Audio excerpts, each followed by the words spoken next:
Chapter 651. Today, in Liang Dynasty's morning court session, the civil and military officials dressed in court attire filed into the city, the sound of jade striking jade still ringing out for a long time. Gentlemen listened to the sound of jade, and their actions were restrained.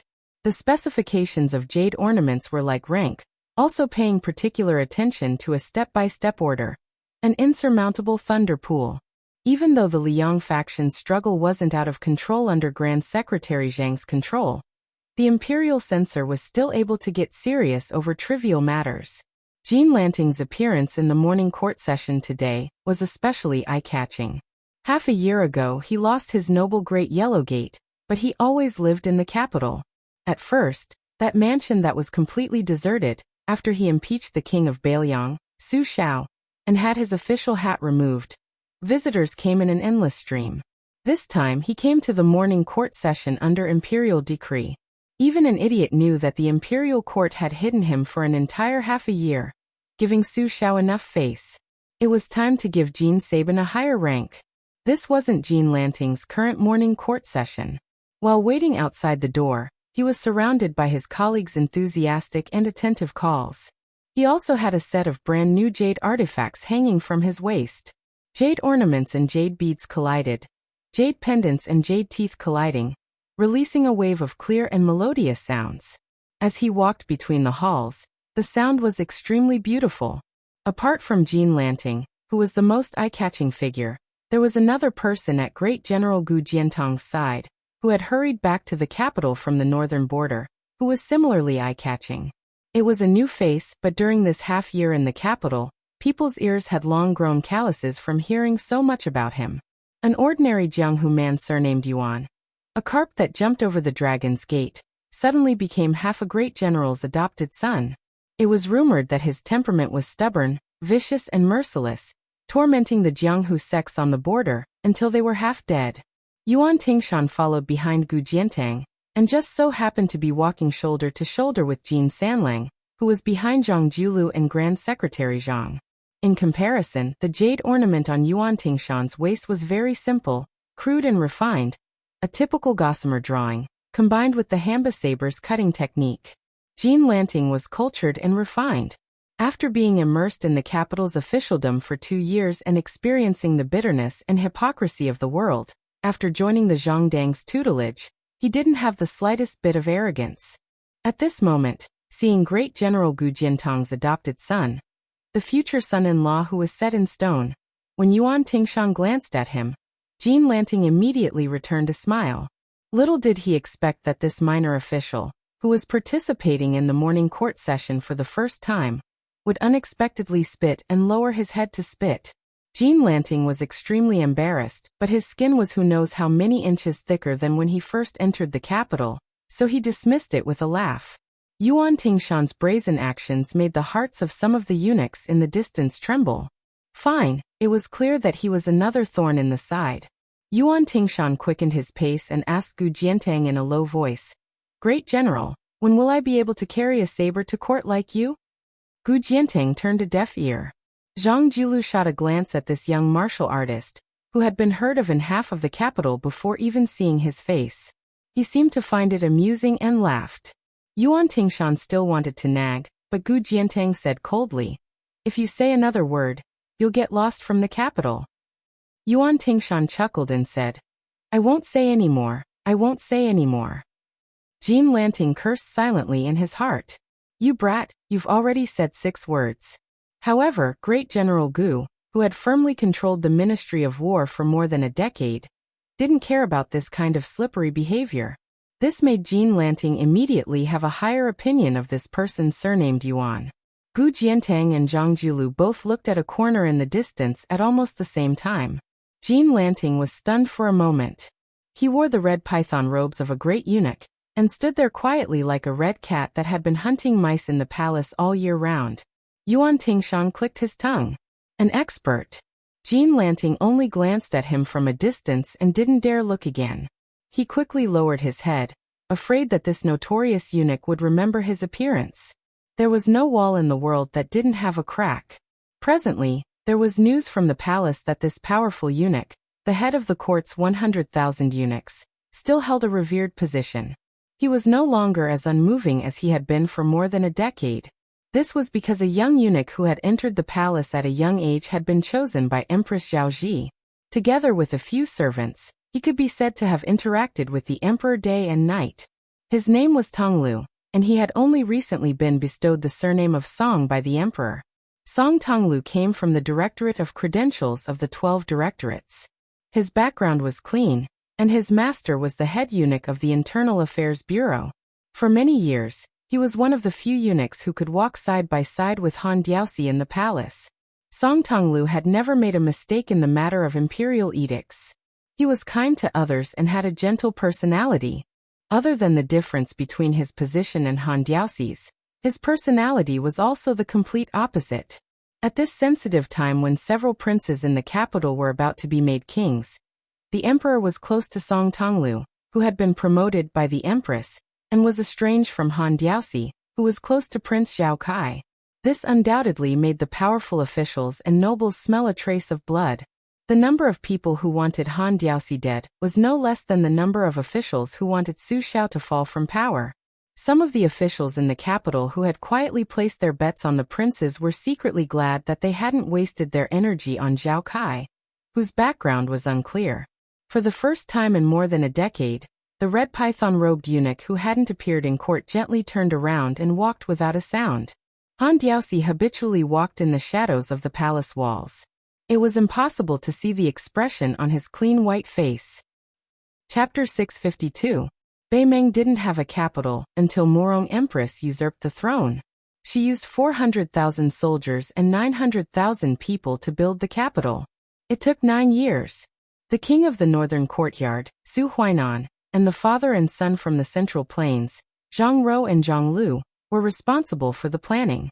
Immortal Qilin and many geomancy masters also participated in the planning. After the new city was built, the royal family, nobles, and civil and military officials first moved in. Now there were 30,000 prostitutes in Beimeng. It could be seen that the capital of Beimeng was magnificent and not inferior to the capital of Liang. It was just that after the capital was established, the empress still followed the ancient system of the 4 seasons of the tent, going out to patrol all 4 seasons. The northern Mangs painted ash conference, which had been criticized by the Central Plains for a long time, originated from this. This year's autumn tent tiger hunting and deer hunting was pushed back slightly.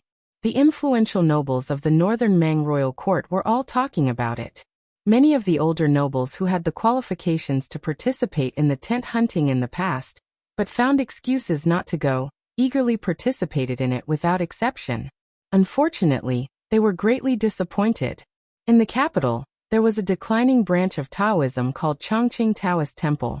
After losing the competition with Tao De sect for the national religion of Beimeng, the incense was no longer as prosperous as before.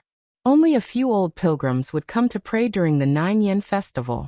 It was hard to believe that 20 years ago, this place was called the top of Beimeng's Taoist temple. Every festival, high officials and nobles would gather together with the common people. It was only because the immortal in the temple had opened a Taoist temple and immortals were willing to teach the art of longevity. These years, the Chongqing Temple could only rely on some scholars who were rushing to take the imperial examinations to stay overnight. Perhaps the Chongqing Temple's luck was really at its end.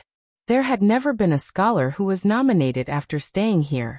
Over time, the 20 or so Taoists in the temple had been living more and more desolate lives. Fortunately, an old scholar came a few days ago and gave them a decent amount of silver. Only then were they able to eat. The old Confucian scholar who rented a dark and gloomy side room had a good conversational style. He often chatted with the old Taoist priests for an entire afternoon. When they were alone, the old Confucian scholar would flip through some of the scriptures that no one had been interested in for many years. He lived a leisurely and peaceful life. One day, a tall, sleepy man came to the Chongqing Taoist temple. He didn't even bat an eyelid as he swept the floor full of fallen leaves. The pilgrim asked twice in a warm voice. The little Taoist boy lazily picked up the broom and pointed to the old Confucian scholar's remote residence. The man walked over with a smile. After passing 2 courtyards, he found the old Confucian scholar sitting in the middle of the courtyard. The man respectfully said from the bottom of his heart. Jingyan greets the imperial decree of peace. The old scholar came back to his senses and smiled. He gestured for the newcomer of the chess and sword music school to sit down casually. Hong Jingyan put on a posture of listening attentively. The old Confucian scholar glanced at this proud student who had been deliberately suppressed by him. He said softly, "I know what you're here to ask for. I might as well be frank with you. If I were to shamelessly ask His Majesty for the iron cavalry of the ruined 5 towns, I could also hand it over to you. However, this would put you at a disadvantage. It would be disadvantageous for you to display your skills in the future. The ruined 5 towns are surrounded by the covetous Dong army. Even the capital and its surrounding regions are not generals with outstanding military achievements. You can't compare to them. Even if you succeed, how much empty space can you get? That's why I say that this kind of stiff robbery is not as good as a small, sharp strike without evil hands." Hong Jingyan asked with a smile. "Go directly to the tile-built gentleman's tavern?" The old Confucian scholar nodded. Hong Jingyan said with a bitter face, "You want me to gather tens of thousands of troops by myself?" The old Confucian scholar scolded with a smile. "You're as thick-skinned as ever. Don't think that just because I haven't been in the chess and sword music school all these years, I don't know that you have hooked up with the sons of the northern and southern nobles. Let alone tens of thousands, as long as you dare. Even 100,000 wouldn't be a problem, right? Just those sons and daughters of the capital, who crave military achievements, would flock into Dragon Waste province, without bringing their own personal guards, and forcefully gather tens of thousands of troops. I'll say the ugly things first. This time, Your Majesty was hesitant about who to send to confront the Bailiang army. Was it Huang Songpu or Tuoba? I mentioned it in passing, so you chose Huang Songpu. This is because I don't want the situation of the northern and southern confrontation to become a situation of war on all fronts. I know that by using this king of the southern courtyard, who is good at defending, Bailiang won't have a falling out and will be willing to stop while we're ahead. This way, I'll have enough time to set up a trap. Only that wicked old turtle, Huang Longshan, loves to do wicked things. As for you, you'll be the first chess piece in Beimang's new game. You'll be the most important. How about it? Are you going or not?"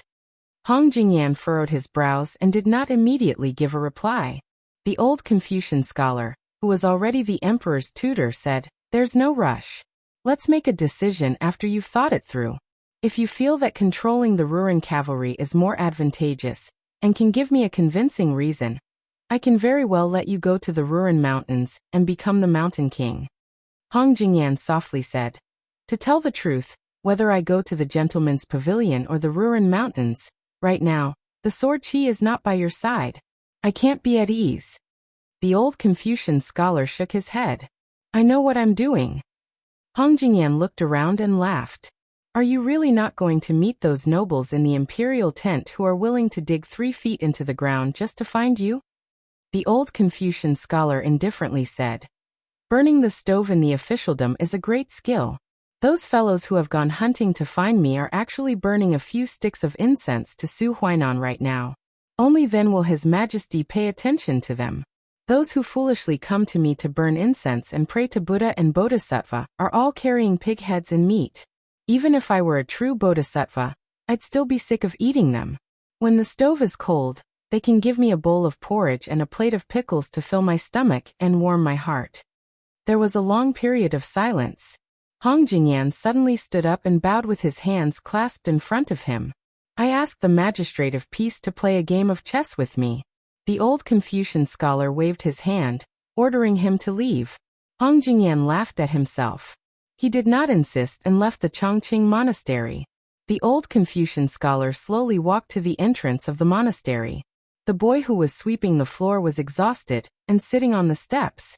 There were already several baskets of fallen leaves at his feet. The old Confucian scholar smiled and bent down to pick up the broom. He helped the little boy sweep the floor. The poor scholar Chen Liangxi was in a small tea house. He muddle-headedly met a rich man from Bailiang who was talking about everything under the sun.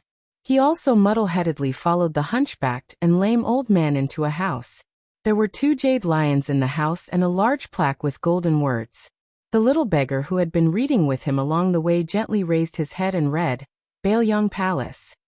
####, please guarantee the monthly votes. You guys vote and I'll diligently write. It's that simple. The votes you guys throw at the first 3 days of the month are too ferocious. Therefore, in August, I'll definitely write a perfect second volume.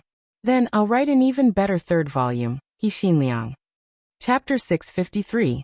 Seeing that the 2 horses were killed by Su Longxiang, Su Weisheng asked the crossbowman to bring 2 more horses. Ugly was not suitable to show himself, so Su Weisheng sent him to hide in the dark. Blue Bird drove the carriage. Su Fengnian sat in the carriage while Su Weisheng rode the horse outside. Su Beiji sat in the same room as Su Longxiang, his entire body feeling uneasy. Right now, Run Tu's second son's infamy had spread far and wide in northern Mang. No one doubted his ability to break through enemy lines. Su Beiji was truly scared that a single word of disagreement would cause his limbs to be torn apart like a grasshopper's legs by this withered yellow youth. Su Fengnian lifted the curtain and said, I originally wanted to enter through Toppling Horse Pass. Which way do you want to go? Su Weisheng said calmly, I'm just giving you a ride. Father gave me tens of thousands of cavalrymen, not to send them to their deaths. Su Fengnian deliberately ignored the innuendo in his words and said with a smile, When we part, I'll give you a gift. Su Weisheng did not comment. She walked for 7 to 8 miles, stopped the horse and said, Although there are no more than 1,000 Beimang soldiers near Gu Maolong, there are still many horse stables left. Su Fengnian got off the carriage and handed Su Weisheng a bag. She said indifferently, It's okay. Other than Blue Bird and Ugly, there's also an otherworldly item wandering 100 miles away. It has the finger mysterious realm. Su Weisheng hung the cotton bag on the side of the saddle. Su Fengnian pleaded, Don't throw it away without taking a look. Su Weisheng hesitated and did not rush to turn the horse around. Su Fengnian was familiar with his second sister's cold temperament. He said, It's the head of the 5th raccoon. Su Weisheng frowned and said, The mountain master of Bingti Mountain, Dongzhu's father-in-law? Su Fengnian nodded. Su Weisheng asked, You and a few others succeeded in the sneak attack. Su Fengnian was speechless. Su Beiji, who got off the carriage with Su Fengnian but stood far away, said softly, Second Commandery Princess, His Royal Highness killed the 5th raccoon by himself. I, Su Beiji, can testify. Su Weisheng sneered and said, How did the king of North Courtyard, Su Huainan's concubine's grandson, change his master? When do you plan to go to Liang Imperial Court and become a slave of 3 surnames? As expected of Su Weisheng, who knew Beimang like the back of his hand, Su Beiji did not explain anything to her relentless criticism. Su Fengnian tried to smooth things over and said, Second sister, can you not scare Juzi? He's a good person. Not long ago, he even praised your poetry and said that he wanted to compare notes with you. Su Weisheng patted the ancient sword at his waist and said with a smile, Compare notes? Compare notes on swordsmanship? Didn't you tell him that I like to compare notes with scholars and common people? Su Beiji had truly experienced the rudeness of Baelyang's second commandery princess. Su Fengnian said helplessly, All right. He patted the horses but lightly and let Su Weisheng gallop away. Su Fengnian and Su Beiji looked at each other and smiled. They both felt relieved. Su Beiji sighed softly and said, He has the demeanor of Empress Murong. Su Fengnian hugged his neck and scolded jokingly, How dare you talk about my sister like that? Do you want to die? The scholar, who was almost out of breath from being strangled, shouted, How is this belittling? Su Fengnian let go of his hand and sat in the carriage with him. You'll know in the future. After sitting down, Su Fengnian threw the sword case to the black-clothed youth who was grinning from ear to ear.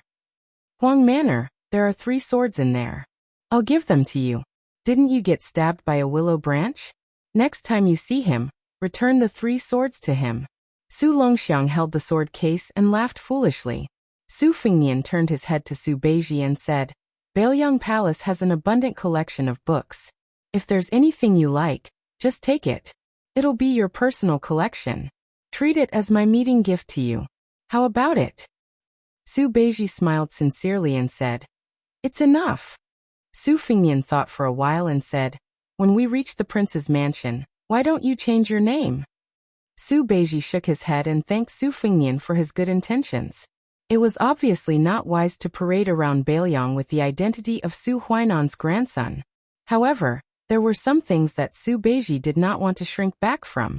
Su Fengnian said regretfully, Su Jizi. What a delightful name. Su Beiji reminded him. Your Highness, you don't have Diwu Raccoon's head anymore.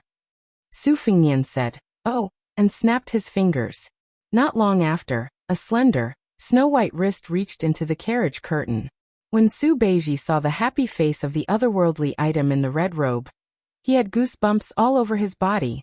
Su Beiji forced a smile and flattered him against his will. Your Highness is confident in everything. You are worthy of being the heir of a vassal state. Su Fengnian waved his hand, and the otherworldly item's elixir infant floated away from the carriage. Then he held Su Beiji's hand and said with a smile, you and I admire each other so much. It's a pity we didn't meet earlier. The corner of Su Beiji's mouth twitched and he whispered, Your Highness, did you also say the words a pity we didn't meet earlier to Diwu Raccoon? Su Fengnian smiled and slapped Su Beiji to the ground. Then he said softly, I like to walk the same path again. They say that there's no turning back in this world. Taking advantage of the opportunity to walk the path, it's very comfortable. Without the otherworldly item's intimidation, Su Beiji became more courageous and said, Your Highness, didn't you have a secret conversation with that retainer when you went out earlier? Didn't you want him to arrange something so that you could secretly meet Yozhou's Gai commandant, Huang Fuqiang? Su Fengnian didn't say yes and only asked curiously, You even know Huang Fuqiang? Chapter 654. Su Beiji nodded. At Ruoshui Hut, Grandpa said that you helped him to the position and used him to stir up the military in Yuzhou. At first, I didn't think highly of Huang Fuxi, but now, I don't dare to underestimate him. Su Fengnian asked, Have you prepared how to show off your talent to Su Xiao? Su Beiji smiled and said, A woman's pregnancy can only be seen after a few months. It's just a matter of learning, so it takes time. I have some glib tongue, but I can deal with other people. After meeting the second princess, I really don't want to go to the Prince of Northern Liang to be scolded. I've already thought about it. When the time comes, I'll ask the King of Beiliang for a remote and desolate county. I'll start as a lowly official. I'll be able to do some practical things, and it won't delay me from sending a small gift to your Highness. The gift itself will take 1 or 2 years to complete. Su Fengnian was surprised. You can really endure being unknown for a few years. Su Beiji calmly said, When have I ever been famous? Su Fengnian grabbed Su Beiji. Su Jizi, you're really famous. Su Beiji smiled and tried to break free from Su Fengnian's grip, but he couldn't do it. He said helplessly, Your Highness, even if it's just a compliment, please show me more sincerity. Su Fengnian increased his strength and nodded with a smile. Okay. Show me more sincerity. Su Beiji, who had taken off the mustache man's skin, was fair and elegant. At this moment, he was in so much pain that his face turned red. Su Fengnian laughed and released his grip. Su Beiji angrily said, Bullying others with martial arts? Is that what a real man should do? Su Fengnian, who had also restored his true appearance, snapped his fingers again. Su Beiji thought that the otherworldly item wanted to join the fun again. He was so scared that he kept quiet out of fear. Su Beiji had been on tenterhooks for a long time, but the otherworldly item was nowhere to be seen. Su Fengnian giggled and said, I just snapped my fingers. Do you really think that the otherworldly item in the princess tomb is some kind of earth immortal? Do you really think that I can sense it from 100 miles away just by snapping my fingers? Su Beiji took a deep breath and lowered his head to flip through a book that he had found with great difficulty in the inn in Maolong military town. Although he looked furious, his eyes were gentle and there was a smile on his face. He was once afraid that the monarch he had to serve was a mediocre person with great ambition, but little ability. However, he was even more afraid of meeting a master who seemed to be respectful and modest, who on the surface wished to sleep on the same bed and eat the same bowl as you. But in the depths of his heart, he only treated scholars as murderers. Su Beiji didn't want his knowledge to be wasted on reading people's expressions and guessing their thoughts. Su Beiji put down the book and said worriedly, Before you came to Beimang, the Liang imperial court had already started to arrange for the princes to leave the capital and be enfeoffed as county kings. County kings don't have military power, but they can participate in local, state, and county politics. These first-generation county kings of the Liang dynasty after the spring and autumn period were given a single title. Currently, we know that there are 3 kings of Tang, Chu and Shu. I think that the king of Shu will most likely be Zhao Kai. The second king of Jing'an, Zhao Sun, obviously had an expert to advise him. He was the first one to take the initiative to hand over all military power, which is bound to give the king of Yanqi and the king of Guangling a headache. I heard that you had a particularly bad relationship with the old king of Jing, and Xiangfan is also one of the most important cities in the world. No matter if it's east or south, it's a place that must be fought over. Su Fengnian smiled and said, Zhao Sun beat me up like a drowning dog, and I also stole the Princess Jing'an that he secretly admires. That brat can't wait to skin me alive and pull out my tendons to vent his anger. Su Beiji was stunned. He gritted his teeth and asked, Wait, what do you mean you stole the Princess Jing'an? Su Fengnian smiled and said, Her name is Pei Nanwei, one of the few great beauties of the Liang dynasty. I happened to pass by Xiangfan on my second trip, and took her to Beiliang Palace. Su Beiji kicked Su Fengnian's calf. Su Fengnian didn't bicker with him.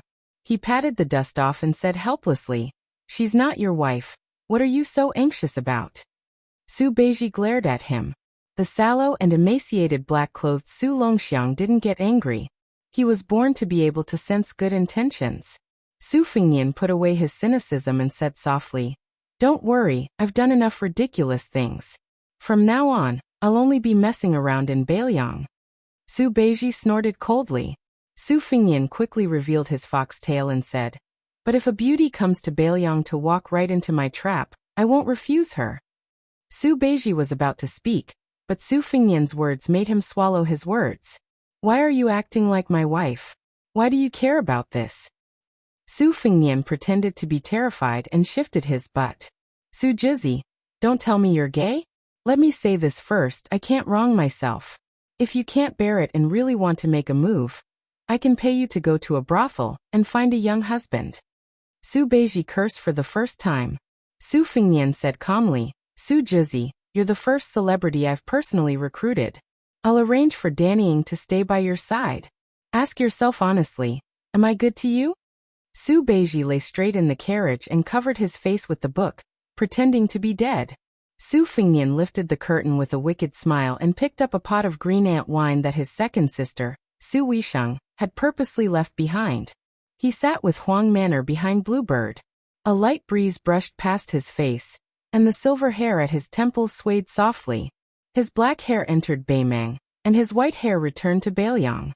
Su Fengnian stretched and drank a mouthful of spicy wine. He didn't know why, but he remembered the sword outside the gates of hell. He softly said, frowning eyebrows erect, words like thunder, the evil flood dragon of the Swallow River is fat. Wielding a sword in the air, I'll return at the second watch. Chapter 655. The sky was just beginning to brighten. Su Fengnian and his party handed over their official documents. Probably because Liang Meng had declared war, the border patrol was a lot stricter than when Su Fengnian left the pass with the fish dragon gang. One of the border guards lifted the curtain of the carriage with a spear and examined every face. When he saw Su Fengnian, he was obviously startled for a moment. However, the official documents were real and there was nothing wrong with them. But the following few weapons became a thorny obstacle for both sides. Their luggage had to be carefully searched. The sword sheath, the spring and autumn sword, the spring thunder saber were all searched out. This made the tumbling horse pass's armored guards feel as if they were facing a great enemy. A few silent glances were exchanged, and a group of riders rode their horses over. Sparks flew everywhere, and the smarter Jianghu people did not dare to pass through at this time. Many of the border tea and horse businesses were also stopped. They had to avoid the sharp edge and endure this period of time before making a good plan. Su Fengnian and his party did not look like merchants, nor did they look like the children of a military family. Carrying so many sabers and swords, how could the tumbling horse pass city guards, who were already on their last legs, lower their guard? Not long after Su Fengnian stepped out of the carriage, a second group of cavalry arrived. The leader of the group was the #1 young master of Toppling Horse Pass, Zhou Ziru. Zhou Ziru had a good memory. When he saw this familiar face that used to belong to that small gang, he frowned. In the past half a year, the Fish Dragon gang had passed through Toppling Horse Pass several times, but nothing happened. Zhou Ziru suppressed his anger and did not act on impulse. He still remembered how his father, Shichong's deputy captain, and his sworn enemy, Captain Shuigong Han Tao, had bowed and scraped in front of Captain Guai Huang Fujin. After that, Huang Fujin walked down the city wall alone and rode alone to a village not far from Toppling Horse Pass. Zhou Ziru did not dare to investigate the inside story, but he did not dare to make things difficult for the Fish Dragon gang. At this time, when he saw this strange white-haired young member of the Fish Dragon gang, Zhou Ziru was also in a difficult position. If he let him go, it would be against Beiliang's military law. If he did not let him go, he would step on an iron plate. He was afraid that both father and son would be controlled by Captain Guai Huang Fujin. Su Fengnian looked at Zhou Ziru's men and horses. He was actually a real second lieutenant. With a bronze commander's seal, he could lead hundreds of soldiers. He had crossed a big threshold. He smiled and said, "Second Lieutenant Zhou, in addition to our sabers and swords, the 3 swords in the sword case can be left at Toppling Horse Pass. When I go to the provincial government office to get the letter of approval, I will ask someone to take the sword case back." Zhou Ziru nodded with a straight face. He carried his spear and rode away. Su Fengnian sat back in the carriage. Su Beiji said in a low voice, "The Beiliang cavalry does have a reason to be the best in the world." The carriage moved slowly. Su Fengnian lifted the curtain and pointed out the window. He smiled and said, "In the past, there would often be martial artists from outside the village competing in martial arts on that declining stage to gain some good luck and prestige. Now you won't be able to see it. Generally speaking, martial artists who know some small tricks won't advertise in the local area. The people in the village know everything about the outside, so it's not easy to cheat people of their money. If they dare to open a martial arts school or school in their hometown, unless the place is too small and they haven't seen the world, their skills can't be considered too bad. The local martial arts schools in Beiliang have always been more miserable. They have to live with their tails between their legs. Most of them have to rely on the government to do things. When I went out this time, I was following a small sect that had lost power in Lingzhou. Every family has their own difficulties. However, it also gave me a rough idea. Is it possible to support a school similar to the chess and sword music school outside of Beiliang and outside of Beiliang? One in the light, one in the dark. It's interesting to think about letting the puppets under me become the chief of the Wulin Alliance." Su Fengnian might have said it as a joke, but Su Beiji thought about it seriously. He said, "The imperial court has its laws, and the Jianghu has its rules. They might not be the same. Let's not talk about how much money you have to spend. If you don't personally put in a lot of effort, can you really play it well?" Since Su Beiji was so serious, Su Fengnian didn't have the nerve to continue speaking without thinking. He followed along and said, "You can use other people's stones to polish jade. First you can copy what the Empress of Beimeng did. As for whether or not you can't acclimatize, you have to try before you know. You also know that the prince's mansion has an armory. It can make many Jianghu people with mediocre martial virtues, but extremely martial fanatics scramble like ducks. In the past, they were rejected at the door. If I take the initiative to open a path, the situation will be different. You might not know, but I have a bit of relationship with the Xianyuan family in Mount Hui to the south. The new head of the Xianyuan family has a frightening ambition. I reckon that no matter how big the family property is, it won't be able to withstand her squandering. I will first try to sound her out and see if she will take the bait." Su Beiji glanced at Su Fengnian and asked, "Heir apparent wants to use this matter to test me?" Su Fengnian smiled and waved his hand. "Don't be so suspicious. With your personality of going to a dead end and your unbearably smelly scholarly aura, you're not suitable for this kind of pimping business. I will find someone else." Su Beiji laughed coldly. "You want to provoke me?" Su Fengnian shook his head and sighed. "It's good that you're recommending yourself to be a small government official. Otherwise, I would really be annoyed by you. I'm lucky to have met you now. A few years ago, when I met someone as talented and knowledgeable as you, who was also quite good-looking, I could beat down 17 or 18 of them in one go. Of course, I brought along my vicious servants and vicious dogs. Chapter 656. Su Beiji's mind wandered and he suddenly said, "Why do I feel that the future king of Shu will take another step forward? Although Western Shu has always been a place of defense, Zhao Kai himself is the leader of the forces in the western regions. If he can really kill two birds with one stone and cut off the connection between Bailiang and Shu Zhao, the Zhao family's decision would be very ruthless.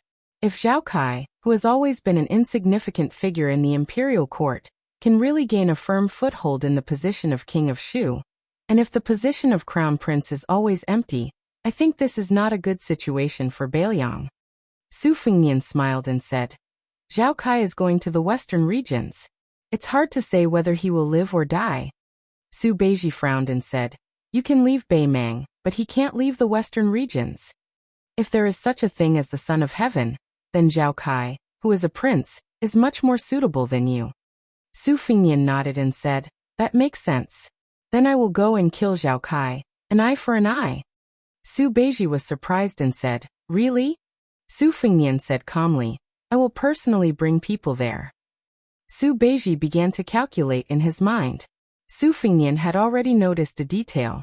When Su Beiji was thinking carefully, his fingers would subconsciously draw horizontal and vertical lines in the air. Su Fengnian suddenly thought of the unlucky phrase, "Extreme wisdom is bound to hurt." Therefore, Su Fengnian asked Blue Bird to stop the horse and buy a basket of meat buns as a reward for Su Jizi. He had personally tasted the meat buns sold in the small shop at Tuma Pass. It was called good quality and cheap. Su Fengnian was waiting for Blue Bird to return. Through the curtain, he saw a group of children jumping to the private school to study. Among them was Zhao Yuzong. Su Fengnian smiled knowingly and took out a fake secret manual from the Wu family's 9 Swords ruins. He called Blue Bird softly and asked her to give it to the obedient and filial child. Yuzong, who was silently reciting poems, was suddenly stopped by a green-clothed elder sister. Then the beautiful elder sister handed him a book. On the cover, there were 4 big words, "The Art of the Bull." It was a divine art. How could it not be a peerless secret manual? However, the child was more shocked than excited. Moreover, although the child was young, he was very smart and knew that the Jianghu was dangerous. Moreover, his mother always said that he should not take advantage of others. Therefore, Yuzong did not reach out to take the secret manual. However, some of the innocent children around him were cheering. They almost hugged the green-clothed elder sister's thigh and begged her to accept them as disciples. They thought that they could become masters in 1 day and be invincible in 3 days. Yuzong refused to accept the secret manual. Even though Blue Bird said that it was fake and not worth much, he still did not accept it. Blue Bird, who did not have the experience of selling secret manuals, could only look at her master for help. When she looked at him, Yuzong was overjoyed. He saw Brother Su. He ran to the side of the carriage and looked up at Brother Su, whose face was covered by the curtain. He smiled brightly and was about to say something when he patted his head. He carefully took out a few coins that he hid very well and went to the bun shop to buy 2 big meat buns. When he returned to the side of the carriage, he was not afraid of scalding his hands. He tiptoed and handed the buns to Su Fengnian. Su Fengnian held the curtain with one hand and took the meat buns wrapped in lotus leaves with the other hand. He smiled and said, "This is the money your mother gave you to buy the book. Aren't you afraid of being scolded when you go back?" The child shook his head vigorously and grinned. "Of course not. If my mother knew that Brother Su was coming back, she would be more generous than me. Our family is not poor now. My mother is good at embroidery and can make a lot of money a month. My mother also said that there is a place called weaving in the government and wanted to invite her to go there to make money."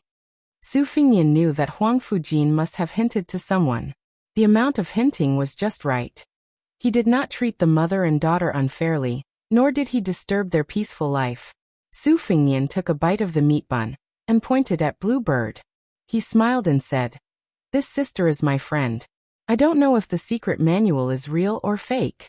Anyway, I don't need it, so I'll give it to you." If one really practiced this kind of secret manual, even if they had 100 copies, they would not be able to master it even if they worked hard for 10 lifetimes. However, it was not to the extent that they would damage their bodies. They were the most worthless introductory chants of some Jianghu sections. They outlined some stupid tricks that could be found on the streets. They could only be considered to have some benefits to strengthen the body. Okay. The child took the secret book with a smile, and then solemnly bowed to the green bird. He said in a methodical manner, "Thank you, fairy sister, for giving me this book." The green bird, who had a distant temperament, was also amused and smiled slightly.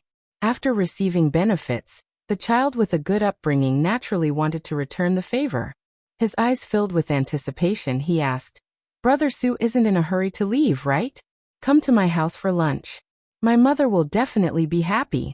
She always tells me that when I grow up, I have to repay her kindness." "Heh, but my mother calls Brother Su as young Master Su." Su Fingnian shook his head and said, "It's no trouble. You still have to go to the private school to study. It's the busy time of the farm season. Your mother will definitely have to work in the fields. Besides, I'm in a hurry to leave Tuma Pass, so I won't stay." The child's face was filled with regret, but he did not stubbornly insist. Su Fingnian smiled and waved his hand. The carriage continued south along the road. On the way back south, the paddy fields of Tuma Pass had already turned from the green and yellow of the Ruran Mountains to a golden yellow. In the vast expanse of golden yellow that stretched as far as the eye could see, there was a young miss dressed in simple clothing that could not hide her graceful figure bending over to harvest rice. Originally, she did not have much land in the village. After she had more money, she could not bear the boredom and bought a piece of land here. The transfer of land deeds was an extremely complicated process. She had thought that the village side would not be able to get through, but she had not expected that the government side would be surprisingly easy to talk to. It was as if they were afraid that she would not buy the land. After she received the land deed, she had been nervous for a long time, thinking that there was a trap that she had not seen through. She had worked hard to save up some money. If she was cheated again, she would slap herself a few times and scold herself for being greedy and for suffering. Fortunately, it was already the autumn harvest and harvesting of rice. Behind her, there were many piles of golden rice that were her family's food. The young miss was filled with a joy that she could not tell others. She was born in Miji, a place that was filled with beauties. She was also an outstanding person in the surrounding 100 li. Many women who were not as beautiful as her had already become the concubines of officials and soldiers, or had been raised as canaries in large private mansions. She did not envy them. She only felt that it was very good to stay here, to stay by Yusong's side. She straightened her back and wiped her sweat. But how was their benefactor, young Master Su? Her beautiful face turned red, and she softly scolded herself for being shameless. Chapter 657. They passed through the western region with the silver vase in hand.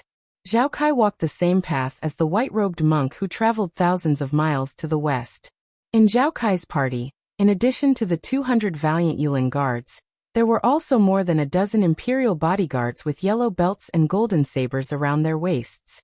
Half of them were young men and half were old men.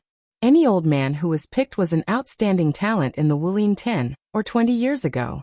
In addition, there was also the female Dharma king of the esoteric sect, who was greatly valued by his majesty, and a concubine who had no children. After shaving off her 3,000 strands of worry, not only did her appearance and bearing not lessen, but it also made her face, which was hard to tell whether it was gentle or dignified, even more bewitching. She was indeed worthy of being the 6th pro bodhisattva with the 6 signs. Zhao Kai had just passed through the world's most dangerous jiangha, which was known as the Yellow Crane Flying Sword. He rubbed his butt and looked back to ask the female bodhisattva beside him, "Did the Taoist master's mansion of Longhu Mountain's beard transformation scripture go from here to the western region?" It was also said that after the old lord left 3,000 words, he turned into Buddha and crossed the quicksand to the west. Why didn't I feel any celestial aura or Buddhist aura? The woman who once led the ghosts out of Xiangfan in front of the crown prince of Bailiang, and the old god of swords Li Chenggang did not ride a horse. She insisted on walking like an ascetic monk. She said flatly, "There is purple qi coming from the east and going to the west."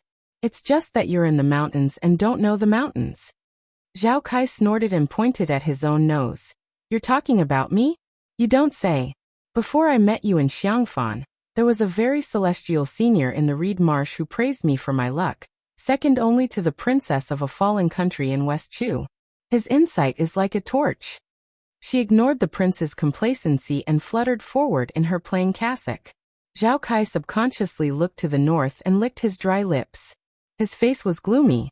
According to his second master, Bailiang had been entrusted to Su Xiao because he had no other choice. The Lianggan corridor was the throat of the northwest.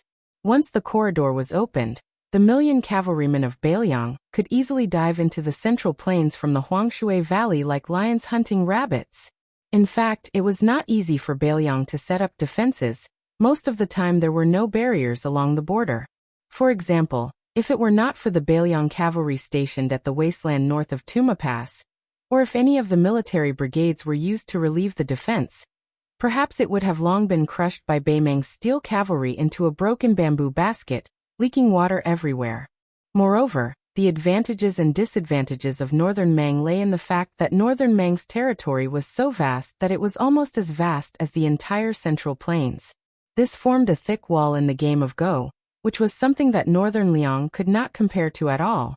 Therefore, Northern Mang could afford to lose several big games, while Northern Liang could afford to lose once and lose the whole game. Zhao Kai muttered to himself. If Su Xiao doesn't become the local emperor, who can? Gu Jiantang? Maybe he won't even last 5 years. Zhao Kai curled his lips and rode close to a carriage. He lifted the curtain to take a look. It was the only remaining Seal General, the golden-armored man. Zhao Kai laughed. Great Master is much more generous than Second Master. Zhao Kai put down the curtain, a haze that lingered in his heart.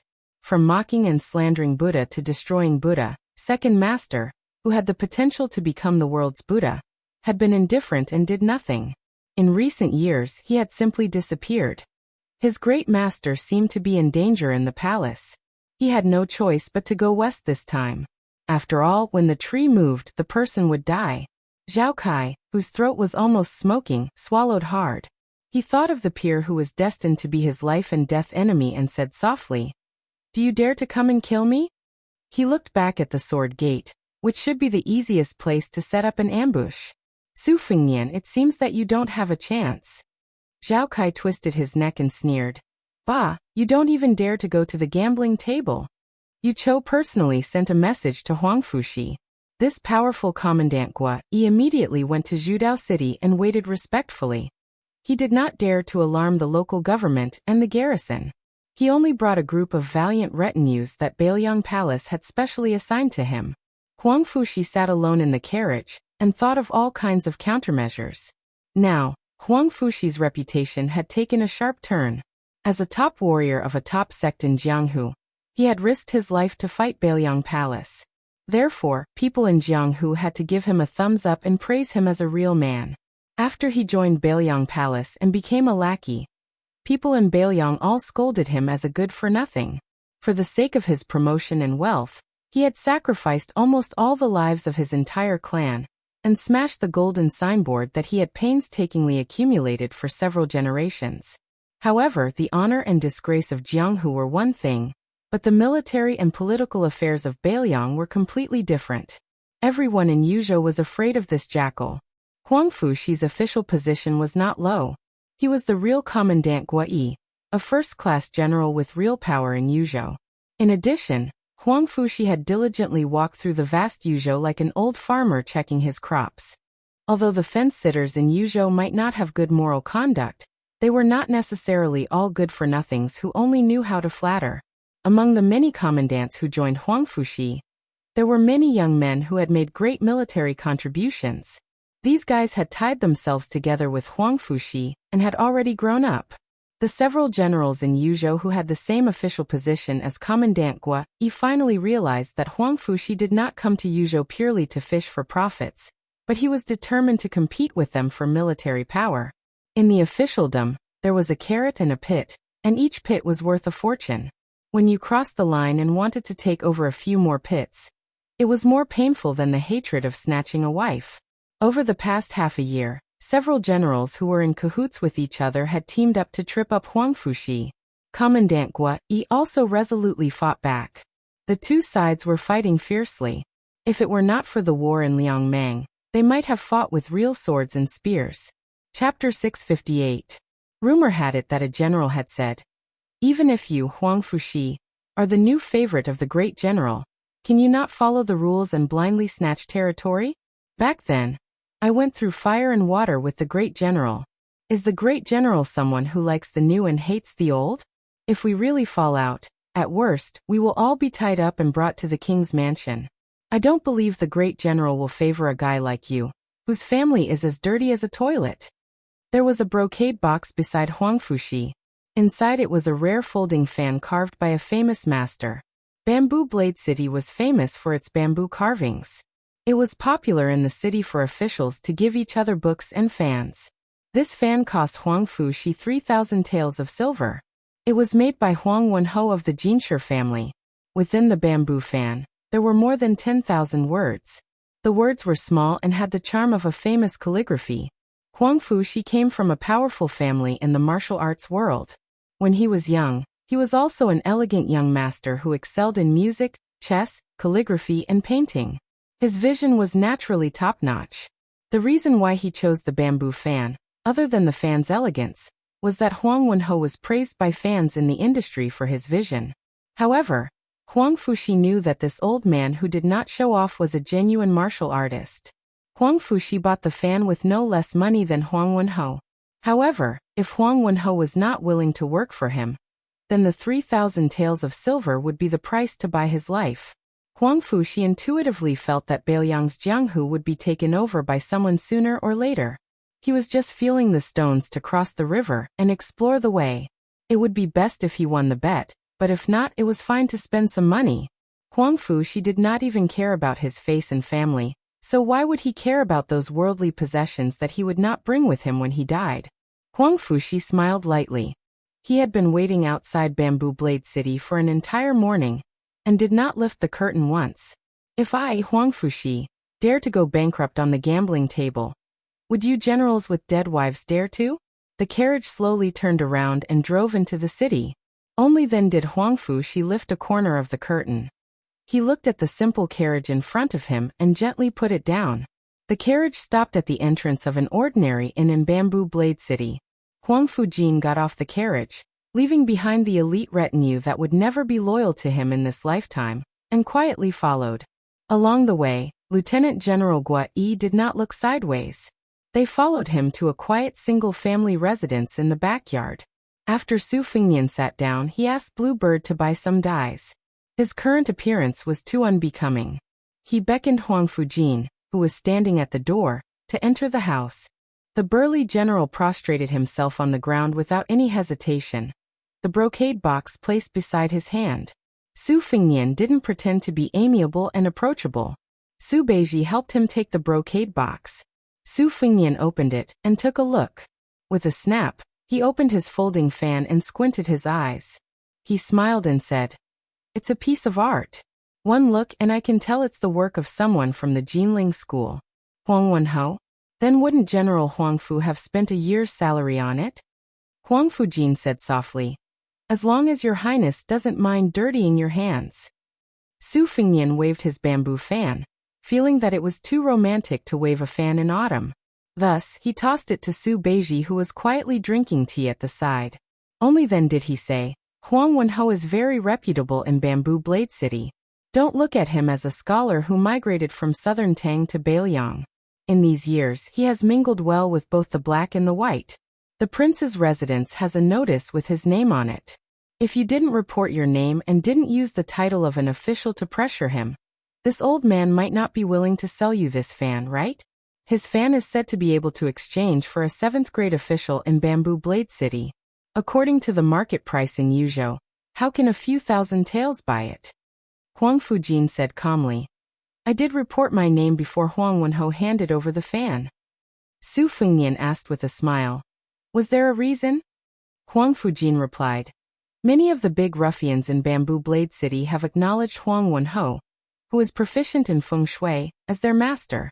I was wondering if this local snake was tactful. After all, Baelyang is your highness's Baelyang. Since they are making a living here and are so fat, they should at least put in some effort when they need to. One cannot forget one's roots. However, your highness, please be at ease. When I went to the Huang family, I didn't pull a banner. I only calmly made 2 transactions with Huang Wenho. One was the transaction of the bamboo fan, and the other was that I took care of his adopted sons in all aspects. He gave me gossip from all walks of life. Of course, it's inevitable that there will be bloodshed when necessary. At that time, both I and Huang Wenho had spoken openly, so it can't be said to be bullying others. Su Fengnian and Su Beiji, who were still talking about that Jianghu matter not long ago, looked at each other and smiled. Su Fengnian nodded and said, "Stand up and speak." Huang Fujin didn't dare to be pretentious. He stood up and lowered his eyelids, looking at the tips of his feet from beginning to end. Su Fengnian smiled and said, "I'll read the secret letter you sent to Wutong'an on time when I go back. If I'm satisfied, haha, I should be satisfied." Su Fengnian smiled and had Huang Fujin sit down. "Commandant Guai, it's not appropriate for you to speak while standing." Huang Fujin shook his head and said in a low voice, "I don't dare to be impudent when I speak while standing." Su Fengnian joked, "You learned this from our Baelyang's administrator, didn't you? 3 times you see, 3 times you don't see. One of them is that you don't kneel until you see Prince Liang." Huang Fujin was speechless. Using words to express loyalty to His Royal Highness, whose temperament was unpredictable, was futile. It was better to do things while standing. Su Fengnian waved his hand and said, "Go do what you need to do." Huang Fujin retreated step by step, his palms slick with sweat, and gently closed the door. Su Beiji's eyes were almost glued to the words engraved on the fan. Without raising his head, he asked, "This is Yozhou's Commandant Guai Huang Fujin?" Su Fengnian grunted and said, "How about I give you the fan?" Su Beiji said without the slightest trace of politeness, "Sure, deduct it from my salary." Su Fengnian rolled his eyes and said, "It's easy for you to say. How many years will it take?" Su Beiji carefully stared at the fragrant yellow bamboo cloud and said matter-of-factly, "Until I die." Chapter 659. After learning that Li Hanlin, who had been the chief of crossbowmen in the upper reaches, had returned from the border, and since he was not in the prince's mansion, then this kid might be in the new administrator's mansion in Lingzhou. Su Fengnian took a slight detour and entered Lingzhou, which was even more romantic than Liangzhou. In the past, every time Li Hanlin was the master of his own territory, he would entertain his friends who had grown up with him. Not once had he disappointed Su Fengnian. They would visit the best brothels, drink the most expensive wine, deal with the most domineering playboys, and flirt with the most beautiful women. Su Fengnian still remembered that other than Yan Qiji, that old-fashioned bookworm, Kong Wuxia had his first time here. After the event, the courtesan had given him a very solid red packet, which made Kong Wuxia so embarrassed that his face turned red. He was so moved that he almost wanted to marry the courtesan, who only knew a little about the ways of the world, in a sedan chair. Su Fengnian had to persuade this stupid ox not to do anything stupid. Su Fengnian's hair had been dyed black by Blue Bird, and he rode on a horse. When Su Fengnian first entered Baimang, he had paid attention to the post, the beacon, and farming. Su Beiji was the same. He only sighed. Compared to Baimang, Baelyang is still too small. If its territory was a little bigger, for example, if it could swallow up Shishu and Nanzhou at lightning speed. Su Beiji did not continue speaking. After Su Fengnian and his younger brother Huang Manner met, they did not speak much. In these years, the 2 brothers had spent more time together than apart. They had said most of what they could say. Those who were truly close did not need those seemingly passionate words. If they met Li Hanlin, Su Fengnian could guarantee that this brother's first words would be, "Brother Feng, Tiger Hill House, let's go." Huang Manner had clearly grown up a lot. He smiled less and was more silent. Occasionally, there was a trace of determination between his brows. Speaking of which, it was strange. Ever since they were young, Huang Man, had never been close to their second sister, Su Weisheng. One of them was extremely intelligent, as if she had a mind of her own, while the other was simple-minded, as if she had no mind of her own. so they couldn't get along. However, Huang Man-er and their eldest sister, Su Jihu, were only relatively close. Ever since they were young, Huang Man-er's heart had always been in sync with her older brother, Su Fengnian. This time, when Huang Man-er came down from Mount Longhu, he actually knew to go to Shangyin Academy to visit his second sister. He even gave his beloved tiger Kuei to Su Weisheng. This made Su Fengnian feel very surprised. Before reaching the capital of Lingzhou, he found out from the conversations of the people in the tea houses and restaurants that Li Hanlin, the great calamity Li, had a change of heart after being trampled by a warhorse. He had really earned great military merits at the border. This time, when he returned to his hometown, he did not even go to the brothel. He did not stay at home for more than a few days before leaving with his fellow soldiers. This made the frightened people of Lingzhou sigh that they did not understand the ways of the world. Of the 4 young masters of Beiliang, other than His Royal Highness, who was still frivolous, Yin Qi, who was originally somewhat talented, had gathered the relatives of the emperor. He had also benefited from Jean Lanting's resignation, and became a noble Jean Lanting. Of course, this was only a small Huang family. The great Huang family had a small Huang family with enough qualifications to replace Jean Lanting. Kong Wuxi had entered the imperial army. Now even Li Hanlin, who was endlessly spoiled by the administrator, had great accomplishments. The people of Lingzhou sighed with emotion and felt rather helpless. Could it be that in the future, they really had to let that useless crown prince become their king of Beiliang? Since Li Hanlin was not at home, Su Fengnian did not go to the administrator's residence to disturb official Li, who had been promoted to a second-rank official. There was also Li Fujian, who looked at him coldly and disdainfully.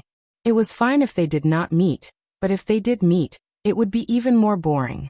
The Fish Dragon gang was within Lingzhou and was not far away. However, Su Fengnian did not have the leisure to flaunt his status. There were clearly many travel-worn foreign monks in Beiliang. Most of them could only stay in the various small temples. There were also quite a few who begged with alms bowls. Su Fengnian and his group followed the spacious courier road that led to the capital of Beiliang. They walked slowly and hurriedly. Su Fengnian diverged from the courier road on the border of the 2 prefectures, and stopped his horse at a famous stop-horse temple. There was a rumor on the streets as to why the temple had such a strange name. Back when the Su family entered Beiliang, Su Xiao and Princess Consort had stopped their horse at this temple to burn incense. It was not the 1st or 15th day of the month, and it was also noon, which was not a pleasant time. The sun was scorching hot, making it seem that there were more monks than pilgrims. The buildings of Stop Horse Temple were sharp and tall, reaching into the clouds. The eaves were scattered, and when the wind blew, one could hear the clanking of iron horses. Before entering the temple, Su Fengnian asked with a smile, "Do you believe in Buddhism?" Su Beiji shook his head and said, "The monks in the temple are mostly infatuated men and women who boast that they have seen through the world of mortals. They are far from seeing through. This is especially true for this kind of large temple, where the incense is at its peak. There are very few truly virtuous senior monks. I don't believe in Buddhism, but I don't believe in Buddhism either. I remember the Middle Agama Sutra said that there was a venerable one who had not seen a woman for 80 years. I have also been to the Buddha cave outside Dunhuang, and saw many pictures of Buddhas cutting their flesh to feed tigers and sacrificing their lives to feed eagles. To me, it is really an unattainable realm. I have also been to the Taoist temple outside the Heaven's Gate of Tao De Sect to read the scriptures, but I did not feel too emotional. My grandfather said that old monks talk about Buddhism with their mouths full of alcohol. Young prostitutes earn money to buy the yellow quart, and children secretly apply rouge on their faces. This kind of freedom is precious. Among the 3 religions, Confucianism is relatively less restrictive, so I think it suits me more." Su Fengnian smiled and said, "Then are you going in to burn incense?" Su Beiji said calmly, "It won't stop me from burning incense and praying to Buddha." After entering, Su Beiji distanced himself from Su Fengnian and the others. He held incense and prayed in all directions alone. When he lowered his head, the scholar's face was slightly sad. Chapter 660. Bodhisattvas fear the cause, while laymen fear the effect. Leaving the temple, Su Fengnian saw dozens of pilgrims gathered and whispered to each other. He didn't want to pay attention to them, but Blue Bird tugged on his sleeve, and he saw a familiar slender figure beside a roadside tea stall. Beside her stood a tall and slender figure. It was a scholar in a green robe, but he couldn't see his face clearly. It was said that the Taming Horse Temple's prayer for marriage was very effective. Most of the people who came here were young men and women who were not married. During the spring season, it was even more noisy and filled with incense. Su Fingnian only paused for a moment. He learned from the pilgrims that when the scholar was buying water, he handed a book to an old man. He said that the young man had a good physique and wanted to sell it to him for 3 taels of silver at a low price. Originally, this kind of local idle scoundrels were good at blackmailing people. They hired an old man and half swindled him for money. As long as they gave him a few copper coins, they would be able to get away with it. Those scoundrels didn't dare to make a big fuss and their appetites were small. It was estimated that the scholar was noble and had a proud and unyielding character. Not only did he say something that made the scoundrels embarrassed, but he also said something like reporting it to the authorities. He also threw the book on the ground, which angered a group of local bullies who were waiting to collect money. They all rushed forward and rolled up their sleeves, ready to beat him. At this time, in Su Fingnian's eyes, it was already the most exciting part of the show. When the scoundrels saw a beautiful girl beside the young scholar, their mouths were dirty. That scholar was indeed unyielding and unyielding. Everyone said that scholars were useless, but this handsome scholar took the initiative to attack. He directly punched a strong man on the nose. What followed was a disaster. He was punched and kicked by more than a dozen people.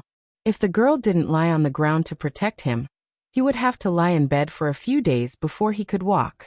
Perhaps they were afraid of provoking the authorities, but after the scoundrels had a good time beating him, they scattered like birds and beasts. Su Fingnian had seen enough and dismissed it with a laugh. He said softly, "Let's go." Su Beiji frowned and said, "This group of idle scoundrels is so unscrupulous?" Su Fingnian held back his laughter and said, "How can idle scoundrels be good people? If you don't bully the weak and fear the strong, if you don't bully men and seize women, are you still a ruffian? But you really can't see it?" Su Beiji understood immediately and said self-deprecatingly, "Understood." After the scoundrels who were looking for money, they didn't take the opportunity to grope the girl. It's against all common sense. This was a trap set and scoundrels, together. After Su Fingnian mounted the horse, he said, "I got tired of this trick when I was 13 or 14 years old." She remembered that at first, she was fooling around with a popular courtesan in Liangzhou. However, she saw through it at a glance. She just didn't say anything. Naturally, I'm not like this girl from a respectable family, crying her heart out and wishing she could give herself to him. Su Beiji shook his head helplessly. Su Fingnian said calmly, "But you can't not believe it. That girl is the daughter of Beiliang's administrator, Li Gongda. That scholar made a big profit this time. He didn't spend more than 10 taels of silver, but it's more useful than writing 300 famous poems." Su Beiji turned his head to look at the girl who was helping the scholar up. She looked like a weeping beauty. Su Beiji laughed softly and said, "You're not going to expose it? Aren't you familiar with Li Hanlin? You've known her for many years." Su Fingnian said self-deprecatingly, "That would be a loss of virtue. In front of Bodhisattva, I'd break up a pair of well-matched scholars and beauties." Su Beiji urged his horse to Bluebird's side and asked for a few banknotes. Bluebird saw that her young master only had a curious expression and didn't intend to refuse. She handed over a stack of banknotes to Su Beiji. Su Beiji galloped away and stopped the group of scoundrels in the distance. He gave them the banknotes and said a few words. Then the scholar really received a solid beating. Su Fingnian rode side by side with Su Beiji. He asked, "What did you say?" Su Beiji laughed and said, "I said I'm Li Hanlin's helper. Li Degongzi has long disliked that kid, so he asked me to come forward and ask you heroes to help." Su Fingnian nodded and said, "This explanation is really watertight." The scoundrels fought without any fear of repercussions. Even if that scholar had relied on the Li family's chicken and dog to rise to the heavens as an official, when he found out about this story, he still did not dare to cry out for injustice. He had forked out money to hire someone to beat him up. It was too sullen. "Are you being mean?" Bluebird smiled knowingly. Su Beiji said calmly, Since ancient times, scholars have been the best at killing scholars. After galloping out for a moment, Su Beiji suddenly felt somewhat regretful. He asked, "We gave them more than 300 taels of silver. Isn't that too much?" Su Fengnian laughed aloud and pointed his horsewhip at this scholar, whose belly full of evil tricks was far better than the other fellow. He was starting to really admire Su Beiji. ##### first. I don't understand. Is there such a thing as number one? The monthly votes are within the rules. Everyone can fight for it. I don't have any objections. Whether you win or lose, it's your own ability. However, is it difficult for an author to quietly write a book and for readers to quietly read a book? Who's more hardcore? Who's more loyal? Who's more loyal? Who's more ferocious? You even King said you prepared 1 million? Others are fighting for monthly votes with you. Are they just shining your shoes? The little fish in the pond? You should be happy in your own group. Why do you have to make such a fuss? Fine, I'll fight for number 1. P.S. Let's talk about this month's update. 5,000 words per day for this month. Take 1 day off every week. Chapter 661. The autumn wind was chilly, and the green ant wine was in high demand. The willows at the intersection of the 2 relay roads outside the city were particularly thick and strong. Under the shade of the willows was a clean wine shop. The wine seller was an old man in his 50s. As business was getting better, he let his son and grandson, who were busy farming, come here to help with the business. Originally, it was more suitable for the daughter-in-law to do the odd jobs. After all, only a woman could put her face down and bargain with the customers. The old man was a simple man. After doing business for more than 10 years, he was still shy and could not open his mouth. However, a few years ago, his daughter-in-law had caused a disaster by offending a group of drunken and troublemakers. The old man did not dare to let her suffer. Even now he still had lingering fears. At that time, if it were not for someone passing by the wine shop who could not stand the sight of those dandy young men in bright armor, he would not only have to pay to avert the disaster, but also his daughter-in-law's chastity. Even now, when he thought about it, the old man still felt guilty and uneasy. He felt that he was useless. Later on, when he heard that those young men who relied on their connections to join the army were probably the personal guards of the Crown Prince of Bailiang, the old man accepted his fate. However, it was a pity that the great general was like a tiger father and a dog son. When he was drunk in private, he would curse a few words about the ways of the world. He thought that when the great general passed away one day, he must not let the crown prince be the king of Bailiang. Everyone said that General Chen Jibao was invincible on the battlefield, but he was kind to the soldiers and the people. The old man and some of the old farmers in the neighborhood who were about the same age also thought that General Chen was good at fighting, and would not be bad if he became the king of Bailiang in the future. Today, the old man was in a good mood, and took out the homemade green ant wine that he could not bear to drink. Green ant wine was not expensive to begin with. High officials and dignitaries could afford to drink it, and the common people also did not lack the money to buy it. Only black market merchants who were blinded by greed would drink it. However, there were also good and bad green ant wine. Generally, it was sold in bulk by the caddy and by the bowl. Although the old man was kind, he was not willing to lose money and take out the mellow-aged wine. The main reason was that the old rich man who was sitting there drinking wine was his benefactor. That year, if it was not for this old man who stopped that group of lawless soldiers, his daughter-in-law would have been dragged to the barracks by those bastards. Today's jar of green ant is free of charge. In the old man's opinion, elder brother Su, who was drinking, couldn't be a rich gentleman. He was dark and skinny. He probably worked hard to earn money. However, he was dressed well. At least his clothes looked like silk and satin. It was comfortable to look at. After dealing with a table full of customers, the old man finally had some free time. He draped a wet towel over his shoulder and sat at the table next to him. He smiled and said, "Brother Su, why don't you call nephew Yuan over for a drink? I haven't seen you guys for 2 years. What's wrong? Are you afraid that I'll go bankrupt from drinking?" A tall man with a dignified appearance stood at the edge of the shade. The old man remembered clearly that he was the one who had taught those little bastards a lesson.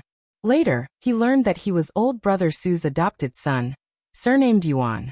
The old man had been selling wine here for many years. He had seen many children of rich families come and go, but none of them could compare to this young Master Yuan. Old brother Su had such a good character and appearance as his adopted son. Good people are rewarded. However, today was different from the few times they had met before. Old brother Su had brought a pair of people with him. One was a young scholar, and the other was a well-behaved little girl. It was strange that young Master Yuan wasn't sitting at the table to drink. Could it be that the scholar was old brother Su's biological son and granddaughter? They didn't look alike. However, the old man wasn't a gossipy woman. He didn't mention this. The rich man waved his hand and smiled. He doesn't like to drink and is arrogant. Even if I personally persuade him to drink, he will say that excessive drinking will make things worse. His reasoning is always better than mine. I can't win against him. Brother Huang, let's just let him be. Old Huang smiled and nodded. It's fine, it's fine. Not drinking is better than drinking. Unlike young Master Yuan, my son isn't cut out for great things. He always sneakily drinks a few mouthfuls when I'm not paying attention. I'm too lazy to scold him. We're already so old.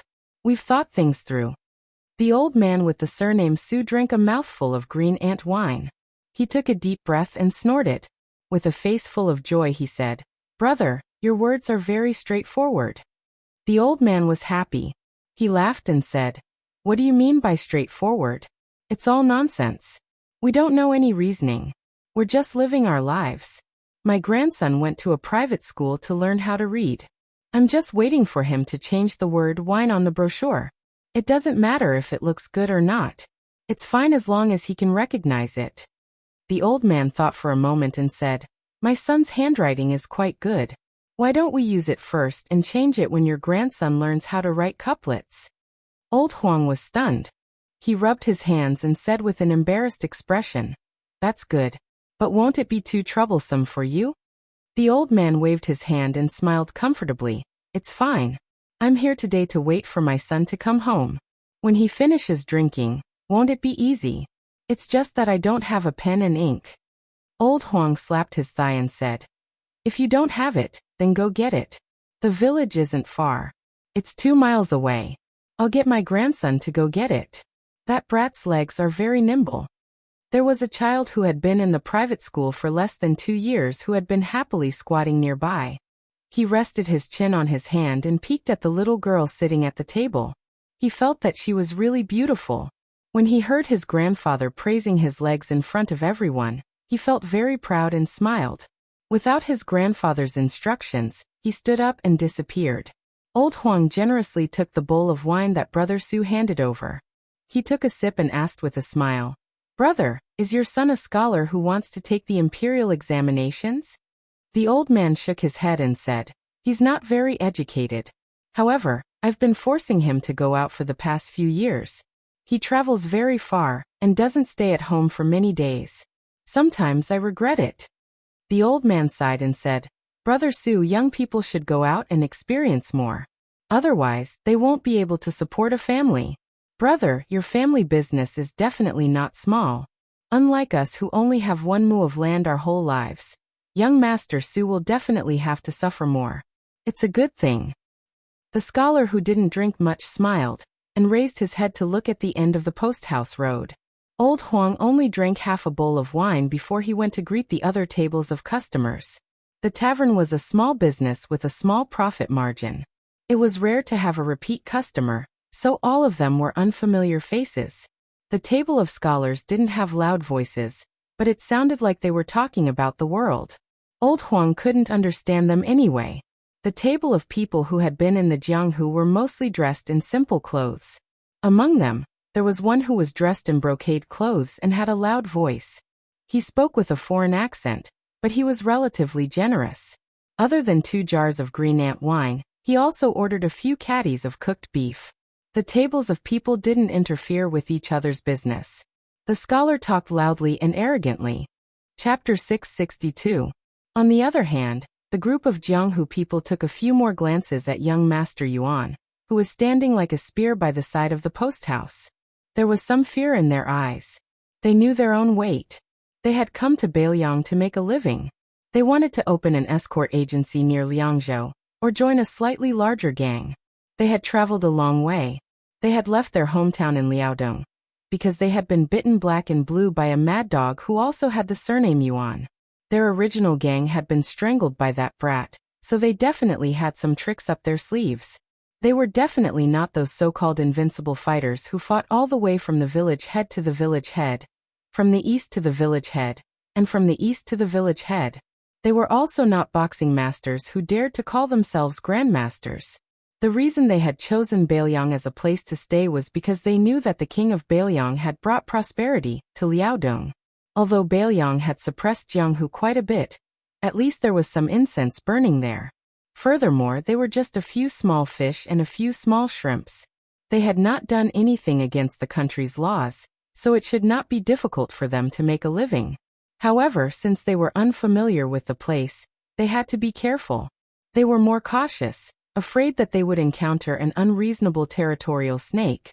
They had heard about young Master Yuan from the conversation between the old man in the wine shop and the rich man.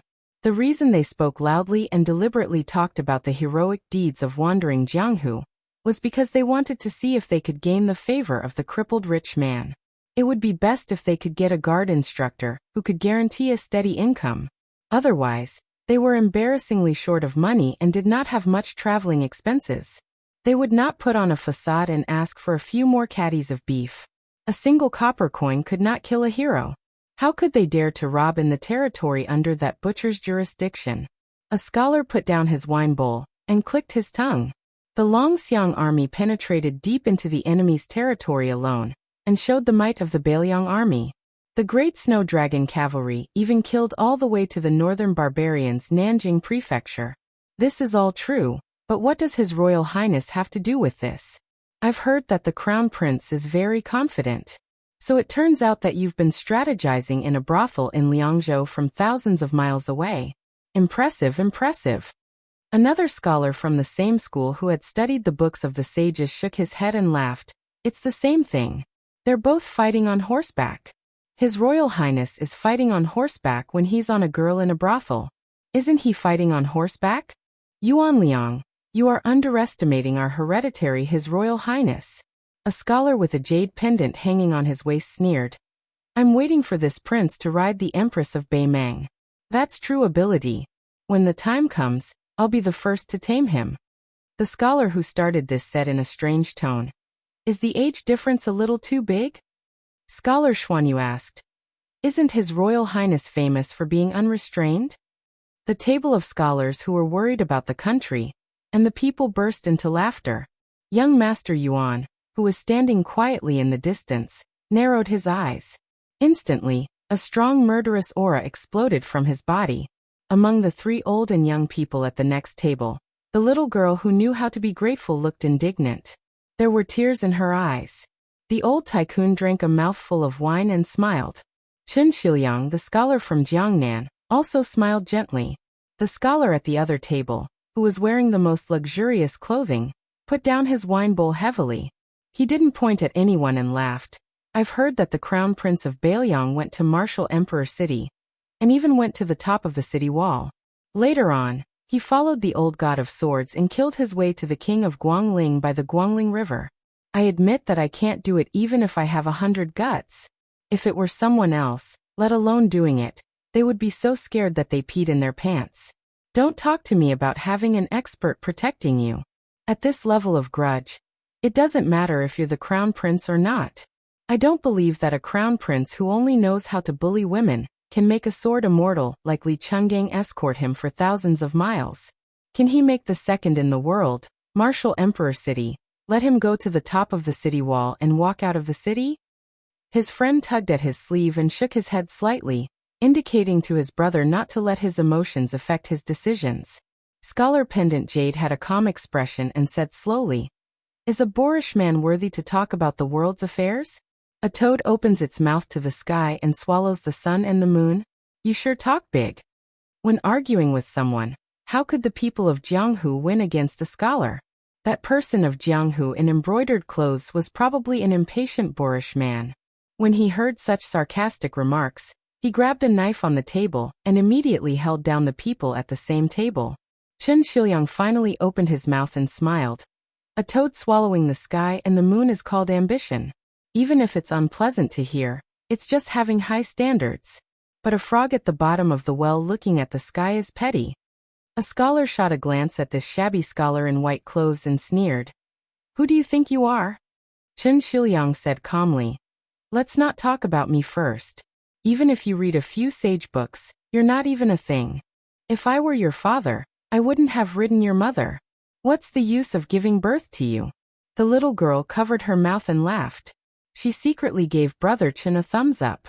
Chen Shiliang touched the little girl's head and ignored the scholars who were so angry that their chests almost exploded. The rich man glanced at the people of Jianghu and greeted old Huang with a smile. Come, give these warriors 2 jars of green ant wine and 5 caddies of beef. Put it on my tab. Oh right, Brother Huang, this money can't be less. The people at the table were not pretentious and cupped their fists to thank him. Dust flew on the road to the inn. The old man stood up and put his hands into his sleeves. He gently looked at his son who went all the way to the north and cut off Su Huainan's head and the 5th raccoon's head. Su Fingnian turned over and got off the horse.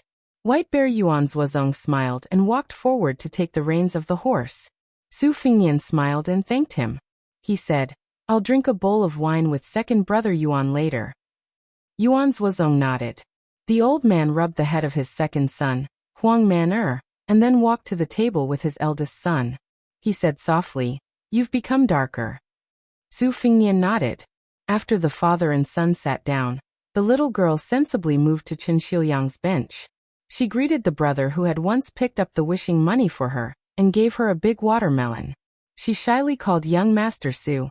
The latter reached out and pinched her nose.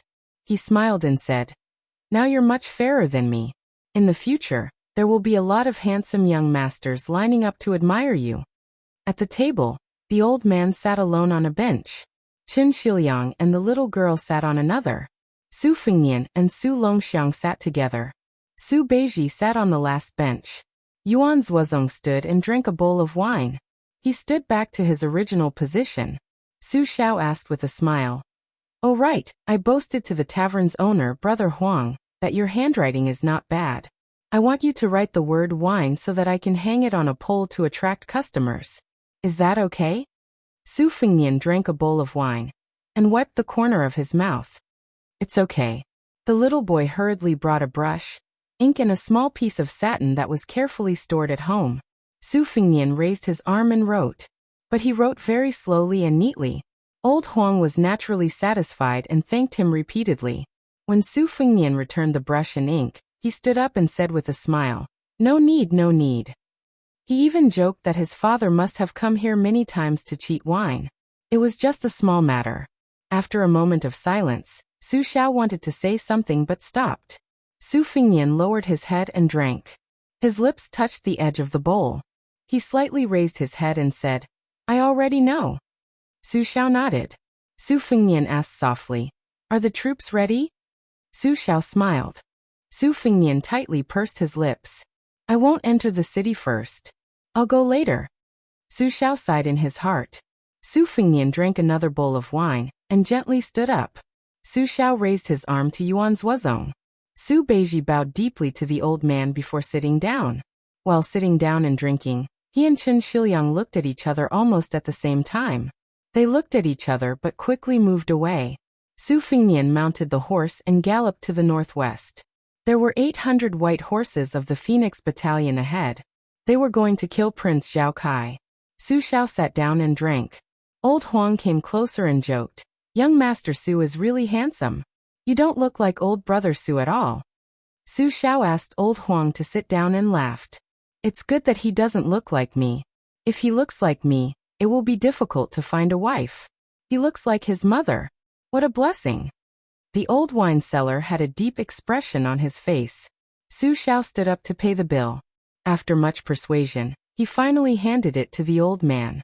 Before he left, he said, Those people who caused trouble here back then were not from the Feng Battalion. I have to tell you about this, brother. Old Huang smiled. It doesn't matter. We can't afford to offend anyone. We just want to be safe. Su Xiao said softly, I don't know if I'll have a chance to drink here again. Old Huang said anxiously. You're treating me like an outsider. Brother, you have a few jars of green ant wine. Su Xiao patted Old Huang's shoulder and left the wine shop. Old Huang stood at the edge of the wine shop and suddenly realized something. He turned to his son and shouted, That word, replace the old one and hang the new one. Chapter 663. Everyone in Bailiang knew that there was a group of elite light cavalry outside the capital city. Most of them were sons of rich families, and some of them were descendants of generals. Their father's generation didn't have a high position, and their numbers were always maintained at around 800. Due to the lack of a leader and the restriction of rules, this cavalry rarely showed themselves. Only last year did they choose 5 people from each of the 20 bids to make a total of 100 cavalry. Then, they carried back the bodies of more than a dozen of their comrades who died in battle, and brought back many boxes of martial arts manuals from a place called Mount Huey's Bull Gang. The outside world didn't pay much attention to them. His Highness had done a lot of ridiculous things over the years, wasn't it? What could a mere 800 cavalry do? Wang Chong had once asked Lieutenant Yuan Meng this question in private. Yuan Meng told him that when Chu Lushan's General Chu led his troops to Shu, he only had 2,000 to 3,000 men. Even so, he was still able to crush western Shu, which was surrounded by natural barriers.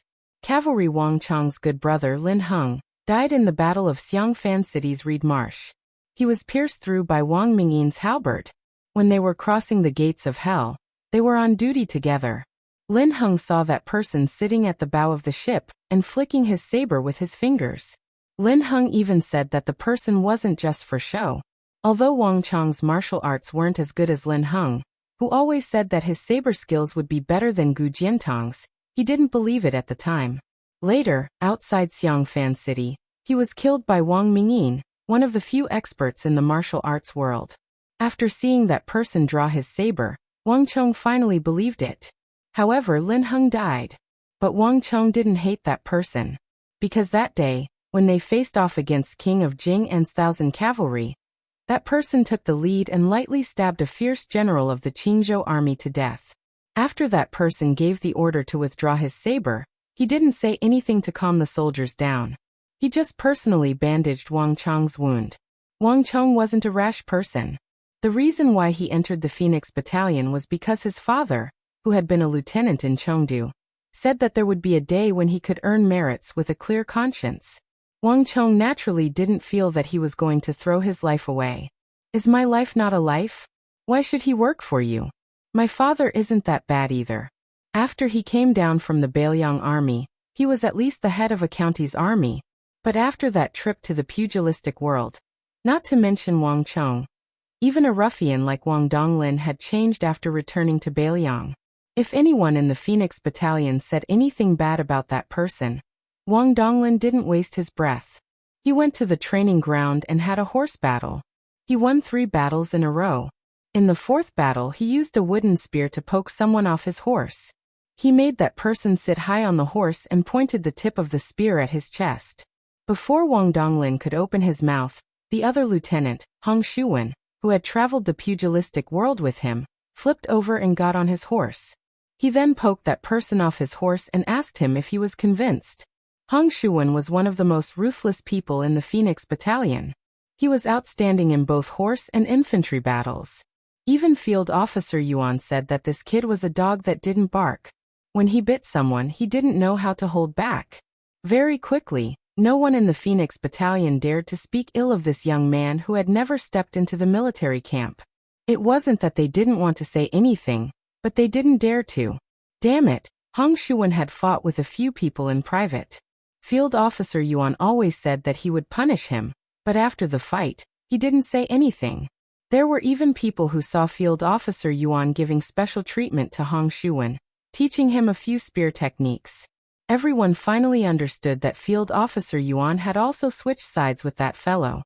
Moreover, after that incident, the famous Great Halberd Ningame of the Bailiang army would occasionally visit the Phoenix Battalion's encampment to look for Wang Chong and Wang Donglin's cavalry. During this time, he even took in 2 anonymous disciples. Although they didn't officially acknowledge each other as disciples, it was close enough. He taught them how to throw the short halberd.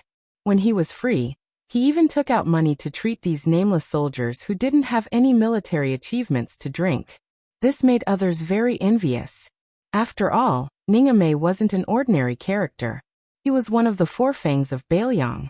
He was on the same level as Dian Xiongju, a first-rate general who commanded 6,000 iron stupa cavalry. Although the hearts of the 800 people in the Phoenix Battalion were currently scattered, everyone was worthy of the Bailiang saber at their waist. In terms of individual strength, they definitely wouldn't lose to any of the elite troops in Bailiang. Especially for a bastard like Hong Shuwen who fought as if he was eating. He should have become an elite crossbowman long ago. The 800 light cavalry held their breaths and waited quietly for the arrival of that person. They only knew that they were about to embark on a long-distance raid. They didn't know who to kill. They didn't know how many soldiers the enemy had. They didn't know if they would survive after the battle. Su Xiao sat in the carriage. The coachman was Spear Immortal Wang Xiu's junior brother, Han Laozhan. Chen Xiliang and the little girl followed him into the carriage. Su Beiji was left behind to enter Liangzhou's prefectural city and follow the coachman to the king's residence. He rode on horseback, accompanied by several old retainers whose auras were as long as rivers. The carriage suddenly stopped. Su Beiji suddenly saw the king of Bailiang lift the curtain and wave at him. Su Beiji sat in the carriage. He wasn't trembling with fear, but he still felt all sorts of emotions. The hunchbacked old man in front of him and Huang Sanjia had destroyed the principles of the spring and autumn annals. They were even said to have broken the backs of millions of Confucian scholars. Su Beiji really couldn't imagine that the butcher was an old man who talked and laughed with peddlers. Su Xiao leaned against the wall of the carriage with his hands in his sleeves. He said to the grandson of his old friend, "Don't hold a grudge about Su Huainan's death. Of course, if you really want to hold a grudge, you should hold a grudge against me." Su Beiji knelt on the ground and lowered his head. Su Beiji doesn't dare. Su Xiao smiled. "You don't dare?" Chapter 664. Su Beiji's back was immediately drenched in sweat, but his tone didn't change. He kept his gaze down and said slowly, "Since Su Beiji came to Bailiang, he will work for Bailiang wholeheartedly. But if you want me to have no grudges, Su Beiji is not a saint, so it's impossible." Su Xiao nodded and said, "That's true. Very good." Su Beiji was silent. Su Xiao said softly, "Let's sit down and talk. Speaking of which, we are still distant relatives. You can call me Uncle Su in the future."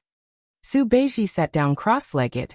Su Xiao asked, "This time, Prince Zhao Kai went to the western regions. As expected, the 800 Phoenix barracks will meet him at the throat between Jianghe and Lusha River. Besides a powerful Dharma king of the esoteric sect, Zhao Kai also has 200 elite Yulin cavalry and 16 imperial golden saber guards. As for the secret forces, Bailiang's spies didn't find out much. Do you think this assassination is worth it? Even if it succeeds, what are the pros and cons?"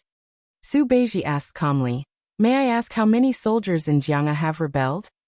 Su Xiao frowned and said softly, "Rebelling?" The old man smiled and said, "Let's do as you say.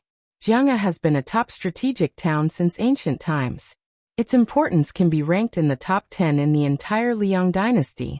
It has a total of 16,000 soldiers, half of which are infantry and half of which are cavalry. The 8,000 infantry are mostly former subordinates of Gu Jiantang, but there are also some subordinates of King Yan. As for the cavalry, there are 3,000 of them. They are just west of Jianghe, killing a group of bandits."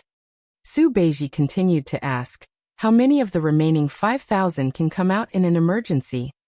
Su Xiao said, "More than half, still 3,000 soldiers. However, the prerequisite was that they had Gu Jiantang's tiger seal, which was the Minister of War's tiger seal. Unfortunately, I have some old subordinates on the way to the Sword Pavilion. They're old, and they might not be able to deliver military intelligence quickly."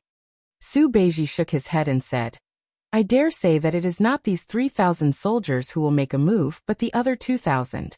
Because even if Gu Jiantang is willing to issue this order, there will be a woman in the imperial palace in the capital who will stop it." Su Xiao frowned. "Oh, who would have the courage to do that?" Su Beiji said indifferently, "The son of the Zhao family, to be more precise, is Han Diaoxi, who wholeheartedly wants to help Zhao Kai become the emperor. It was very likely that this eunuch, who seemed to be losing his power in the inner palace, would personally come to the capital. Moreover, Han Diaoxi's actions would mean that he is truly going downhill from the imperial palace. After all, it is a taboo for the imperial family for a eunuch to participate in the struggle for the throne. Moreover, the current emperor is not a muddle-headed emperor.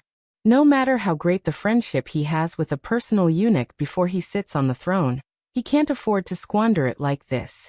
Even if the son of the Zhao family really wants to let Zhao Kai succeed the throne, Han Diaoxi will have to give up his position. Su Xiao nodded. That makes sense.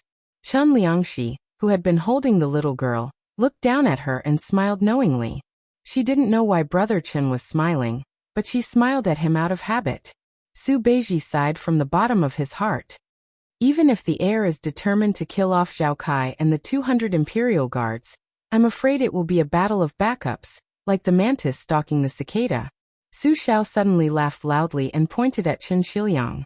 Then he said to Su Beiji, "You two great minds think alike, but there are still some small differences." Su Beiji didn't look at Chen Shiliang.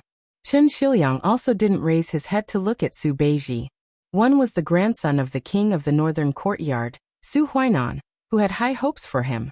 The other was a poor scholar, who didn't even have the qualifications to be seated at the Baogua Temple's winding water-flowing goblet.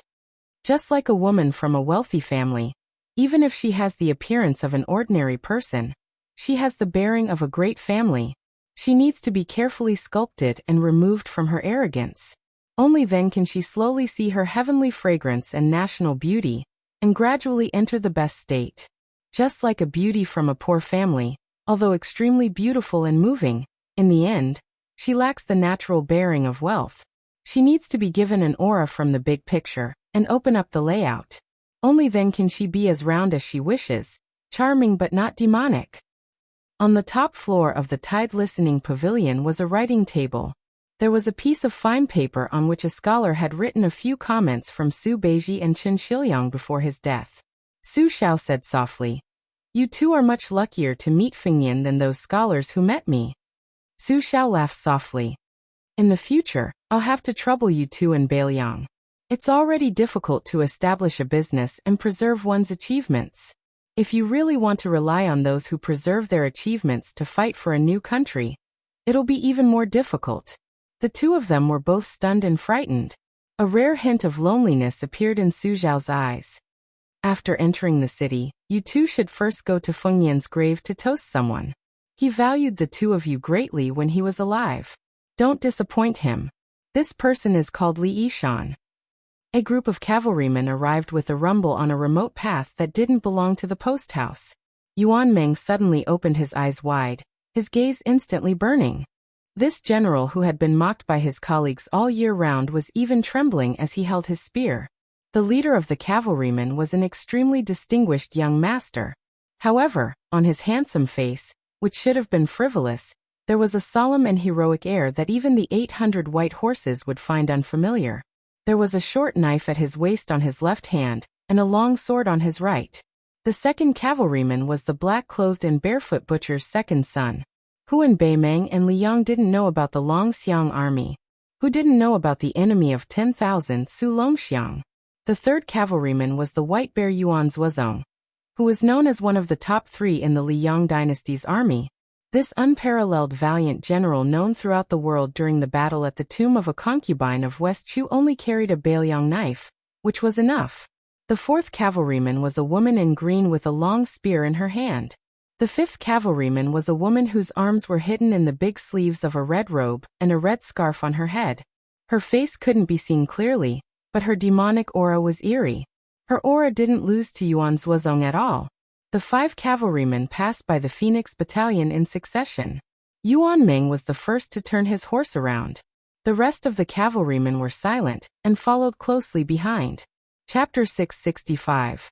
In the cold and cheerless imperial palace, after the autumn rain, the autumn wind brushed the autumn leaves.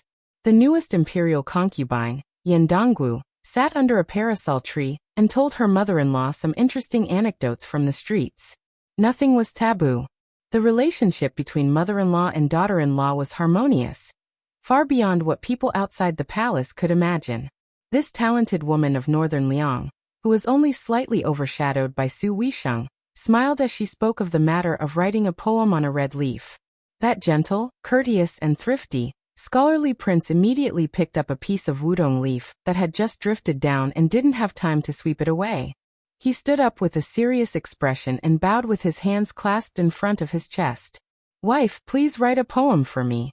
Empress Zhaoji, who was sitting to the side, was wearing a phoenix coronet. Although her appearance was average, she was extremely dignified and elegant. She was deeply respected by the emperor. For so many years, they had treated each other with respect.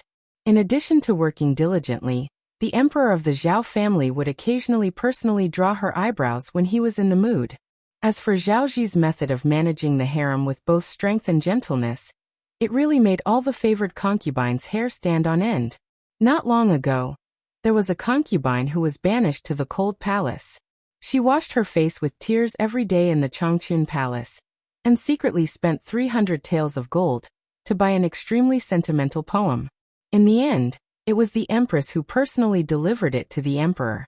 Zhaoji looked at the small squabbles between the princes and imperial concubines, and the corners of her mouth turned up slightly. She glared at her son, who was seen as the one with the least ancestral spirit among all the princes. She was imposing without being angry, but her tone slightly revealed the secret of heaven. "You are not proper. You are much less talented than your own wife. You also do not know how to improve."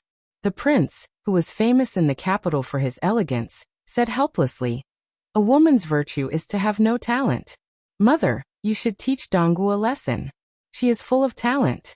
She is more than qualified to be the chancellor of the Imperial College or the Dahuang sect."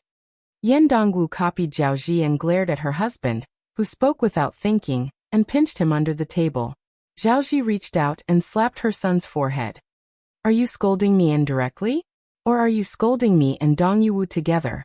When the prince smiled, his handsome face would be filled with a heartwarming warmth. It was very warm and intoxicating. Such an elegant man, born in a royal family, could make the noble ladies in the capital go crazy for him. Back then he married the Bailiang girl, Yan Dongwu, who happened to be the daughter of a Bailiang civil official. It really made the entire capital feel incredulous. However, reality proved that the two of them were a perfect match. Yan Dongwu had appeared at the palace banquet several times, and no one could find any fault with him. This made many old foxes who had lived in the capital for a long time feel gratified.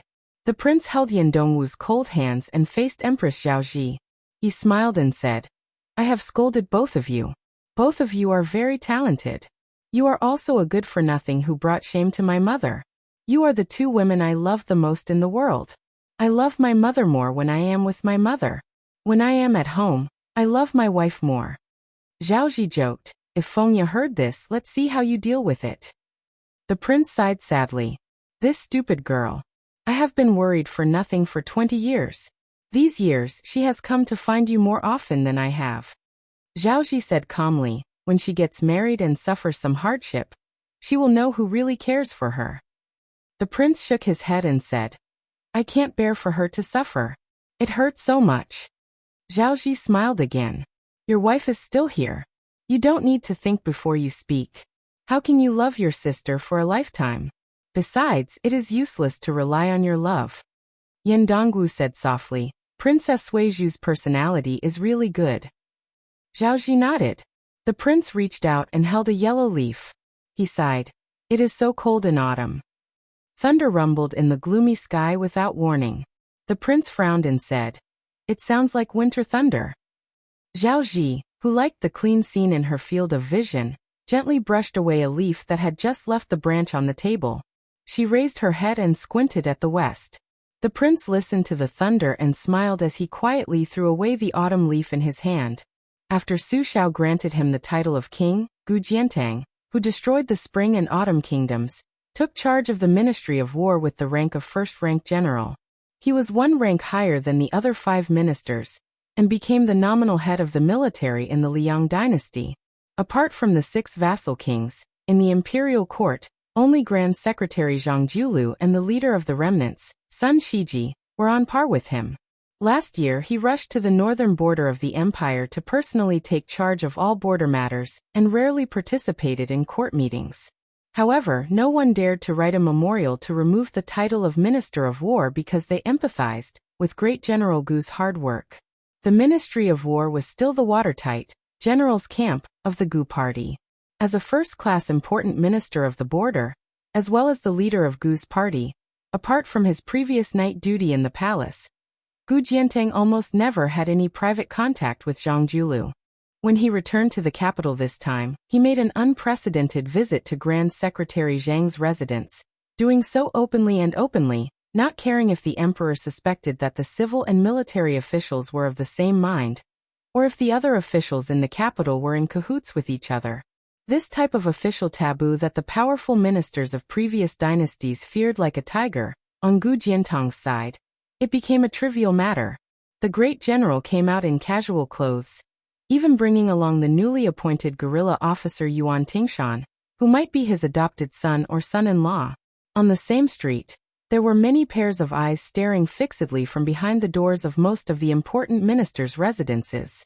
When Minister Gu walked out of the blue-eyed Grand Secretary Zhang's residence in large strides, they quickly reported to their masters who were waiting for news.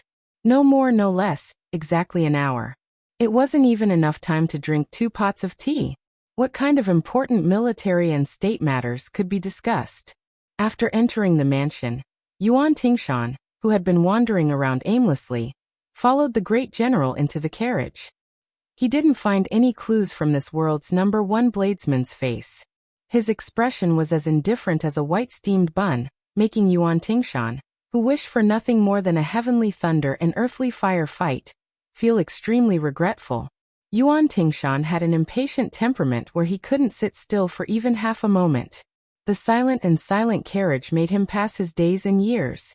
As soon as they drove out of a street where every door had a dynasty's great bodhisattva sitting inside, he couldn't help but ask, "Great General, what is going on?" Gu Jiantang didn't pay him any attention. Chapter 666. Yuan Tingshan normally acted like he was #1 under the heavens in front of everyone, but in front of Great General Gu, he was a bit better, not daring to act rashly. After all, deep down, he still sincerely admired this future father-in-law who had both military achievements and martial strength, yet was powerless. Originally, the one he worshipped the most was that king with a different surname, the butcher Su Xiao. Later on in Gangnam-do, he tried to assassinate the widow Su Xiao, but was seriously injured by that young immortal who could sever fate with a sword. He felt like there was no longer any good karma between him and Su Xiao in this life, so he turned his attention to Gu Jiantang. Yuan Tingshan could only mutter, "If you don't want to say it, then don't say it. I don't feel like guessing." Gu Jiantang calmly said, "You don't need to worry about the northern Jianghu. I will send you to Ji Province." Yuan Tingshan's brows furrowed tightly. Ji Province? The old nest of the valiant martyr Han family? I heard they were executed for the sake of Grand Secretary Zhang's prestige. Great General, at the time, you also contributed quite a bit, right? Gu Jiantang gave Yuan Tingshan a look out of the corner of his eyes. The latter shrunk his neck, saying quietly, "Either way, there isn't a single official who isn't vicious and merciless. How many people have I killed? Compared to you all, it's nothing." Gu Jiantang's tone didn't fluctuate at all. "When you arrive at Ji Province, you don't need to report to me when you kill people. When you arrive at the imperial court, I will help you stop the impeachment." Yuan Tingshan was pleasantly surprised. "Really?" Gu Jiantang closed his eyes.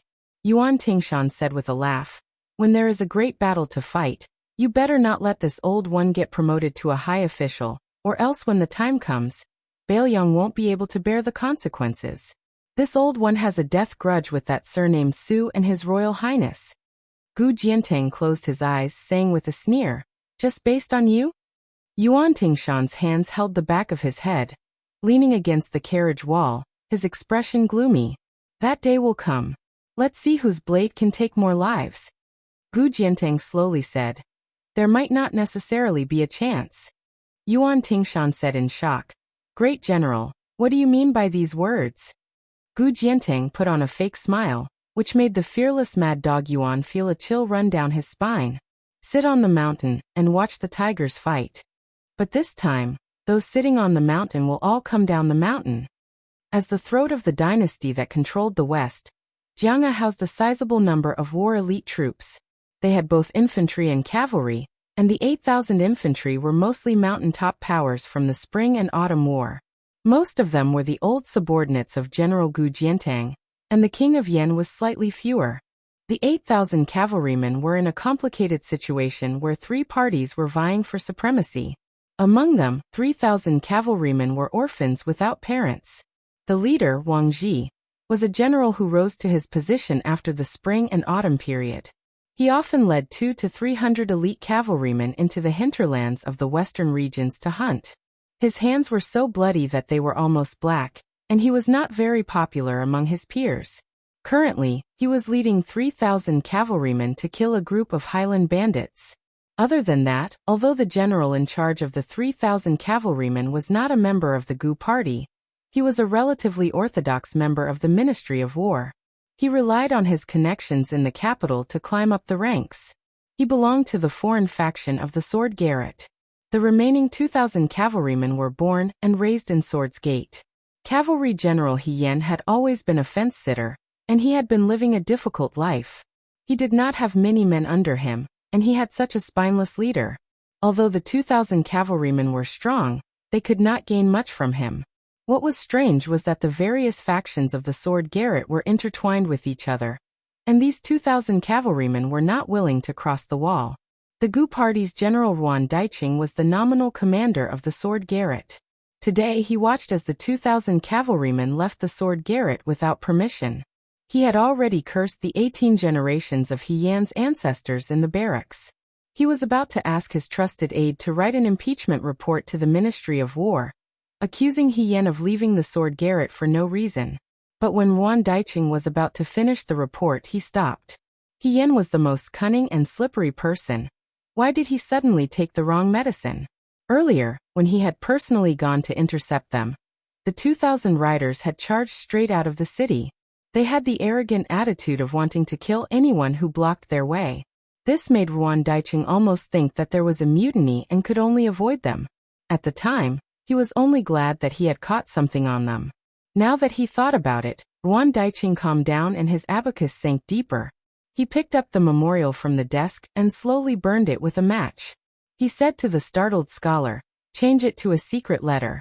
Find a trusted courier and send it 500 miles to the capital. Personally hand it to the minister."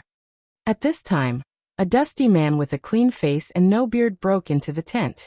Ruan Daiqing was angry at the incompetence of his guards, but when he saw the man's face he was surprised and nervous. He was about to say something to please the man, but the eunuch stomped his feet and pointed at Ruan Daiqing's nose and scolded, "Useless thing, why didn't you stop He Yan's 2,000 cavalrymen?" Ruan Daiqing was stunned. He was thinking about how to remedy the situation. The eunuch who served the empress for many years in the palace waved his sleeves and left. He left a sentence that made Ruan Daiqing's legs go weak. "Ruan Daiqing, you'll be kicked out of the sword pavilion. Useless." The baffled Ruan Daiqing stood rooted to the ground. After a long time, he came back to his senses. There was no third person in the tent. This general with real power only dared to curse in his heart. "Son of a bitch, do you have balls?" Outside the sword gate, 2,000 cavalrymen galloped like a flood. In the distance, there was a man with a head full of silver hair. He was wearing a bright red coat because of the gallop. He was extremely arrogant. He had stopped Chao Changqing 3 times in the Liang Palace. Once, the eunuch was only 100 steps away from His Majesty, but he was still stopped by the head of the eunuchs in the world. Previously, when Baihuer came out of the Bailiang Palace to get married, it even alarmed the king of Bailiang. Su Xiao asked with a smile, "She's married already?" Baihuer said calmly, "Take a breather. I'll be back soon." Su Xiao put his hands in his sleeves naturally and asked, "It doesn't count, right?" Baihuer nodded, "Of course." On this day, Nangong Push, who was known as the most beautiful woman in the world, left Liangzhou and disappeared. Almost at the same time, in the vast western region, a horse was riding slowly. The man in white held a dark purple spear in his hand. The spearhead was not inlaid, making the spear look more like a stick. The name of the spear was Plum Wine. Chapter 667. He rode in the front. The hot wind in the desert blew against his face. The rope on his cloak gradually loosened, and then fell into the yellow sand. It revealed a shocking, bright-colored python robe. The eunuch was followed by 2,000 cavalrymen of the sword Garrett a full mile behind him. There was an iron law in the Liang dynasty that was clearly engraved on the dragon steel. No eunuch was allowed to leave the palace. After the Liang dynasty became peaceful, there were only a few exceptions in the past decade or so.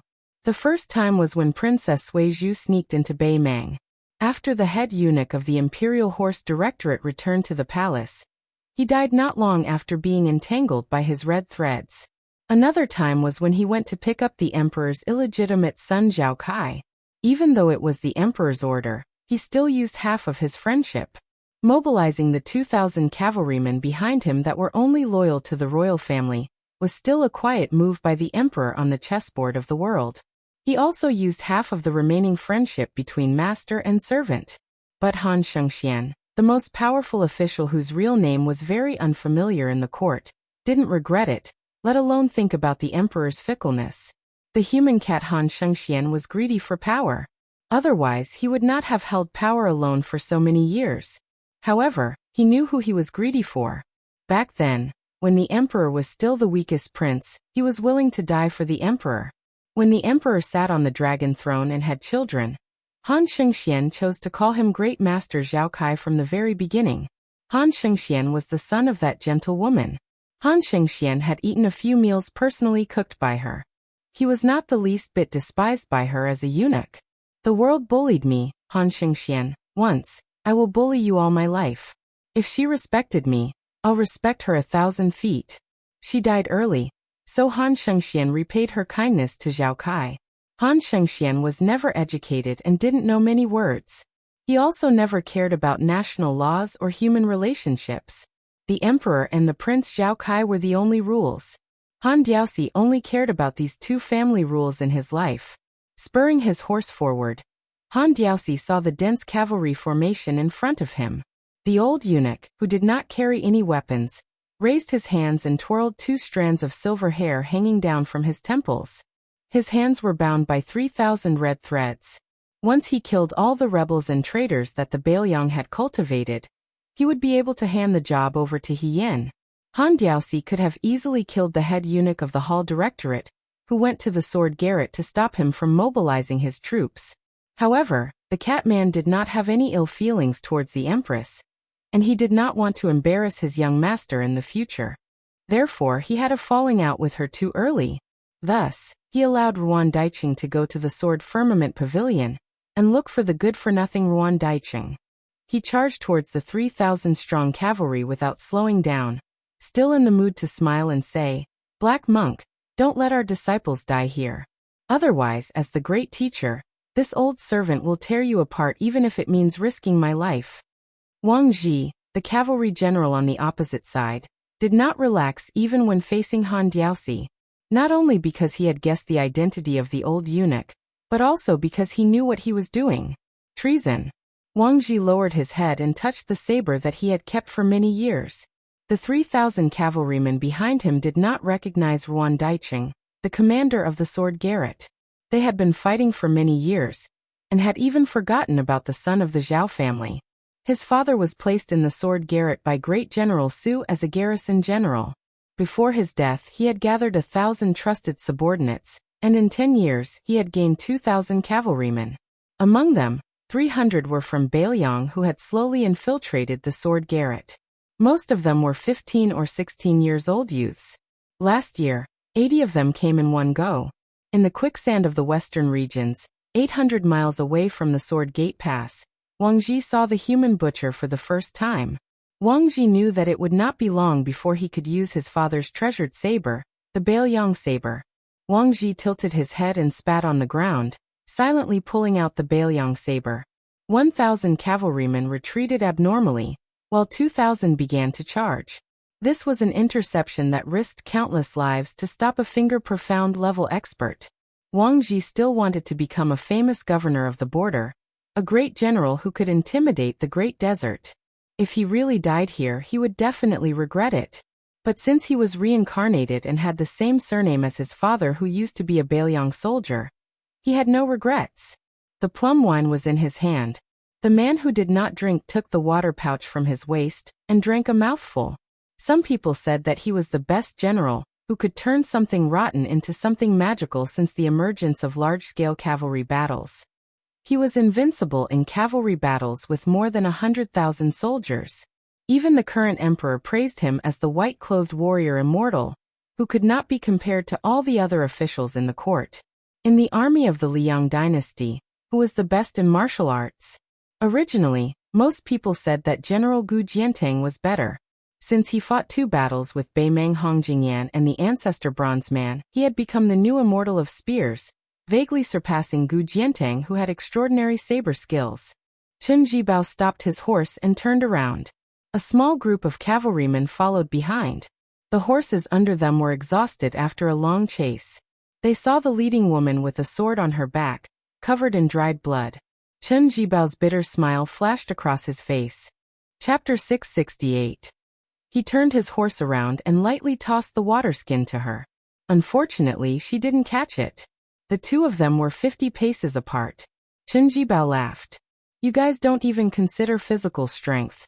Even 2,000 riders may not be able to stop me. The woman who hadn't slept for 2 days said coldly. The 600 iron Buddhas that Dian Xiongzong deployed and the 800 crossbowmen sent by Wei Fuqing are all dead. They're really promising. They're all wearing Beimeng armor. Chen Jibao said lightly. What's the point of killing them? They didn't rebel. They just happened to appear in the western regions. Su Weisheng calmed his breathing. Chen Jibao wasn't in a hurry to make a move. He still reined in his horse and stopped. The end of his spear pointed at the yellow sand under the horse's hooves. I didn't expect you to come. Otherwise, I wouldn't have done this. Su Weisheng said sarcastically. There's a battle that Chen Jibao didn't expect? Chen Jibao said indifferently. I did, but I didn't want to admit it. I don't know why, but every time I think of a situation that I don't want to happen, it always happens. There's no exception this time. Su Weisheng asked directly. Are you really going to rebel against Bailiang? Chen Jibao tilted his head slightly and asked back. Who said so? Su Weisheng didn't want to talk anymore. He gently breathed in and out, the ancient sword on his back trembling. Chen Jibao still didn't show any signs of lifting his spear. When I was young, I didn't want my father to die for my adoptive father. In the end, he took 62 Chen family members to bring up the rear without saying anything. He still went. The second time, I didn't want His Royal Highness to refuse to enter the capital to be the prince consort. He didn't go. Last time, I didn't want him to return from Beimeng to Bailiang alive. He survived. This time, I didn't want to see you, but you came. Chen Jibao finally mentioned the plum wine. All these years, I didn't do anything. I just wanted my foster father to slowly grow old and die in the position of king of Bailiang. Now I still don't want to be a disloyal and unjust traitor. So even though I knew that His Royal Highness had gone out 3 times, I still stood by and watched. The last time I didn't want to do anything, it just had to appear again.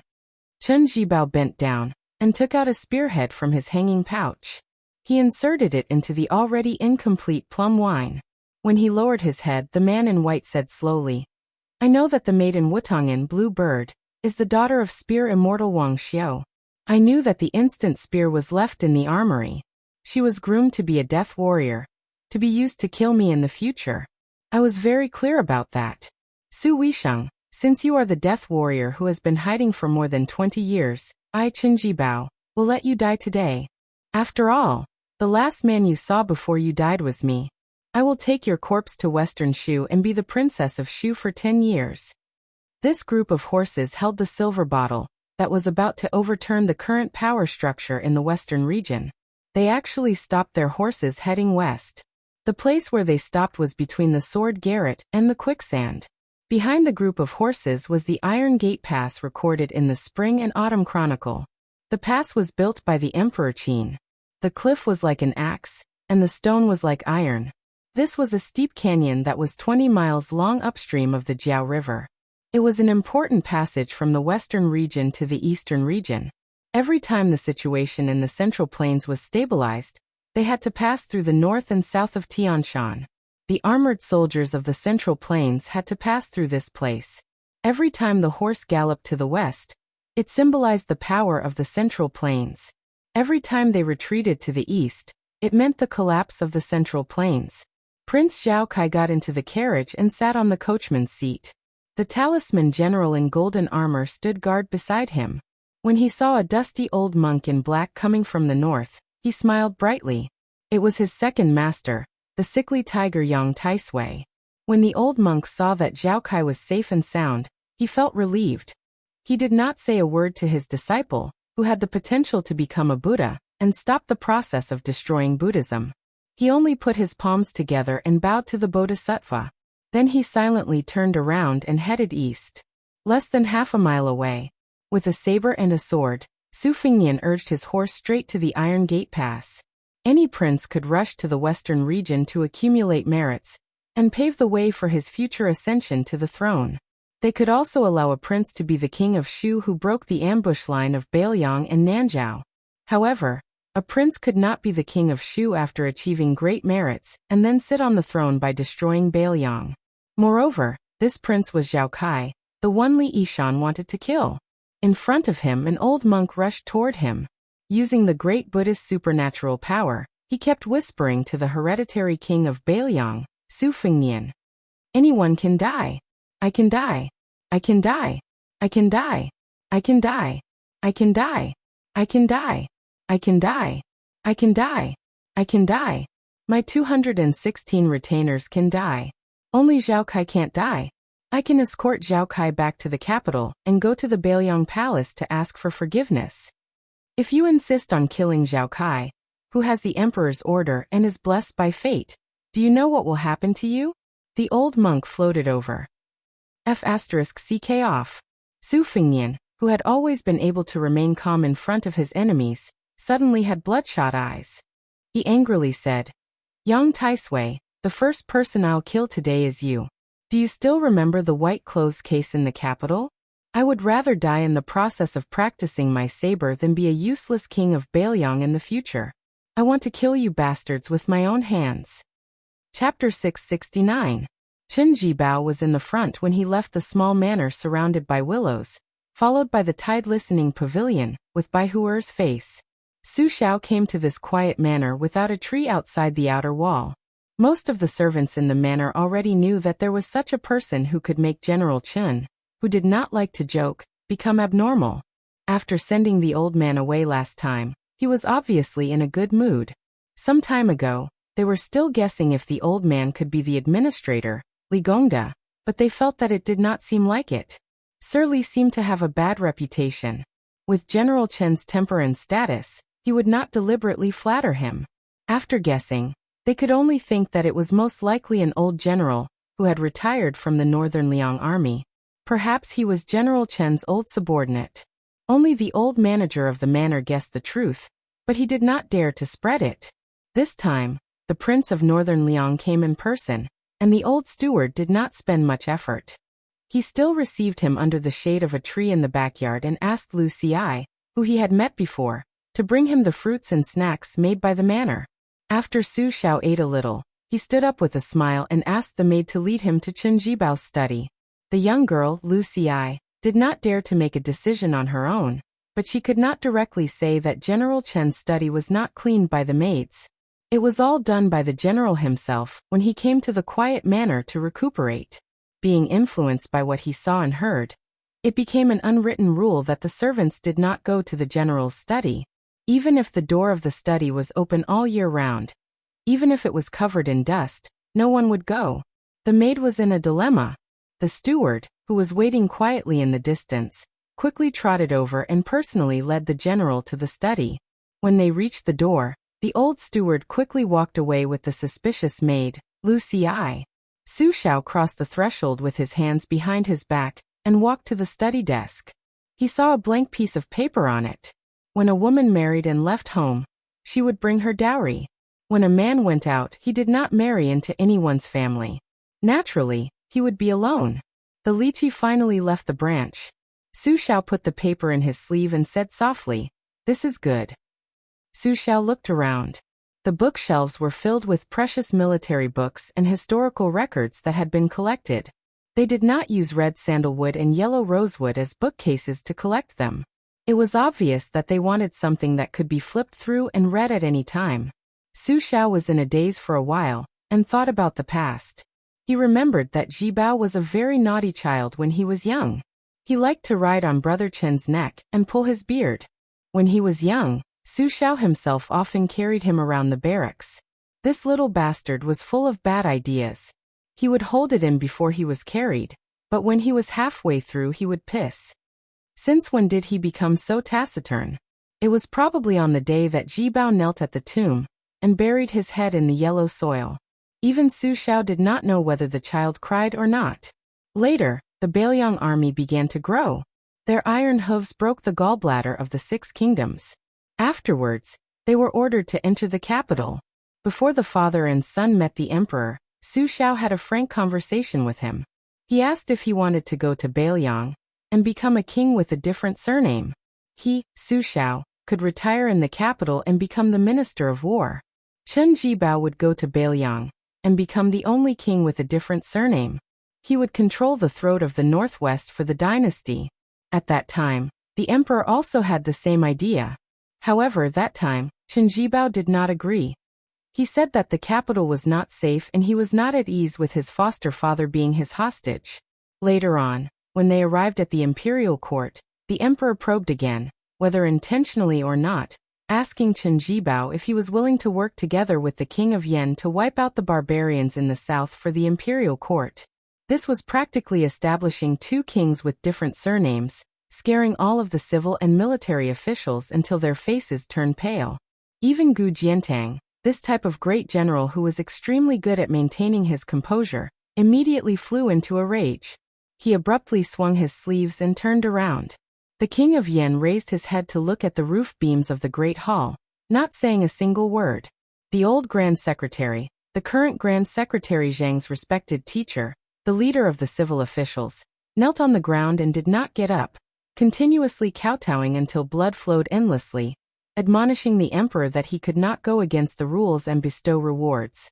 That year, white-clothed Chen Jibao was only 17 years old, Su Fingyan only about 8 years old. During these years, Su Xiao began to be unable to see through what this foster son of his wanted, unable to understand where his bottom line was. The more Chen Jibao had no desires, the more prepared he was, the more Su Xiao didn't dare to easily die of old age. It was because the butcher knew that once he died, Chen Jibao, who didn't seem to fight for anything, would be able to obtain everything. When that day truly arrived, a Bailiang between the cracks might not be able to satisfy Chen Jibao's appetite. Back then, why did the newly ascended Zhao family son of heaven confer Chen Jibao the title of vassal king? On the surface, he was magnanimous, rewarding meritorious service, not minding the 2 kings of different surnames cooperating with each other in the north and south. But wasn't he also trying to have the father and son mutually restrict each other? Su Xiao didn't doubt at all that the independent Chen Jibao didn't want or couldn't contend for the throne under the heavens. Su Xiao walked out of the manor, muttering to himself, "I hope there's still time for both sides." He returned to Bailiang Palace. In the great hall, there were no armored guards or murderous auras. Half of the 6 adopted sons had come. Qi Danghua, who carried the banner, Yi Shizhen, who studied under Yang Kai Zhao Chongling, and Yao Jian, who was skilled in greenbag geomancy and dragon-seeking. Chen Jibao, Yuan Zuozong, and Chu Lushan were no longer in Bailiang. Only the 4 of them were left. Seeing their adoptive father gently sit on the chair, Yi Shizhen and Yao Jian exchanged a look and slowly knelt down. Qi Danghua didn't move. He glared at his 2 brothers who had succeeded long ago, his face full of anger. Su Xiao put his hands in his sleeves, leaned back and said, "Our Bailiang spy agency has been divided into 2 in these years. Lu Qiuer is in charge of one half, Shizhen is in charge of the other half. Not long ago, 2 people spent 1,100 caddies of gold to buy a life, hiring a blind woman called Xue Songguan to kill Fingyan. Shizhen, your 500 caddies was the first move, the death. Lu Qiuer's 600 caddies was the last move, the purchase. because this blind female zither player did not go back on her words after taking the money. Lu Qiuer's 600 caddies was a loss, but she stopped when she was needed. Whether or not Feng Yan could survive in the northern Mang, he still had to give it his all. I know that Chongling had a good opinion of Ji Bao before he died. He felt that if he could control the Beiliang cavalry, not just unifying the spring and autumn period, he could even eat up Beimang in the future.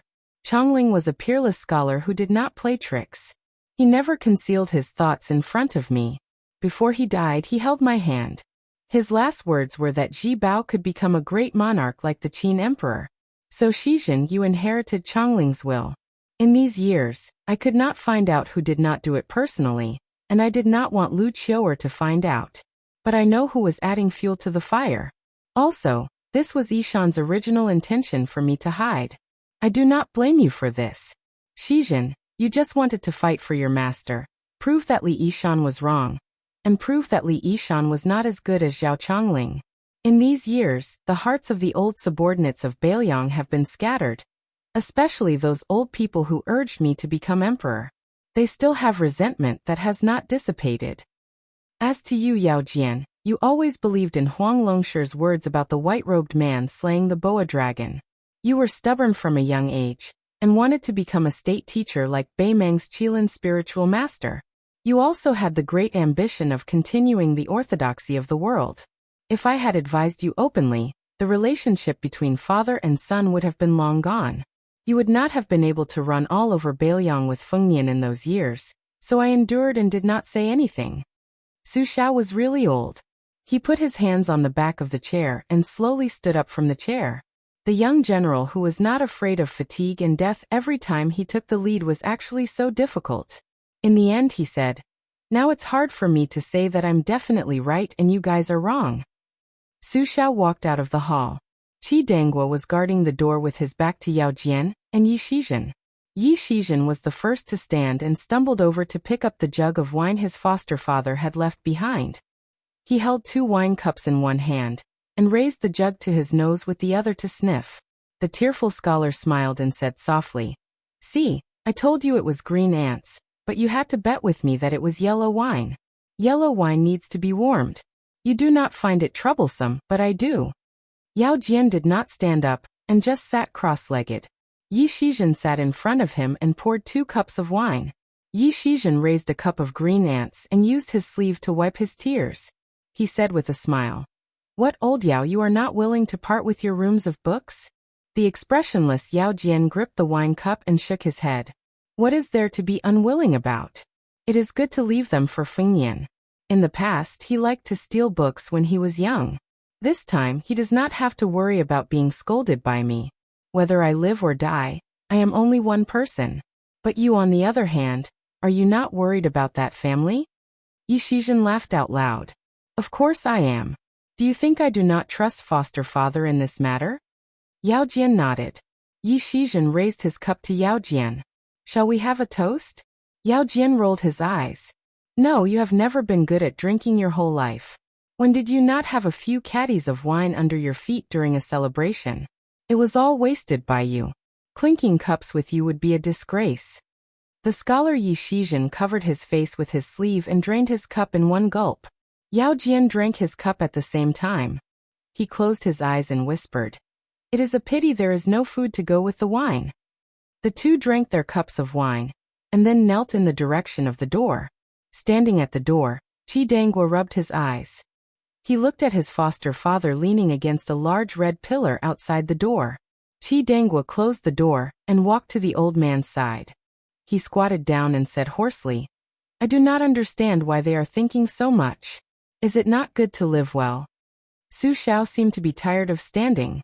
He sat on the steps and said softly, "Foster father does not know. The people who can tell me the answer, like Chongling and Yishan, have all left." Chapter 670. The Iron Gate passed between the quicksand of the sword. Garrett gathered the best masters in Jianghu in the past 100 years.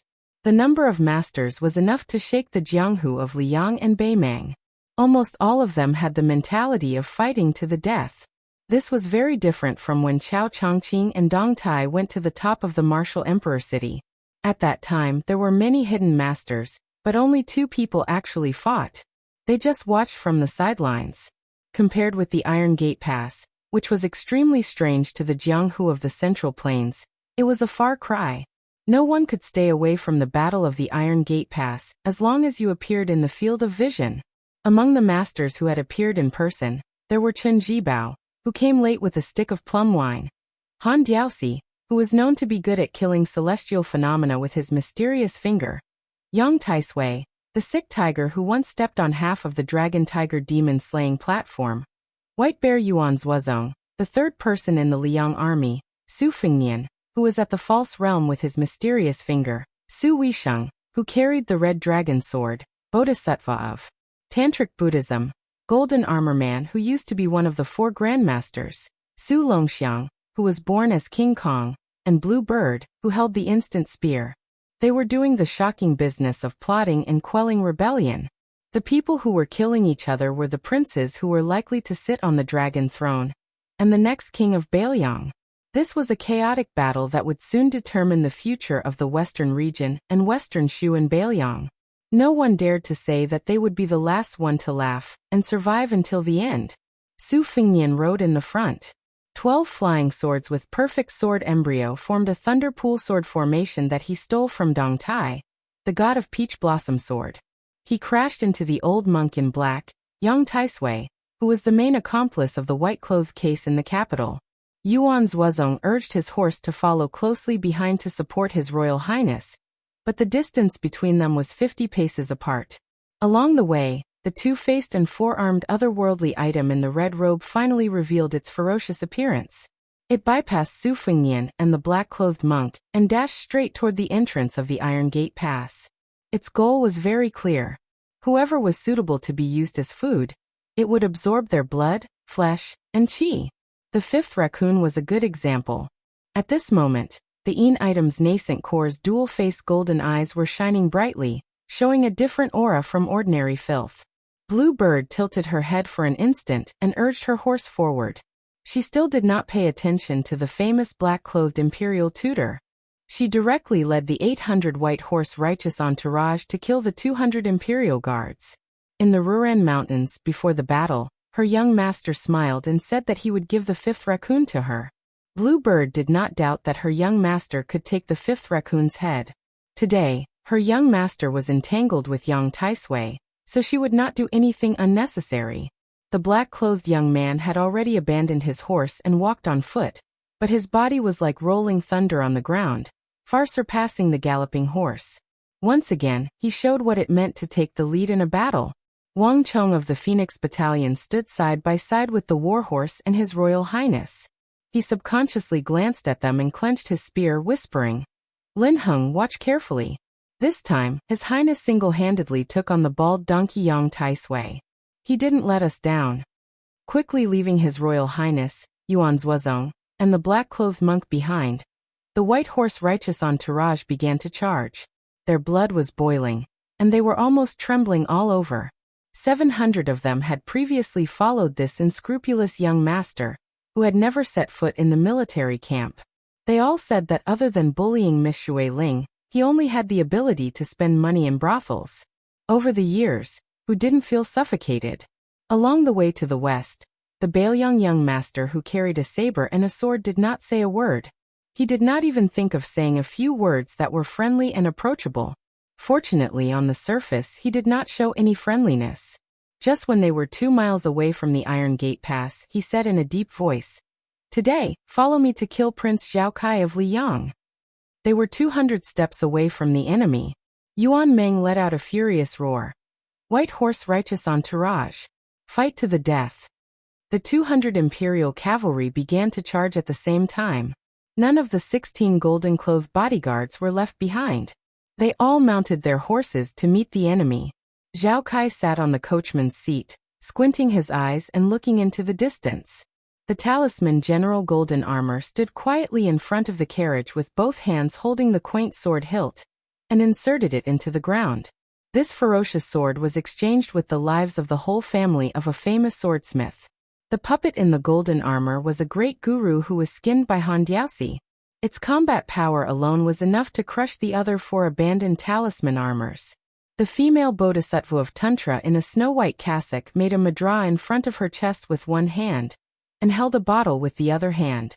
The yellow sand spun crazily a few feet above her palm, and gathered into a tower. It gradually formed a star vortex. Zhao Kai held the horsewhip tightly and stood up. He took a deep breath. Will I die here? The sturdy horsewhip in his hand suddenly broke inch by inch. The prince sneered in a low voice. How can I die here? Chapter 671. The history books, especially the unofficial history books, like to describe those fierce generals as the enemy of 10,000 people, but no one would take it seriously.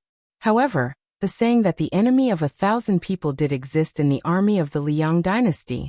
Although it was rare, there was a precedent. When the Su family wanted to establish Western Shu for the emperor, except for the king of Western Shu and a large number of officials, they swore to defend the country. They would rather die than surrender to the Liang dynasty, and they would rather die than flee to the imperial city. The Sword Emperor of Western Shu, as a member of the royal family of Western Shu, guarded the city gate with his sword. Unfortunately, after the battle, he was first exhausted and then crushed to death by the Bailiang cavalry. In that battle, the Sword Emperor of Western Shu killed 800 men in 3 hours. After he died, he was trampled by the horses. Then Chu Lushan put a flag on the corpse. The long chaotic wars of spring and autumn caused the soldiers to gain a lot of experience in fighting against top-class martial artists in the martial world. They had to exhaust their opponents before their morale collapsed, and not give them a chance to catch their breath. These precious experiences that were gained by piling up corpses and lives were passed down from the old soldiers to the new soldiers, generation after generation. Wang Ji, as a general of the Sword Garret, was in the south of Western Shu where the Sword Emperor died. Needless to say, Bailiang had Chen Jibao and Yuan Zuozong who survived in the imperial concubine's tomb. They could be said to be worthy of being the enemy of 1,000 people. Naturally, they often used these brilliant figures as imaginary enemies to train the cavalry. However, the fierceness of the red python-robed eunuch and the craftiness of his killing methods still made Wang Ji a little unprepared. Han Diaosi rushed in a straight line, his red python robe fluttering in the wind. Thousands of red threads appeared on his hands, and he could easily take people's heads and cut them into pieces. Except for Wang Ji's Bailiang saber cutting off some of the red threads, and a few capable generals who luckily survived, no less than 30 cavalrymen were strangled by this human cat. Fortunately, the cavalry battle formation did not pursue multiple rounds of killing from the beginning. They wanted to be firm. Even if they had to give up a part of the advantage of the cavalry's impact, even if they had to give the 2,000 cavalrymen behind Han Diaosi an innate advantage, they had to try their best to circle around and stop this old eunuch. The secret order Wang Ji received a few days ago was very simple. It only had 2 words: delay. With what? In addition to conserving 1,000 of his cavalry to prevent them from being defeated by the 2,000 people who knew each other well, the 2,000 cavalry that participated in the battle also did not swarm forward like a swarm of bees. Instead, they were divided into 20 cavalry groups of 100 men, striving to advance and retreat with a sense of propriety, so that the advantage of numbers could be fully utilized to the extreme. Wang Ji had already had 3 hurried exchanges with Han Diaosi. The first time he used his saber to block the enemy, and the other 2 times, he bent down to pick up the spears of his fallen comrades. The last time, he threw his spear back to chase after the red cat and threw it behind him. One of the spears was actually wrapped around the back of the spear as if it had grown eyes, directly twisting the spear into pieces. Wang Ji threw the spear for the 3rd time, directly abandoning the man and killing the horse. The frighteningly red cat unexpectedly reined in the horse and leapt into the air, dodging the flying spear. It even pulled the heads of the surrounding 5 cavalrymen into the air. Wang Ji's eyes were bloodshot as he cursed, "Mother***, you're not human at all." Behind Wang Ji, there were 8,000 horse hooves stomping on the ground. Wang Ji made a hand gesture, and the 1,000 cavalrymen who were motionless split apart like a flood, bypassing the reef in the middle of the river, and rushing towards the 2,000 cavalrymen led by He Yan. In addition, the 6 cavalry groups that were on the periphery could not immediately surround the killer cat to engage in a fierce battle. Wang Ji carelessly rubbed his cheeks, spat out a mouthful of bloody saliva, and said fiercely, "If I don't die this time, No matter what, I will ask the king of Bailiang to be the general of 10,000 cavalrymen. Chen Jibao said that he wanted to kill Su Weisheng and bring her body to Western Shu to proclaim himself as the king. He did not have the slightest intention of showing any mercy, nor was he sloppy at all. Every time the plum wine came into contact with the ancient crimson feather sword, this famous sword would explode with a series of clear and melodious sounds like the roar of a dragon, trembling and melodious. Every time they collided, Su Weisheng, who was holding the sword in her right hand, would violently shake her right sleeve. The profundity of the plum wine was not limited to this. Every time Chen Jibao struck out with his spear, it seemed gentle without the slightest bit of anger. But every time he shook his sleeve, the elite cavalrymen of the Great Snow Dragon Cavalry would suddenly die for no reason. Clearly, before they could get within 20 steps of the two of them, they died cleanly, as if a spear had pierced through their chests. They did not even have the time to feel the pain before their bodies flew backwards, falling into the yellow sand. Chen Jibao suddenly swung the plum wine, sweeping it out horizontally.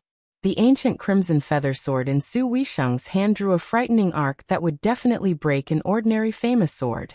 The two cavalrymen behind Su Weisheng and her horse were once again mysteriously killed. Before they fell off their horses, their bodies in the air were exactly the same as the ancient crimson feather sword, drawing an arc in the air. Lightly taking back the plum wine, Chen Jibao pointed at the ground, and the tip of the spear spun out a flower.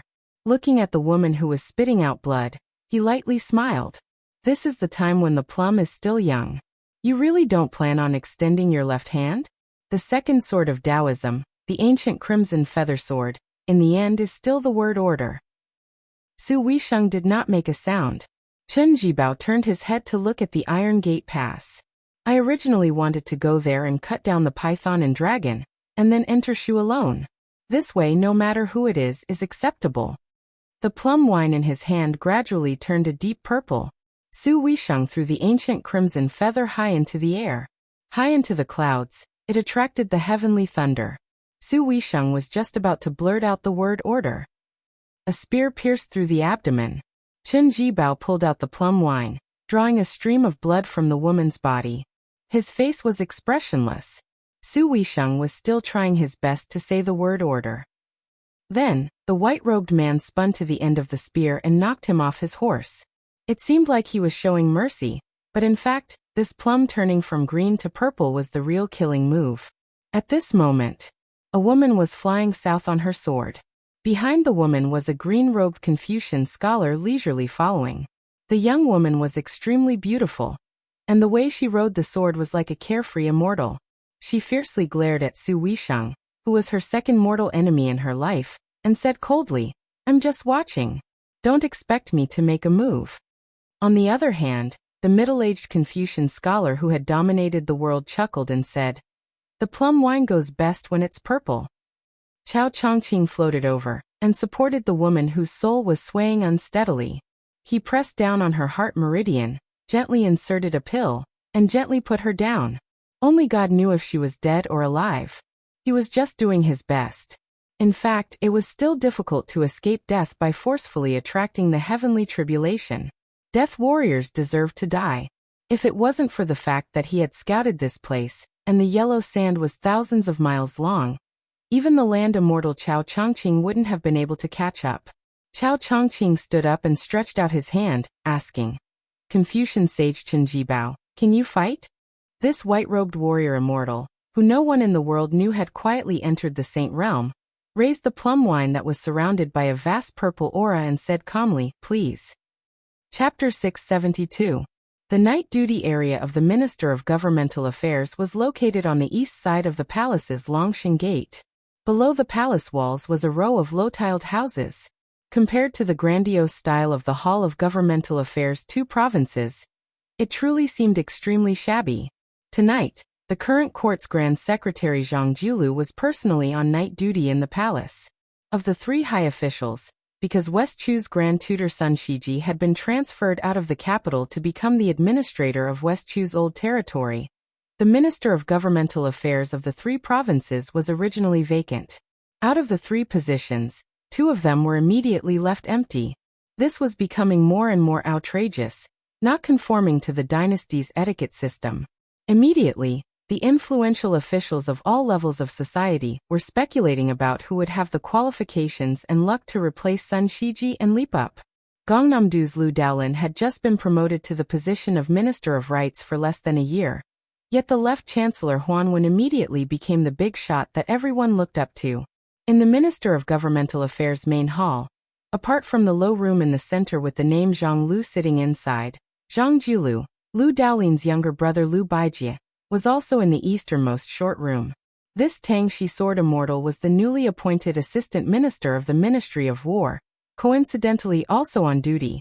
Even though the Ministry of War was controlled by Gu Jiantang, it had always been impervious to oil and salt, with the other ministers and the 5 ministries having the intention of not interfering with each other's business. Of the 6 ministries and yamen seals, only the Ministry of War had its own main hall and side room. Towards this, Zhang Jiulu, who was known for being strict in governance, unexpectedly dealt with it without batting an eyelid. It was clear that not only was Great Minister Gu's rank a full rank higher than the 5 ministries' ministers, his real power was without a doubt far greater than the difference of a single rank. However, Lu Baijie, who had just entered the core of the capital's officialdom, didn't mind these things at all. When he occasionally met Grand Secretary Zhang, it wasn't just a greeting of a dragonfly skimming the surface of the water. They would also stop and exchange a few words. Each time, they chatted happily, not the slightest bit perfunctory. Zhang Jiulu was currently flipping through a forbidden book copied from the old Chu, written by a mad scholar. Sun Shiji, who had rushed to Guangling Path to take up a post to appease the clamoring public opinion, actually wrote a letter specifically for this matter, pleading for leniency for that scholar, pleading for leniency. When Zhang Jiulu received that letter during the day, he didn't immediately reply, only asking for a forbidden book from the Imperial Archives, carefully flipping through it. Just as he was reading to the point where his brows were furrowed, the blue-eyed, purple-bearded Grand Secretary heard a burst of bold laughter from outside the main hall. The number of old fellows who dared to cause such a ruckus in the inner court could be counted on one's fingers. Zhang Jiulu put down the forbidden book and glanced at the full moon hanging on the wall outside the window. In the room, several of the influential officials of the 6 ministries subconsciously stopped writing and put down their books, all of them looking at the Grand Secretary. Zhang Jiulu smiled and gestured at everyone, indicating that they should ignore him. Unlike when the previous Grand Secretary was in charge of the minister's desk, although the officials in Zhonglu were all 4th rank and above, they were actually almost a generation younger than before. There were very few gray-haired old men with muddled eyesight. Most of them were around 50 years old, and there was even one in his early 40s who had entered the central government as the assistant minister of the Ministry of Personnel. Zhang Jiulu gently stepped over the 2 thresholds and walked out of the main hall that was privately called Zhonglu by the court. He saw the left chancellor Huan Wen's old face that couldn't be any more familiar. In addition, there was also the Minister of Rights Lu Daolin, who was originally on duty in front of the Imperial Palace's West Qianxi Palace. When a prince left the capital to be conferred a vassal, it was a major event that would affect the entire situation. The Ministry of Rights of the Imperial Clan Court and the Hall of Governmental Affairs had to put in effort in all aspects. There was not the slightest bit of error. However, between Huan Wen and Lu Daolin, there was another man. The most conspicuous thing about him was the yellow dragon robe he wore. Zhang Jiulu quickly stepped forward and was about to bend down to pay his respects when the emperor gently supported his arm. Zhang Jiulu no longer pretended to be humble. Out of the corner of his eye, he saw a young eunuch. He said he was young, but that was only in comparison to the previous eunuch from the ceremony directorate, Han Shengxian. Originally, it should have been Han Diaoxi who accompanied the emperor at his side. Zhang Jiulu, who had never interacted with the eunuchs of the internal court, didn't want to delve too deeply into it. It was enough to know what was going on in his heart. Lu Daolin saw that the 3 of them had no intention of immediately entering the room, so he was the first to take his leave and walked into Zhonglu. The emperor waited until the Minister of Rights entered the room before joking in a warm voice, "My 2 beloved ministers, please come with me to the Ministry of War's main hall for a while. I know where the tea is good. It's the authentic spring spirit lake tea before the rain. Zhonglu's side isn't good. The tea is also sloppy and can't enter one's mouth. Zhang Jiulu, who didn't pay much attention to the rules when interacting with his subjects in private, smiled and said, "Sure, I don't like shamelessly freeloading wine. Things like freeloading tea, there's no harm in doing it a few times while General Gu isn't here. However, I reckon that Chancellor Huan won't be interested." Huanwen glared at him and said, "Zhang Baiyan, you've only just seen His Majesty and you're already in a hurry to set me up?" Zhang Jiulu glanced unhappily at Huanwen, who had his hands behind his back. "Such a strong aroma of wine, do you think I can't smell it? Since His Majesty has rewarded you with good wine, you should obediently shut up and drink your wine later. Don't get drunk and go crazy." Huanwen, who was exposed by his bad friend, laughed loudly. The emperor of the Zhao family was also in a good mood. He walked with the two pillars of the country to the Ministry of War's East Wing main hall. There was a saying that there was a confrontation with Zhang Lu here. With regards to these harmless disputes, the emperor heard them and dismissed them with a laugh. Even in front of Zhang Jiulu and Gu Jiantang, he could still casually tease them without any ill feelings. After crossing the threshold, they saw that His Majesty had personally come to the main hall.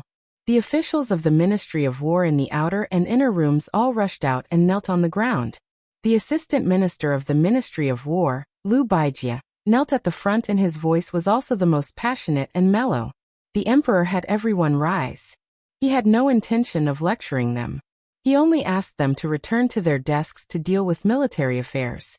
However, he left Liu Baijie behind. The emperor of the Zhao family thought highly of this person. He had repeatedly ordered him to enter the palace to discuss military affairs.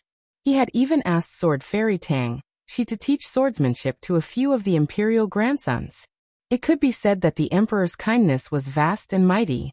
This allowed Liu Baijie to quickly establish himself in the imperial court in the capital. No one dared to slight him. There was a huge painting of mountains and rivers hanging on the wall of the outer room. The emperor had the three dignitaries sit down and drink tea.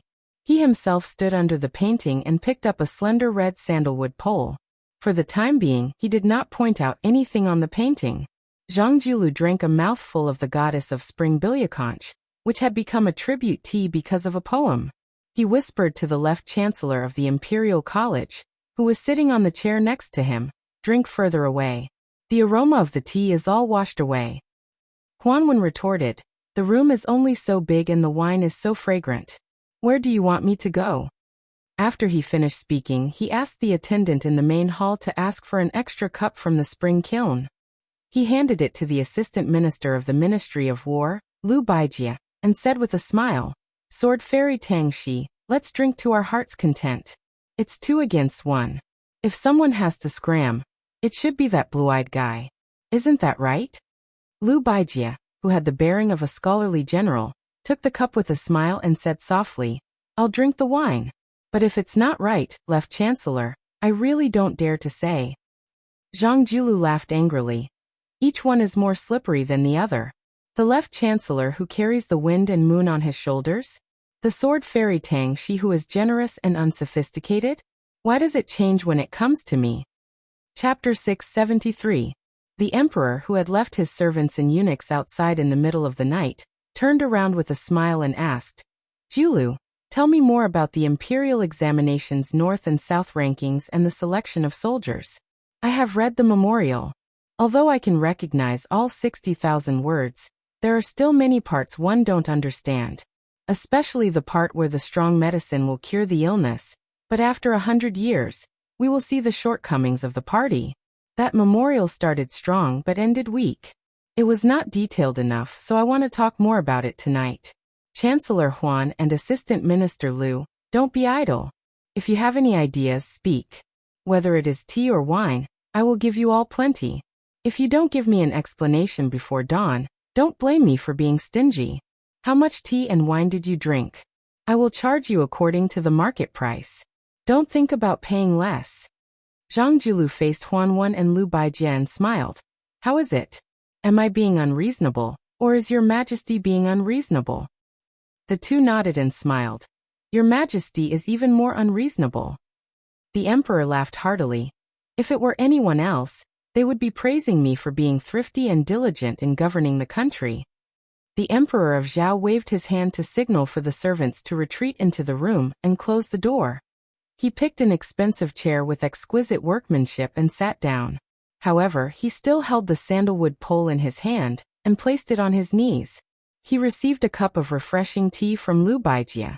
They talked until dawn, but the four of them were still not tired at all. They were still in high spirits. In terms of diligent governance, the Emperor of Zhao could indeed be ranked in the top 3 of all the emperors in history, although there were still some details that were not mentioned. The emperor still stood up and rubbed his hands and feet. He walked to the giant painting with his back facing the 3 of them. He drew an arc at the intersection of Bailiang and Western Shu. He asked, "Are they all here?" Zhang Julu said in a low voice, 60,000 cavalry. There are still 20,000 cavalry on the road. The emperor, who was using the wooden pole to point out the country, smiled and said, "There is not much difference between 60,000 and 80,000, unless 60,000 is 600,000. Zhang Julu nodded. The emperor of Zhao threw away the pole and went to the table to grab a porcelain cup that had already turned cold. However, he did not raise it. Perhaps he was not in the mood to drink tea to quench his thirst. Or was he afraid that his subjects would see the details of his trembling when he raised his cup? He looked down at the teacup and asked softly, "Do you?" Zhang Julu calmly shook his head and said, "Don't worry, Your Majesty. They won't fight." When the Zhao family's son heard this clear answer, he smiled and put down the teacup that he had never lifted. He raised his head and said, "You guys should rest early too." After Lu Baijia and the 2 old officials saw His Majesty out of the main hall, they returned to the room alone and inadvertently looked at the table. There were still some ripples in the cup.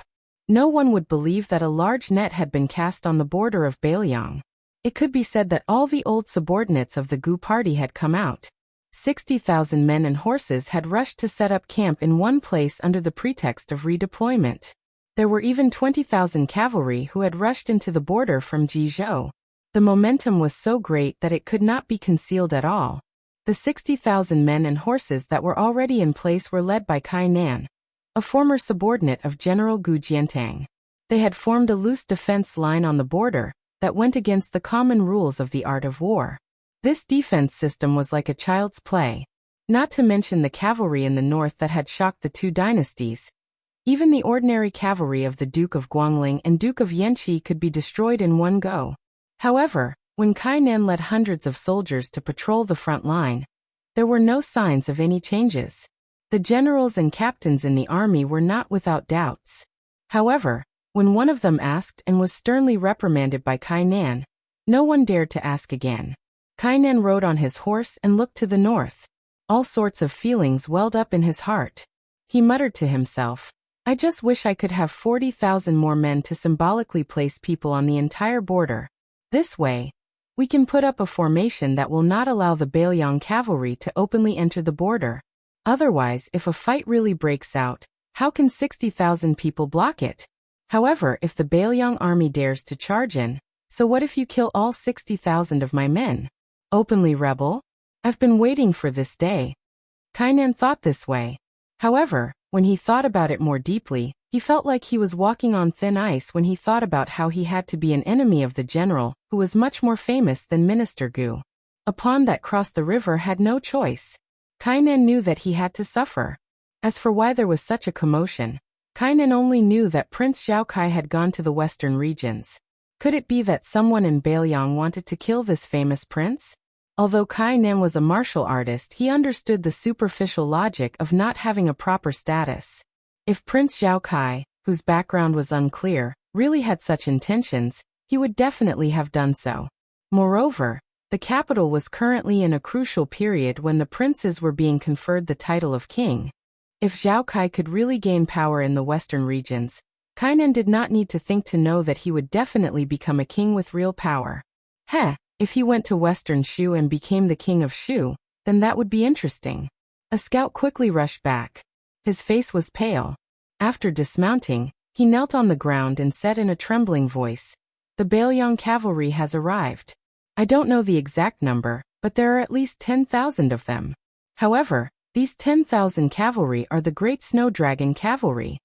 Kai Nan's expression was normal. However, The joints of his fingers holding the sword were white.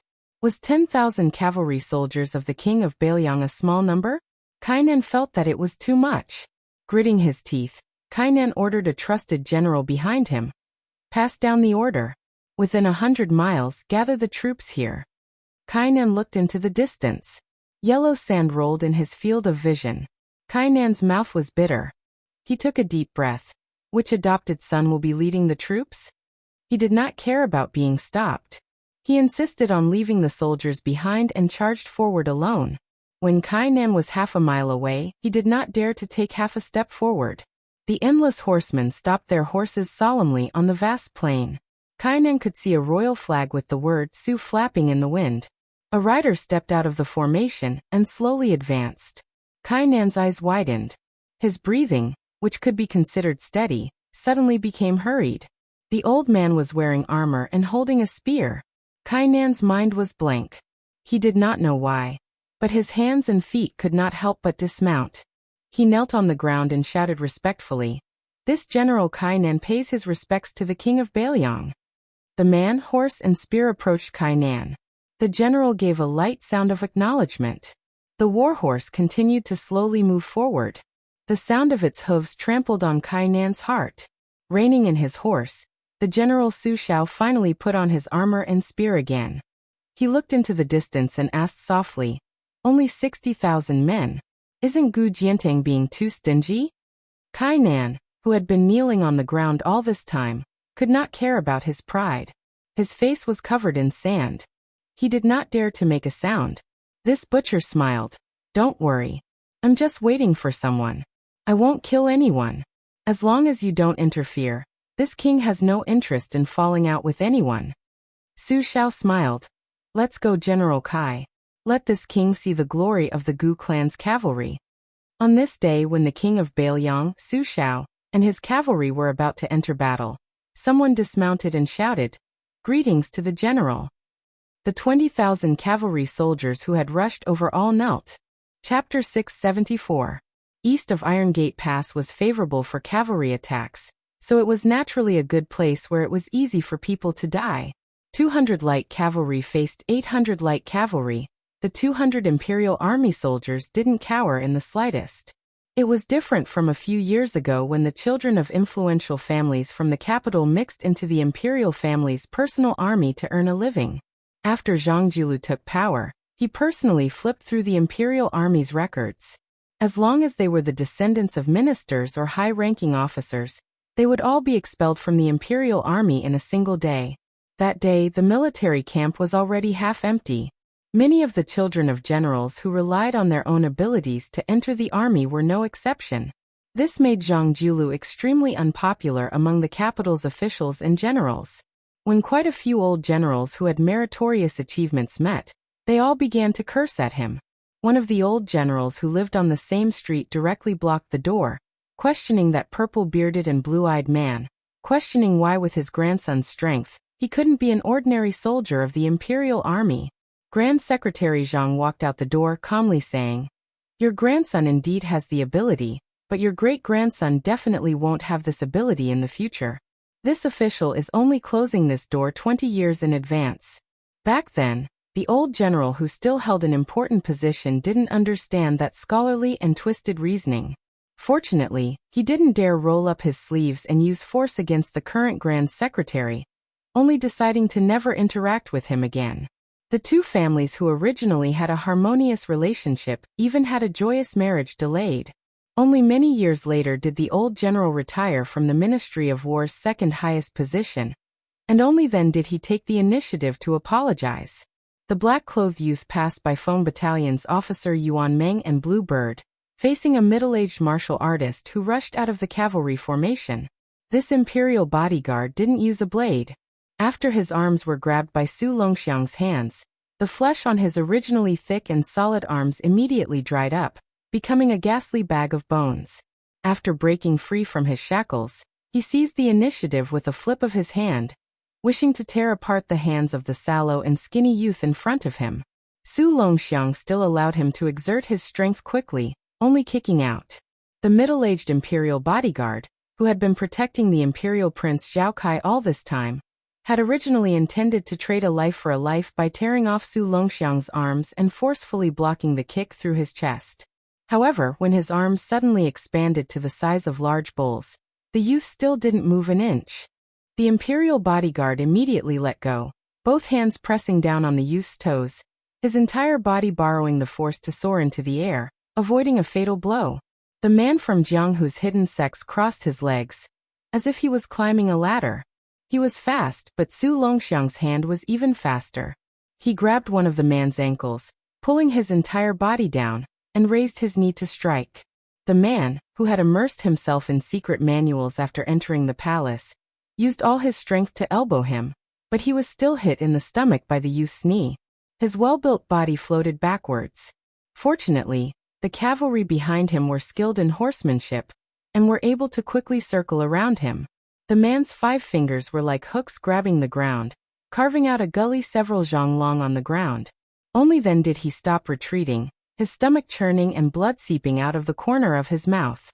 The man stood up with a bit of fear in his eyes. Since scholars could sell their talents to the royal family, many of the top boorish men were willing to sell their martial arts to the court. Unlike the Su family in Beiliang, who had no official position or power, as long as one had the ability, they could take a position in the royal palace in the capital. Because of his outstanding martial arts, this golden saber imperial bodyguard, who had been bestowed with a yellow saber by the emperor, was a well-known figure. Once, when he returned home to visit his family, his sect had been suppressed by the governor and the general. When he returned, the world had been turned upside down. The snobbish governor had asked an old scholar to write a plaque and personally sent someone to hang it in the sect. Originally, he had been restricted by the rules of the palace and had not planned on arguing with the governor. After that, he brought a disciple of his sect's martial uncle to the capital and luckily became the second Golden Saber Imperial Bodyguard. The middle-aged Golden Saber Imperial Bodyguard slowly exhaled and surrounded the black-clothed youth with many of his colleagues. The man thought to himself that even if he died here today, he would not let down the sect. Su Longxiang strode forward in a straight line, his eyes fixed on the woman in the white cassock. Blue Bird was the first to break the formation. The spear in her hand deflected a spear from the enemy's face. With a light shake of her wrist, she used the delaying formula and the curved spear technique to pierce through the back of the valiant rider, who had thought that it would be over in one round. The curved spear returned. Blue Bird's spear swept across in an instant, and the body of the imperial bodyguard was cut into 2. She didn't continue to fight.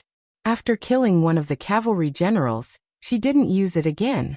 Even if the imperial cavalry stopped her for a moment, she only rushed towards the carriage.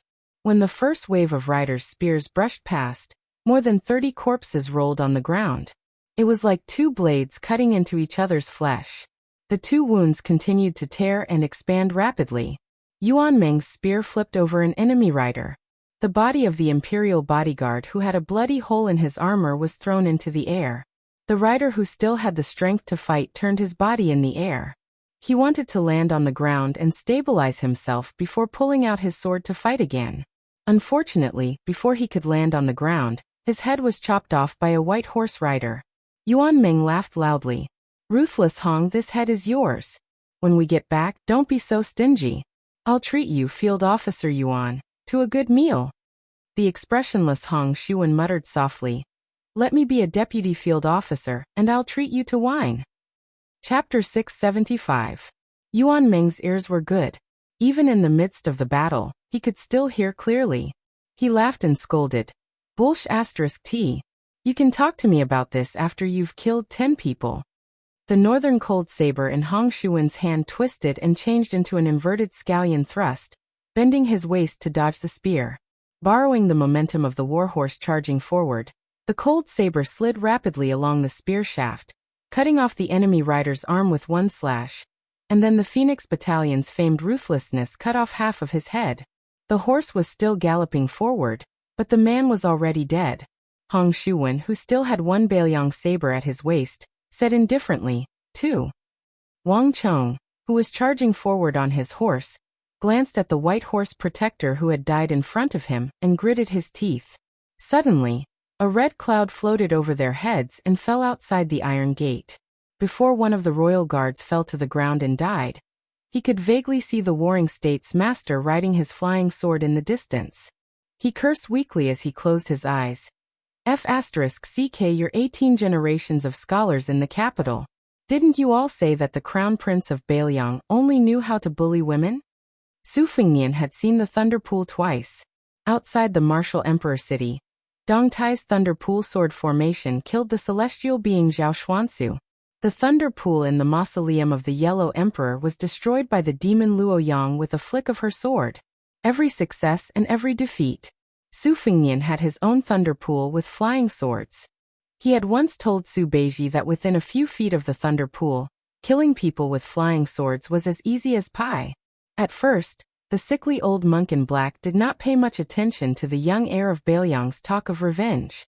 Yang Taisui was a martial artist, and even a level 2 master of martial arts could make Su Fengnian suffer, not to mention Yang Taisui. But when the heir of Bailiang charged over on horseback, his sword qi poured out in torrents like a broken dam. He was a little surprised. Over the years, Yang Taisui had stayed away from the disputes in the palace and traveled the Jianghu. With his rich shrewdness and experience, he was able to deduce the inside story that was not too far from the truth with just a few scattered words in the Wulin. However, he had expected Su Fengnian, who had the great yellow courtyard that Wang Zhongluo had bestowed upon him, to not have so little inner strength, and his sword qi should not be so ferocious. Yang Taisui gently waved his sleeve again and again. The 12 flying swords bounced back again and again. Su Fengnian stopped his horse about 10 zhang away, his hands pressing down on the spring thunder and spring autumn. He was quiet, not making a sound, not saying a word. This was the power of the Wu family's flying swords with a perfect sword embryo. Where one's mind was, the tip of the sword would be there. Moreover, these 12 flying swords were the condensation of the peach blossom sword god Dong Tai's life's work.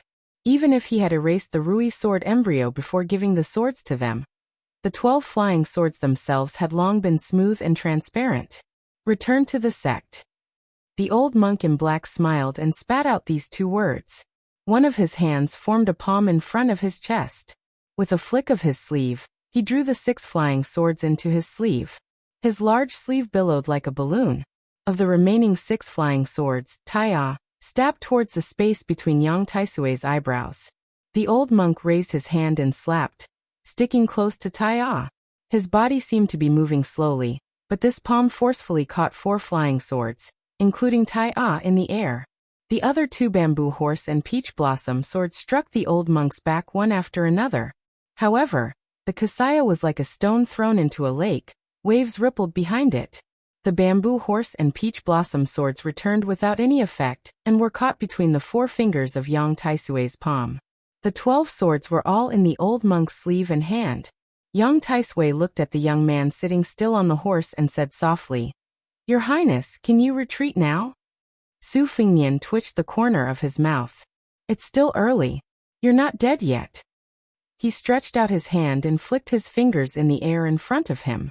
The 6 swords were still imprisoned by the fingers of the old monk in black, but the 6 swords in the sleeves had already broken out of the sleeves.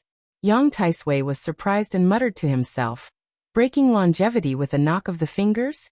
Tao was not monopolized by Taoism. The 3 sects had always been searching for their own Tao, and Confucianism was not the same as the Confucianism that Saint Zhang had set down layers of rules and regulations. If it were not for the fact that he owed a favor that he had to repay, Chao Chongqing would have liked to chat with the white-clothed soldier sage about the differences between their Daos. Chao Chongqing had become a Confucian sage thanks to the ruins of the Western Wall, thanks to the princess words that the rise and fall of the people were the suffering of the people, and thanks to the noble spirit of the scholars that remained after the fall of West Chu.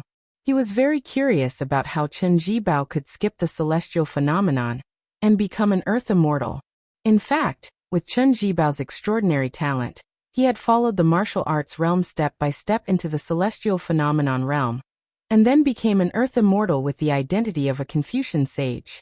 Such a Confucian sage who had the saints of the 3 sects and the martial arts path, he was afraid that he could only admit defeat. The current Chen Jibao was in a very mysterious and unprecedented state. He was neither a fake earth immortal, Nor was he a transcendent earth immortal like Wang Xianji. What a pity! How good would it be to wait for another 10 years? However, there was one thing that he could be sure of. Chen Jibao's quiet entry into the sage realm had a lot to do with the death of the dragon tree holy monk of the 2 Zen temples. After a long sigh, Chao Chongqing stretched out his hand and grabbed. He replaced Su Weisheng to say the word imperial, that he did not have time to say. A purple heavenly thunder was forcefully grabbed down from the 9 heavens. The reason why Chao Chongqing was known as the top of the celestial phenomenon realm was naturally because of his great talent.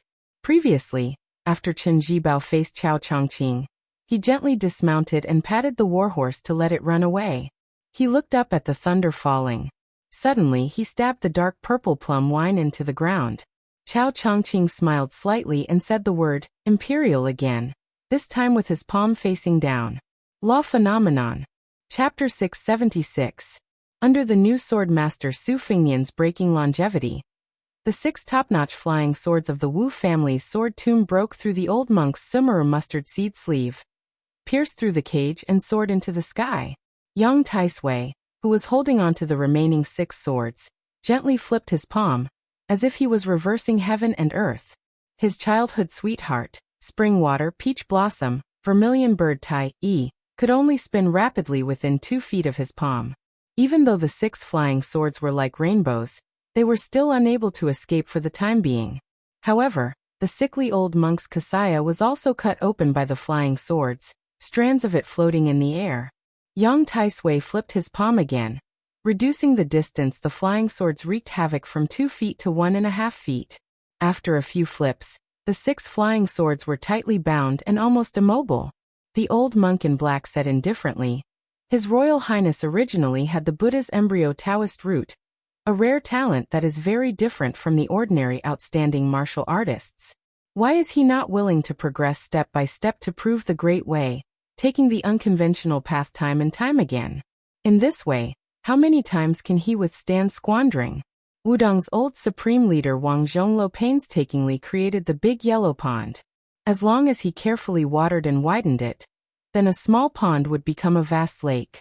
At that time, the 108 golden lotuses would circulate endlessly, and one Qi ocean would sway with 180 golden lotuses. What kind of celestial phenomenon would that be? It is precisely because His Highness did not cherish it, and went against heaven's will, that the pond has dried up and the golden lotuses have withered, leaving only a single Bai-in standing alone. His Highness still does not repent, and is not willing to turn back. Young Taisui used the lion's roar and shouted the last 2 words, turn around. Su Fengnian's warhorse was pushed back as if it was hit by a hurricane. In the end, it bent its knees and touched the ground. Su Fengnian floated down from his warhorse, and slapped the scabbard of the spring and autumn sword. The scabbard swung in an arc, and the spring and autumn sword left its scabbard. After drawing a large circle in the air, the sword hovered in front of Su Fengnian. Su Fengnian walked in front of the warhorse, and with such a shield, the warhorse quickly raised its knees and steadied itself. After riding for such a long distance, the Fergana steed, which was entirely golden and resplendent, had already developed some sort of mystical connection. Lightly tapping its hooves, it reluctantly turned around and trotted away, turning its head back 3 times with every step. In the distance, Yuan Zuozong, who was riding his horse slowly outside the great circle, put his Baoyang saber back into its sheath. Su Fengnian said coldly, the first 2 sword deities Li Chenggang and Dong Tai did things like opening mountains. However, the saints of the 3 sects closed their doors and sealed their mountains, fearing karma and karma. Once tainted, it would be like a seed thrown into a stone wall. Sooner or later, it would burst the cliff. The dragon tree monk did not become Buddha because he was unwilling. The abbot of the 2 Zen temples had already achieved perfection, but he cared more about spreading Buddha land and spreading mercy everywhere. Although you, young Taisui, have shaved your head and put on a kasaya, you are still a legalist in your bones. What you practice is the art of maneuvering. If you become a Buddha's head, that would be the biggest joke. Young Taisui smiled and said, It's true that I can't become a Buddha's head and attain the bodhisattva fruit. However, it's not difficult to stop you. By the time Han Shengxian arrived at the Iron Gate Pass, he would be like the mantis stalking the cicada, unaware of the aureole behind. If he persisted in going about things the wrong way, disregarding his cultivation base in life, then Northern Liang's Chen Jibao, who had quietly entered the Saint Realm, would arrive, and he would become a slingshot. At that time, it would really be like Huang Longshi's prophecy. Working hard for others. Working hard for whom? Your Highness is a rare intelligent person. You should know that it's better for Prince Zhao Kai to be the king of Shu than for Chen Jibao to be the second king with a different surname. The reason why Beiliang and Beimang can be a tripartite balance of forces is that there is less internal friction. Once they are separated, it's hard to say. In my eyes, Beiliang's real enemy is Zhao Kai, who will be the king of Shu 10 years later, and Chen Jibao now. Your Highness should know how to choose between the two after weighing the pros and cons. Su Fengnian shook his head and said, "That's not how the abacus works." The old monk in black used Buddhism's great direct knowledge to imprison the bamboo horse, vermilion bird, and the other 5 flying swords. It seemed to be an understatement, but it was definitely not as leisurely as it seemed. The flying swords were buzzing like thunder and lightning in the sky. At this moment, every inch of his palm was filled with killing intent. Young Taisui was about to speak when Su Fengnian waved his hand and said, "You Buddhists believe in following fate. Although you are my senior, your fate has already been used up in that drinking session. Since that's the case, let's not play around here. Today we have to end it cleanly." Young Taisui, whose skinny body could not support the black cassock, said sternly, "Su Fengnian, do you really think I can't kill the evil demon?" Su Fengnian laughed and said, "Back then, didn't the imperial astronomer also use the words evil demon to describe me before I was born?" After saying that, Su Fengnian took 2 steps forward and used the spring and autumn sword as the core of the thunder pool sword formation. He put 2 fingers together and wiped the blade of the sword. The spring and autumn sword penetrated the yellow sand on the ground. Su Fengnian recited silently, "I used the spring and autumn sword to break the spring and autumn sword." Young Taisui said angrily, "How dare you?" This lad was so preposterous that he wanted to use his own fate to steal the secrets of heaven through this famous sword. This was where the real interception came from. Su Fengnian's body, which only people like Tao Manwu who had exceptional insight could see the purplish gold aura in the yellow, suddenly rose up and floated in the 9 heavens. The old monk in black flipped his palm, but he still could not control the 6 flying swords of the bamboo horse. The latter all left his hands and skimmed along the ground before stopping 10 feet above the yellow sand. The 6 flying swords, which had long been eager to take action in the sky, revealed themselves and formed a Big Dipper sword formation with the spring and autumn sword on the ground. Chapter 677. The 12 flying swords and the spring and autumn sword formed a Yin Yang 2-form sword formation. The 12 swords formed a thunder pool sword formation. With the mysterious knowledge taught by Hong Shixiang, the young Wudong martial uncle, the swords formed a perfect circle. Yuan Zuozong patted his horse and retreated. This battle had nothing to do with him. After hesitating for a moment, Yuan Zuozong was stunned. He glanced at Su Fengnian, and then began to gallop. After passing through the battlefield full of corpses, he grabbed a long spear, and went straight to the white-clothed female bodhisattva. As Yuan Zuozong advanced, the red-robed otherworldly item retreated. Young Taisui looked at the sky and shook his head with a smile. "That's a big move. But the kid of Su family, do you really think I'm a vegetarian?" The old monk in black stomped the ground. His feet didn't even touch the ground and didn't even raise the yellow sand. He shouted, "100 feet of mercy." Young Taisui broke the jade buckle on his chest and took off the black cassock. He twisted his finger, and the cassock flew up to the sky like a black cloud above the old monk's head. It was like a canopy rising from the ground. The ancient book once said that there was a treasure tree planted by immortals in Zhongnan Mountain. It towered hundreds of feet into the clouds without branches or leaves. This should be one of Yang Taisui's secret methods to fight against the heavenly punishment after he was 100 years old. Which of the top playboys in the world didn't have great opportunities and trump cards? After the cassock rose to the sky, it rolled up hundreds of feet of black clouds and shrouded the sky above Iron Gate Pass. Young Taisui glanced at the handsome young man in the distance. Even this sickly old monk, who had once held the highest position in the world and had retreated bravely, could not help but have mixed feelings for a moment. He had really underestimated him.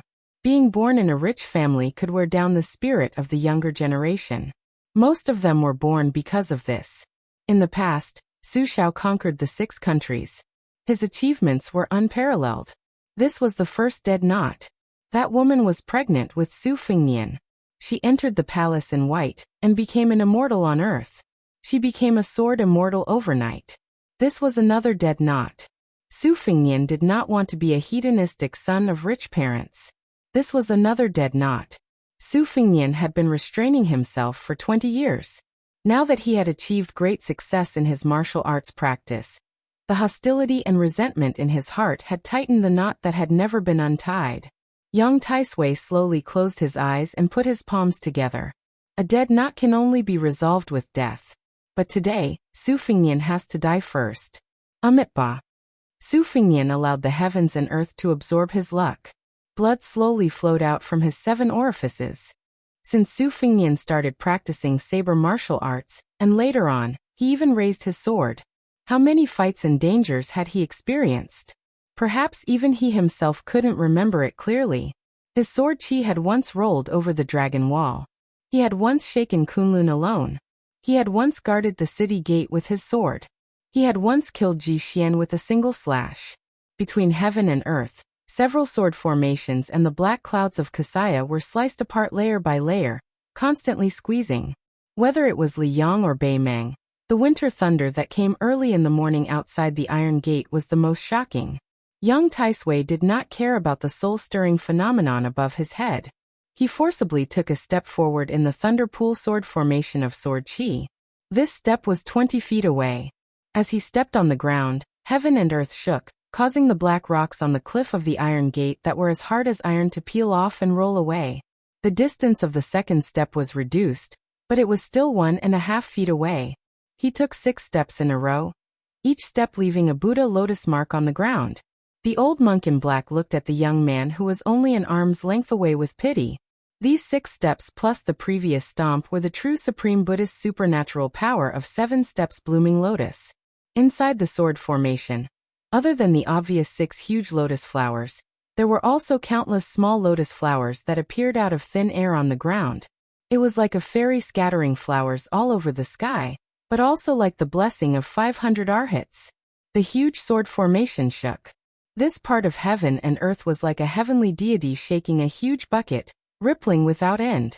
The 7th lotus of the 7th step bloomed under the feet of Su Fengnian, who was at the edge of the sword formation. Su Fengnian's face was yellow and gold, and he looked a little dispirited. However, the old monk still persisted and sent out a palm, passing through the thunder pool sword formation. He did not care that a flying sword that was guarding this part of the formation cut his skin, and pushed his palm towards Su Fengnian's chest. No one noticed that a red robe had made a huge arc path and floated behind Su Fengnian, who was flying backward. The 2 bodies shuttled past each other without any delay. It was as if the 2 celestial beings had left their bodies and were wandering between heaven and earth. Su Fengnian grinned. The purple gold flower bud in his body suddenly bloomed, then withered and fell into the waterless pond. Spring thunder saber in his left hand. He painstakingly built the thunder pool sword formation. He was just waiting for this moment to be broken by his saber. Ever since he became the rich bait of the red robe otherworldly item, he had been waiting for this moment to feed back. After losing his big yellow room, it was like sweeping the house and welcoming guests. Only when the house was clean and the small temple could sit the big Bodhisattva Daning. In the space of an arm, Su Fengnian opened the gate of heaven with his saber. He slowly brushed past the motionless old monk in black. The thunder pool was destroyed. The Kasaya floated down. The Daning floating in front of Yang Taisui opened his mouth and inhaled. The 2 pairs of golden eyes that were originally impure became clearer. 2 arms grew under his armpits. Su Fengnian covered his mouth with his hand. Blood flowed between his fingers as he slowly walked forward. First, it was the fake mysterious finger. Then, to make things worse, he borrowed strength to achieve the fake celestial phenomenon. In this life, unless he stepped on dog shit and directly became an earth immortal, he could forget about becoming a peak master. Su Fengnian looked at Zhao Kai, who staggered back into the carriage. Everything would be worth it if I kill you and then kill Chen Jibao who wanted to benefit from it. Chapter 678. Su Fengnian, who was staggering, wished that Chen Jibao could appear in front of him right now. The pseudo-celestial phenomenon that he had obtained from using all of his luck and otherworldly item Daning would not last long. His body was like a flood breaking through a dam. What flowed away was not only the cultivation that he obtained from the Daning, but also the enlightenment and blessings that came with reaching the celestial phenomenon state. This was not like borrowing money. It would not be difficult to borrow money again after paying it back. Su Fengnian had placed his hopes on God. Next time, if he wanted to use an otherworldly item to deceive others, it would be as difficult as ascending to the heavens. Unless he was determined to destroy himself, the prerequisite was that he would be willing to lend the otherworldly item that had reached the celestial phenomenon state. At that time, the otherworldly item would have resonated with heaven and earth, and Su Fengnian would definitely die. The wealth that he had earned could be counted on one hand. Now that he casually counted it with his fingers, Su Fengnian seemed to have nothing left. He went to Beimeng and buried 2 heads. One was buried by the Ruoshui River, and the other was given to his second sister, Su Weisheng. All his efforts were for naught. Even if he could leave Iron Gate Pass alive, his dream of becoming a hero since he was young would become a fool's ravings. However, since he was here, Yang Taisui and Zhao Kai must die in the Battle of Iron Gate Pass. As long as Chen Jibao appeared and wanted to do something like killing the dragon python, he must die. Yang Taisui had already said that death was the solution to a dead knot. If they did not die, only Su Fengnian would die. What would be destroyed would be the foundation of Beiliang. Any hesitation or compassion was tantamount to stabbing oneself in the heart. The identity of the heir of Beiliang was predestined. Su Fengnian could not escape even if he wanted to. However, the king of Beiliang was not something that Su Fengnian could easily obtain. This seemingly unreasonable logic, Su Fengnian and Su Xiao, this pair of father and son, understood in their hearts. Every family had its own difficulties. Moreover, there were many people who kept adding fuel to the fire, making this even more difficult to learn. Su Fengnian did not walk fast. He seized the time to grasp the knowledge and experience. When he arrived at the battlefield between the White Horse Army and the Imperial Cavalry, there was a light cavalryman of the Phoenix Battalion who died in battle. He died with his eyes open. Obviously, he had dismounted and fought the enemy's cavalry. His arm holding the Beiliang saber was trampled on his chest. Su Fengnian squatted down and stroked his eyelids. He looked up and saw that not many of the 200 Imperial Guards were left.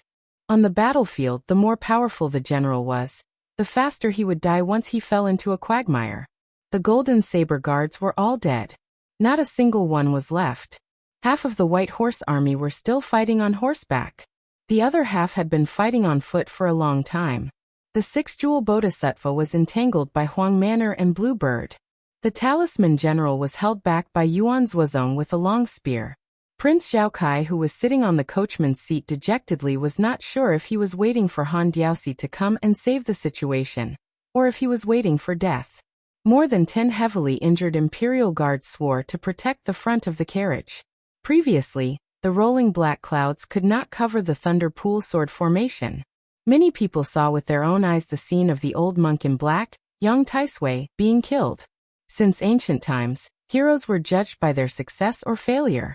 Without his cassock, the state preceptor became a piece of dead wood, while Su Fengnian came out alive.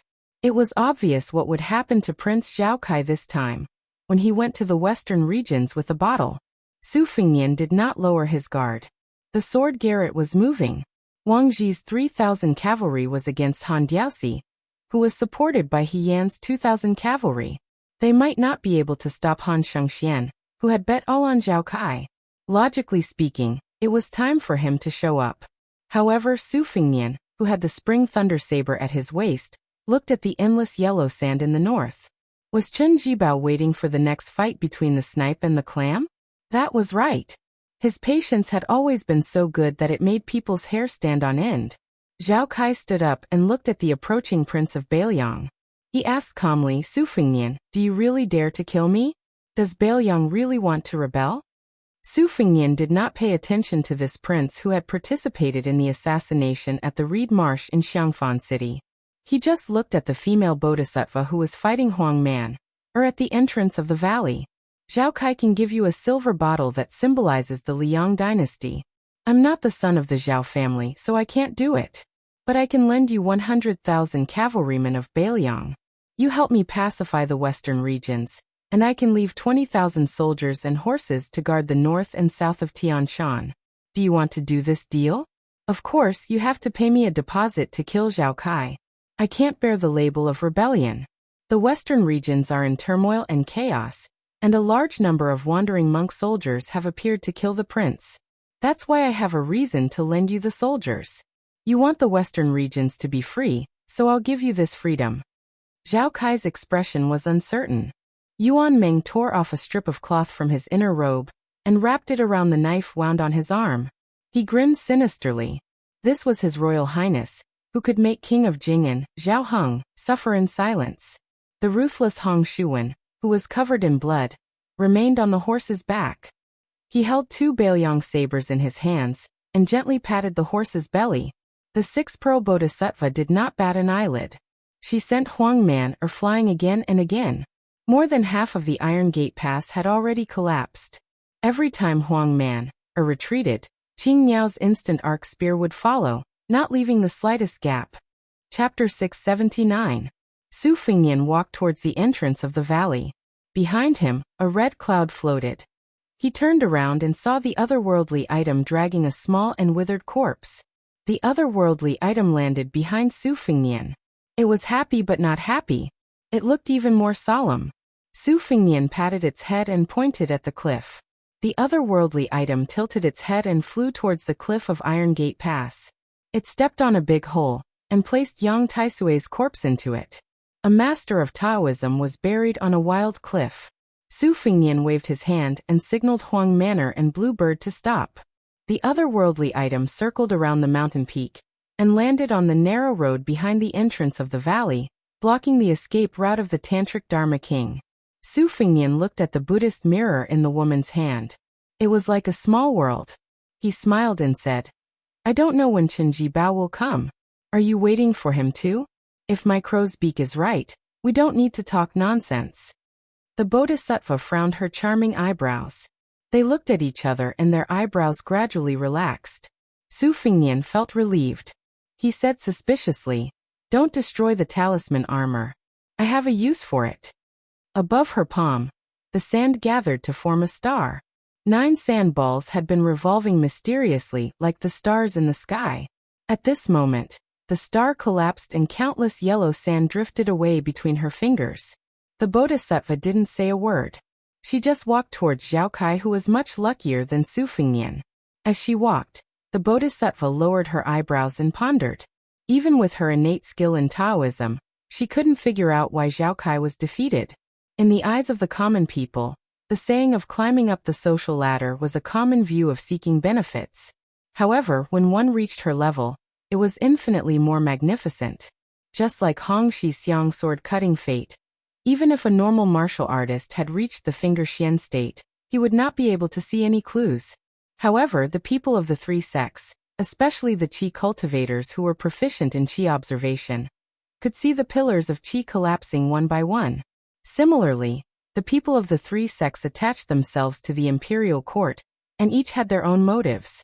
Take Mount Longhu's great heavenly master Zhao Damping for example. She had stayed by the emperor's side all these years, and bore the infamy of Prime Minister Qingxi. In fact, she had benefited greatly. Since there were experts in Taoism who could return to simplicity, there was only one of them. There were also people who found loopholes and filled in the gaps, using countless ones to form a square and circle. Even she couldn't explain the mysteries behind this. Since she was able to discuss Buddhism and longevity with the white-robed monk Li Dongxin on the devil-slaying platform of Mount Longhu, she naturally had her own unique views. Su Fengnian used an external force to steal the heavenly secret, and killed Yang Taisui at the cost of his lifetime martial arts. In her opinion, it was reasonable but not reasonable. Not everyone had the qualifications to participate in this assassination.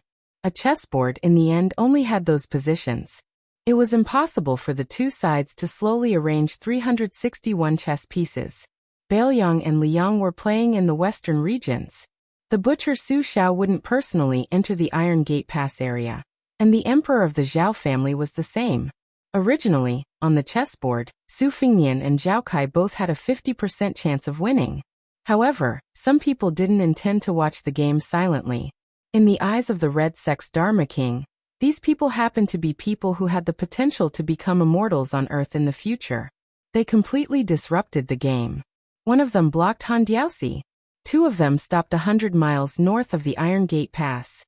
She didn't plan to die in this game of chess. Since Su Fengnian gave her a way out, and allowed her to choose herself out of this game of death. Even if she really wanted to kill the young man in one fell swoop, she had to suppress that thought and go with the flow. The white-clothed bodhisattva walked in front of Zhao Kai and the golden armor talisman general. Zhao Kai wasn't too flustered and exasperated. He just lowered his head and muttered to himself. How could this be? Second master is dead, but I still have great master. I shouldn't die here. I should be the emperor. The ambitious prince's face was covered in tears, and he was sobbing. He raised his head and asked in a choked voice, "It shouldn't be like this, right?" The white-clothed bodhisattva was silent. Zhao Kai smiled sadly and wiped his tears. He gently waved his hand and asked the golden armor talisman general to walk to the side of the carriage.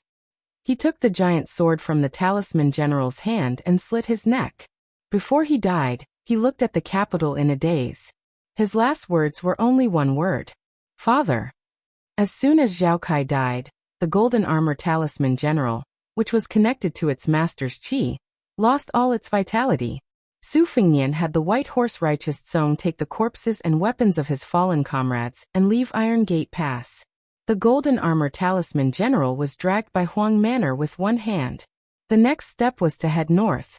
Han Diaoxi couldn't decide the direction of the situation. Even if he killed his way through the encirclement of Wang Ji's 3,000 cavalry and arrived in front of Su Fengnian, it would be futile. Just as Su Fengnian had said to the female bodhisattva, this assassination attempt would be framed on the entrenched power of the western regions. Once the news spread to the capital and the court, no one would believe it except for the common people. But what could he do? Su Fengnian wasn't afraid of the emperor's wrath. What he was afraid of was that this assassination attempt was still within the man's expectations. If Zhao Kai was just a pawn that could be reluctantly abandoned, who would be the enemy that Su Fengnian would have to face? Was it a prince who had been hiding his strength all this while? To the east of Iron Gate Pass, Han Diaoxi was running alone in the desert. He was blocked by a white fox wearing an embroidered winter ornament. To the north, the Confucian sage Chao Chongqing and the plum wine Chen Jibao were still confronting each other. Su Fengnian suddenly looked back at Iron Gate Pass. Near the carriage, the uneasy female bodhisattva had a head full of black hair. Chapter 680. The next chapter starts at 3 o'clock in the morning. Su Beiji had said in the Taming Horse Temple that the layman was afraid of the fruit, and the bodhisattva was afraid of the cause. Su Fengnian had also said to Yang Taisui that the state of mind had fallen. It was like a grass seed growing in the crack of a mountain. It was like a crack in a round mirror. It would get worse and worse, and it would be very difficult for the mirror to recover. The words of the Tuzas had come true in both languages. Su Fengnian withdrew his sight, and did not look at the six-jewel master with long black hair. The 800 white horse warriors had been carefully selected. Before the attack, they had removed the Bailiang army's mark. At this time, they did not have to worry about being caught. Even if there was a master following the vine to find the melon, Su Fengnian could be said to be framed by the western region's monk soldiers. The key to deciding the direction of the quarrel was not morality or the truth, but the strength of the soldiers behind the chess players. Su Fengnian took the silver bottle from the brocade box in the carriage from Bluebird's hand and smiled faintly. Yuan Zuozong held his spear and rode half a horse behind Su Fengnian with a dignified face. According to common sense, His Royal Highness who had killed the old monk Yang Taisui alone should be in low spirits. It was expected that he would be in a coma. However, Su Fengnian was riding his horse. He was in high spirits and did not look tired at all. Instead, his aura was at its peak. especially the spring and autumn sword that was forged with the spring and autumn spirit as the Xian embryo. The sword aura was soaring into the sky. Although it was not out of the scabbard, there were still faint dragon roars like 9 evil dragons overturning the sea. Yuan Zhuozong sighed in his heart. It was a tragic victory. Moreover, there were still many undercurrents hidden under the water. Yang Taisui had died in the battle, and Prince Xiaokai had committed suicide. In this way, the relationship between Bailiang and the imperial court had been completely wiped out. Yuan Zhuozong smiled and looked at Su Fengnian's back. Next time if there was a war, it would be him leading the old Bailiang soldiers to conquer the world. Thousands of miles of yellow sand. After a long time it was a boring scene. However, in everyone's eyes it was desolate and shocking. It was truly a scene of heaven and earth. Within a radius of 30 miles, there were countless different-sized gullies. There was no clouds day's time, and the thunders gradually subsiding. Fortunately, His Royal Highness's Thunderpool sword formation was used to kill the old monk's attack. So many people. Was clock clock clock clocks clock clock clock clock clock. With the help of Su Fengnian, Yuan Zhuozong, and Su Longxiang, the 6-armed otherworldly item, and the green bird, this cavalry troop that could only be described as invincible finally arrived at the edge of a bottomless, 20-zhang-wide chasm. A middle-aged Confucian in a green robe was standing there with his hands clasped behind his back. His sideburns were white, and he looked very handsome. The Confucian sage, who became an immortal in the West Wall, laughed loudly. "Let's go." Su Fengnian raised his arms. Except for the Daning, the otherworldly item's new arms, the others followed Yuan Zhuozong's lead and went around the gully. Su Fengnian threw the bottle, which was supposed to be priceless but could only be sold by its weight, to the otherworldly item. The otherworldly item held the silver bottle in one hand and jumped over with both arms. It had many hands. It was said that 2 fists couldn't fight against 4 hands. Facing a 6-armed otherworldly item, no one would have the confidence to win. Even Chao Chongqing, who had read thousands of books and traveled thousands of miles, couldn't help but take a few more glances. Chao Qingyi saw Su Fengnian's eyes wandering. He smiled and said, "Your second sister, Su Weisheng, was seriously injured. She was sent to Bailiang Palace by the princess. As for Chen Jibao, who we don't know, he went to Western Shu alone. I believe everyone in Liang will soon know that there is a second prince with a different surname. However, he is lower than the prince of the 6 great vassal kings. He is only the prince of Shu." Su Fengnian nodded. Chao Chongqing sighed. He walked forward and flicked Su Fengnian's forehead. "Your pseudo-mysterious finger can cut off your immortality. It can cut off other people's immortality, but it can also cut off your own immortality. Do you really want to die in front of Su Weisheng with your reckless final burst of consciousness?" Su Fengnian's imposing manner, which he had been trying his best to maintain, immediately collapsed after the flick of his finger. His handsome face became distorted and ferocious. Chao Zhongqing smiled at the otherworldly item and said, "I'll have to trouble you to press down on his heart meridian. Don't stop until we reach the northern Liang mansion. I will teach you a chant later. Help him guide his qi down to the Kunlun mountains slowly. Don't let go." After the 2-faced otherworldly item heard him, it gently stretched out one arm and pressed Su Fengnian's heart. Su Fengnian said sadly, "My sister?" Chao Chongqing said calmly, "Her chest was pierced by Chen Jibao. Her life is hanging by a thread because of the plum wine. If she wants to live, it depends on her natural desire to live." Su Fengnian spat out a mouthful of dark purple blood and fell backward. Fortunately, the otherworldly item caught him. Chao Chongqing was not surprised. Instead, he was happy. He smiled and said, "It's good that you spat it out. Don't worry. As long as you don't die, Su Weisheng won't die. It's said that everything in the world will complain if there's injustice. Scholars like me will write poems if there's injustice. In the end, the way to immortality is to not have too much evil in one's heart. You've endured for too many years. Do you know why Senior Li Chenggang always said that your talent is not as good as the princess? The princess is naturally more transparent than you. Of course, it's also because she's a woman." Su Fengnian's vision was blurry. He could vaguely see Chao Qingyi's tattered clothes and bloodstains on her body. He endured the piercing pain and gritted his teeth. Is Chen Jibao the king of Shu a last-minute plan by the Zhao family's emperor? As long as I dare to kill Zhao Kai, he will let Chen Jibao go to Western Shu to be crowned the king? Or did he make a promise with Chen Jibao? Chapter 681. Chao Chongqing knocked on the ground again to prolong his life. His chi slowly went down to Kunlun. Su Fengnian's feet suddenly bled like a fountain, soaking the yellow sand. He slowly said, Zhao Kai is a chess piece, but he wasn't the one who lured you into the trap. That emperor doesn't have the courage to stake everything on one throw. Unless it's Zhao Kai's grandfather, it's more likely. He's just a little bit inferior. Most masters of defense are like that. Otherwise, he wouldn't have been able to sit on the dragon throne. Zhao Kai is a piece that you want to use to slay the dragon in the future, but it's not like you can't give him up. It all depends on how Bailiang deals with it. Without this assassination, Zhao Kai would have had 10 years to establish a firm foothold in Western Shu and Western regions and cut off Bailiang's escape route. With enough capital, Zhao Kai might have been able to ascend the dragon throne. However, if someone blocked Zhao Kai in Western regions, especially you, the capital would have had a backup plan. Because Chen Jibao would have had to go out. As long as you could rise, he wouldn't have had a reason to stay in Bailiang. Chen Jibao and your father are the same kind of people. Deep down, they still care about each other.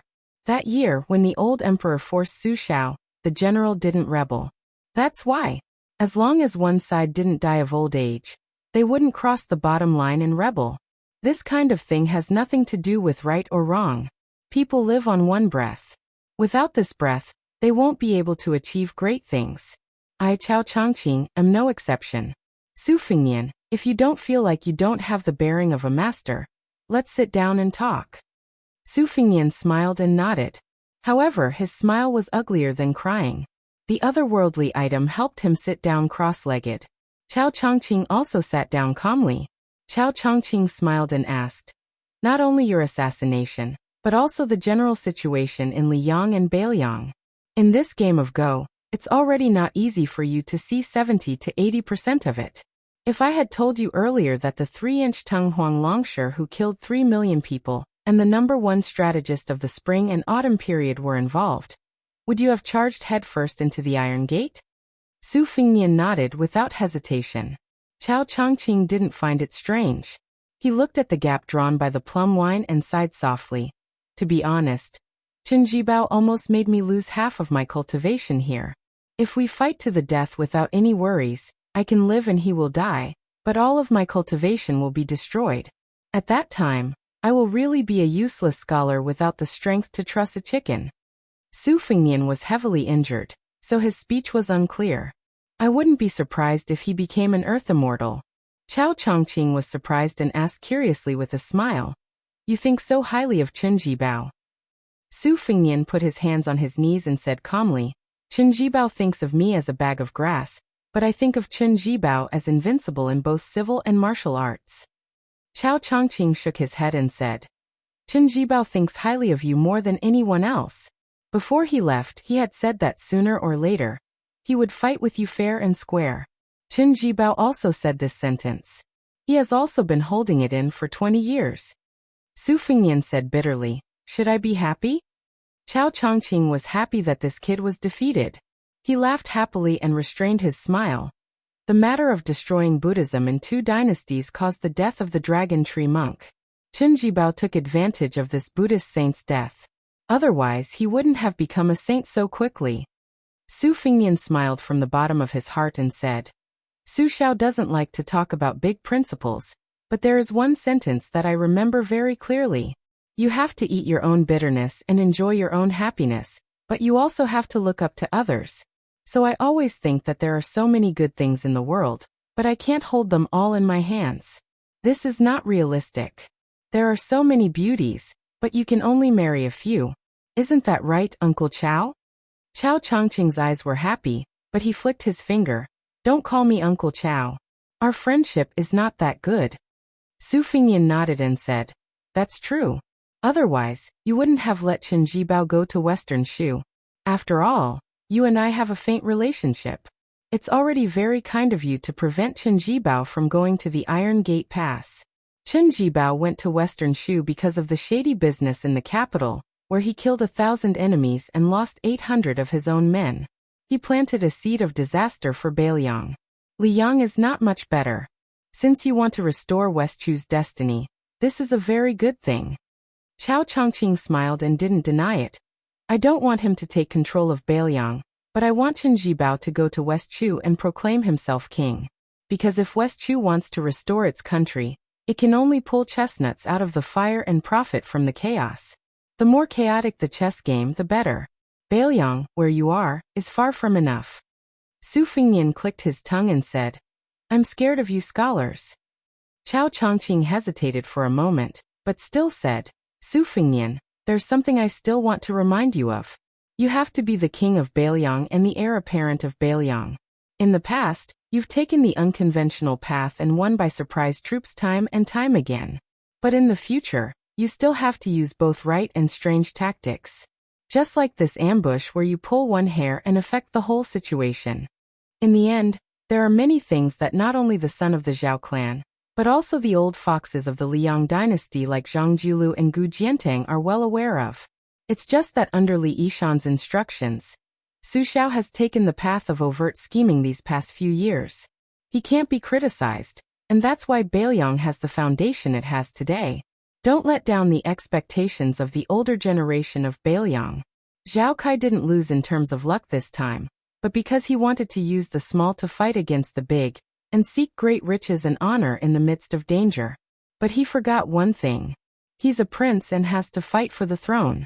But in times of peace and prosperity, the sons and grandsons of the Dragon Clan who are approaching the throne step by step all emphasize on keeping a low profile. In the capital, the first prince has shown his power and the fourth prince has hidden his power. You have to be careful.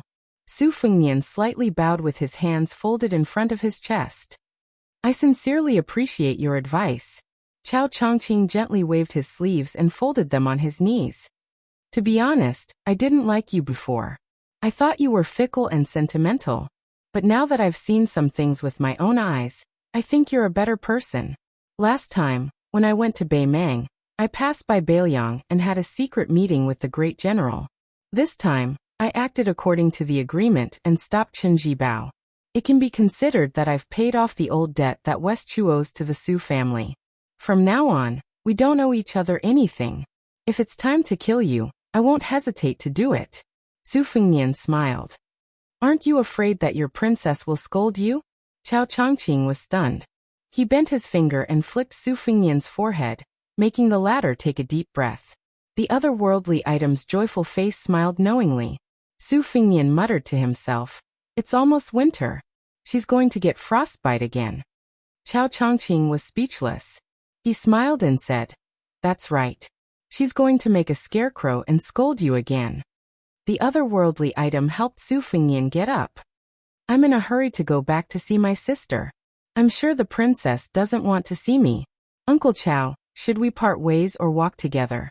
Chao Chongqing stood up and brushed away the dust. Let's go our separate ways. Don't try to worm your way into being friends with me. Su Fengnian let the otherworldly item float onto the horse's back. He cupped his hands and bid farewell to the Confucian sage Chao Qingyi. He left them in the dust. Chao Chongqing stood in place. This time, Su Xiao appeared at the border wearing a general's armor instead of Prince Liang's boa robe.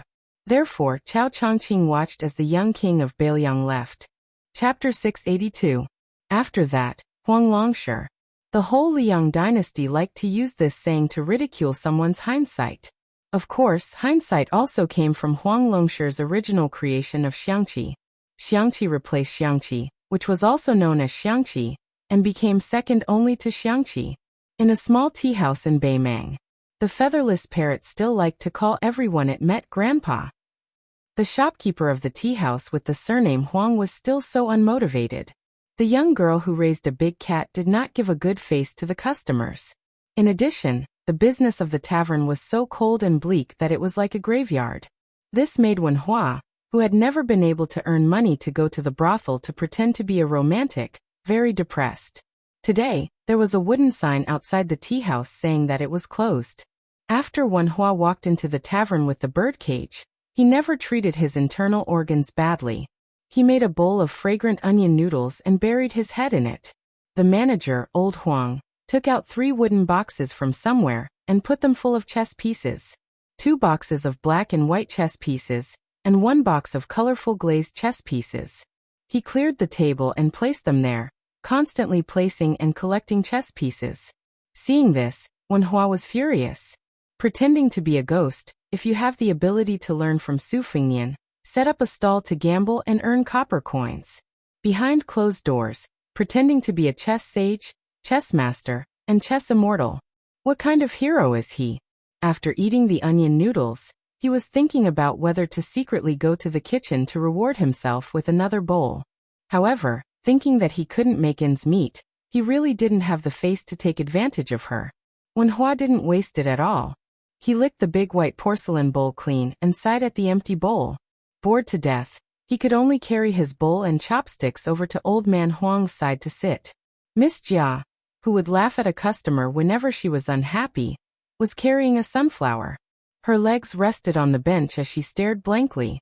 Wenhua did not have the guts to sit on the same bench as her, so he asked old man Huang to move slightly so that he could rest his buttocks next to Huang Longshi. Wenhua looked at the black and white confrontation on the table, mixed with many colorful glazed chess pieces. Wenhua wanted to touch one of them to see if it was valuable. If it was only right to steal a few and pawn them. How long had it been since he was paid? Not to mention the red packets during festivals. Unfortunately, his claws were slapped away by Huang Longshi, and Wenhua casually placed the bowl and chopsticks at the corner of the table before he said with a smile, "Old Huang, what are you doing? Tell me about it." Huang Longshi immediately held a box of glazed beads in one hand while his fingers moved slightly with his other hand, and he held his breath with rapt attention while ignoring Wenhua's clamor.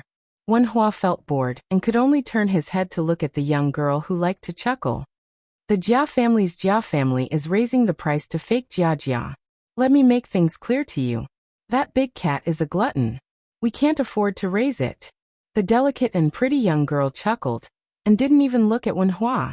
Wenhua, who worked hard for the tavern, slammed the table and said angrily, "Don't rely on old Huang to support you. Ha ha ha, I don't have the divine ability to turn stones into gold. The 3 of us can't even eat as much as that big cat. The business of the tavern is so bad, but you don't seem to care. Say, didn't the customer from yesterday say that the tea wasn't good enough, and you wanted to take a plate and cut his head? And the customer from 3 days ago, he said that the tea wasn't fragrant enough, and you wanted to twist his head. Do you still have the law? Have I become a pig looking in the mirror? Am I not human anymore?" The young girl faced Wenhua and chuckled. Wenhua slapped his forehead. He was so angry that he suffered internal injuries. Shopkeeper Huang gently smoothed out the chess pieces that were messed up by the porcelain bowl and said with a frown, "It's fine as long as you don't starve anyone to death. Even if you open the tavern to become the largest in Beimang, will you be successful?" Wenhua replied with a question.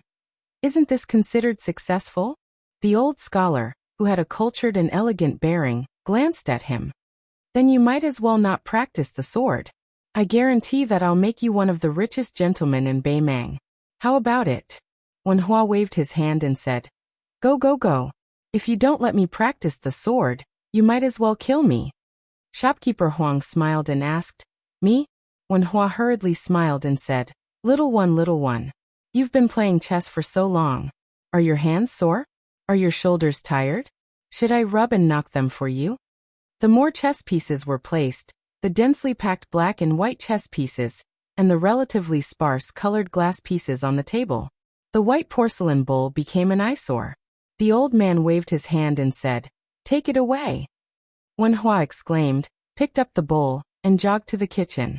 It was not very particular to make a bowl of scallion noodles for himself, but it was better to be happy together than to be happy alone. It was still okay to make 3 bowls of noodles for that strange father and daughter. Ignoring that kid Wenhua, old man Huang looked at the chess game that was becoming clearer and clearer.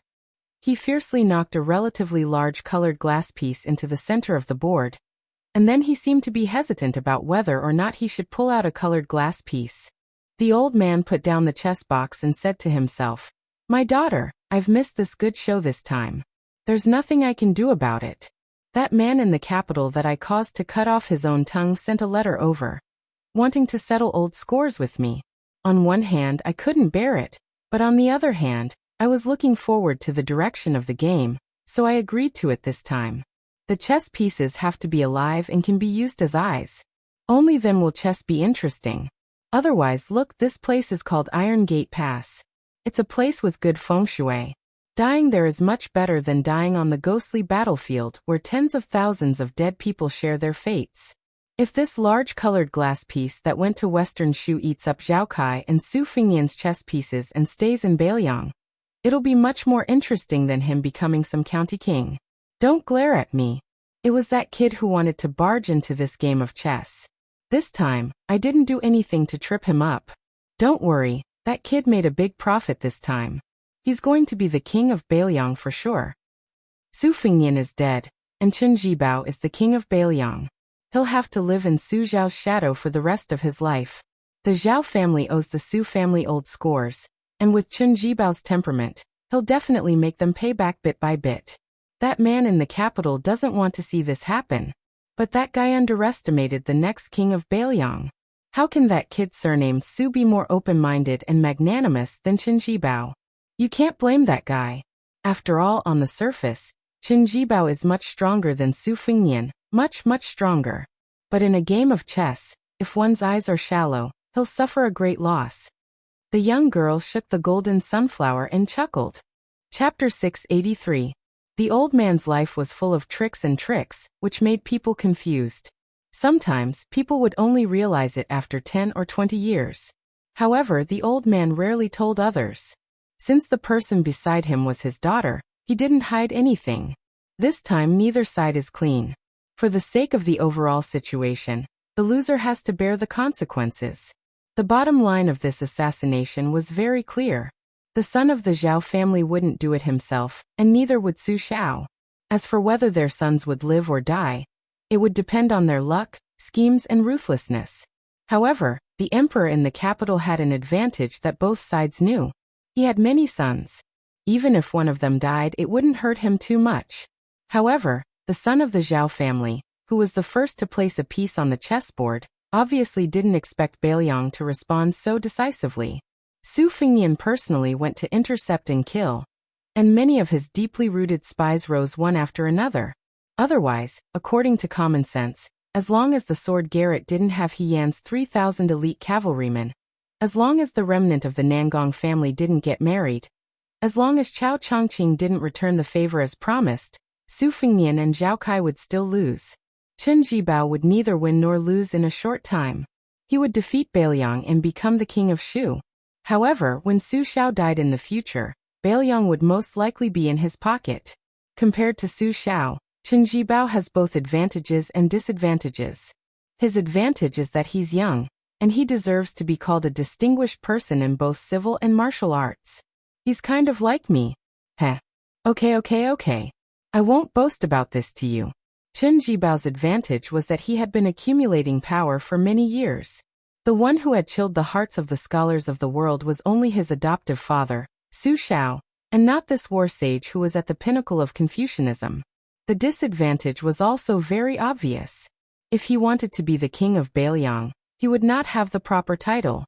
After he was bestowed the title of king of Western Shu, the morale that he had accumulated in the Beiliang army would also decline along with Su Zhao's death.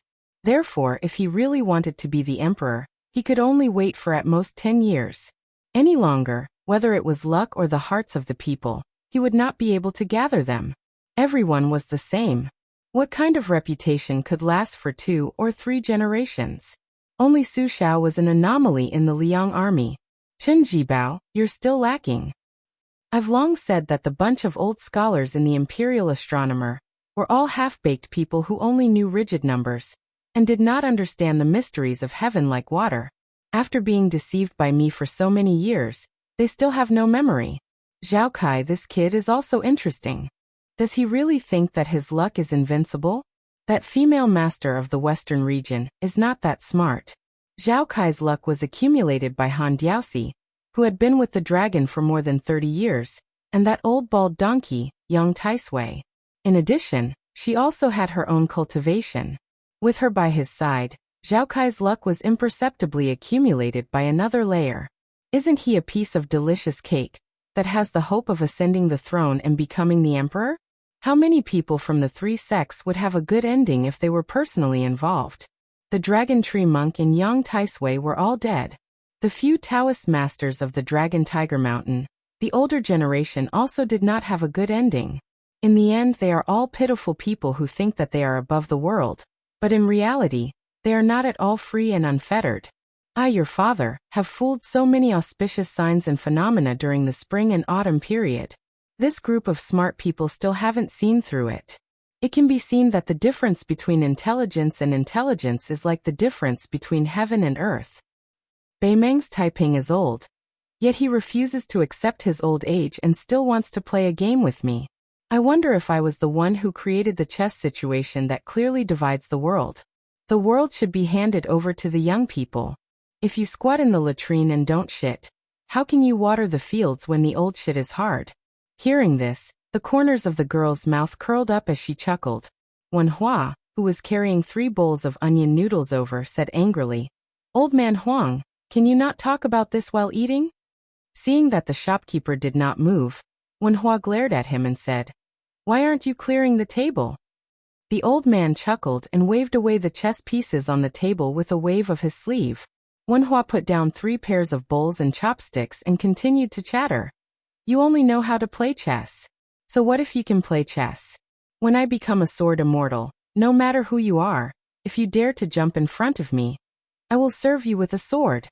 The old man picked up his chopsticks and asked with a grin, "Oh? Then if I teach you how to use the sword and make you suffer so much, then when the time comes, the first thing you will do will be to slash me?" Wen Hua laughed and said, I wouldn't dare. How could I, Wen Hua, be an ungrateful person? I'm handsome, have a good temper, and have an ancient heart. Not to mention these advantages, the key is loyalty. The old man shook his head with a smile, and was slightly helpless.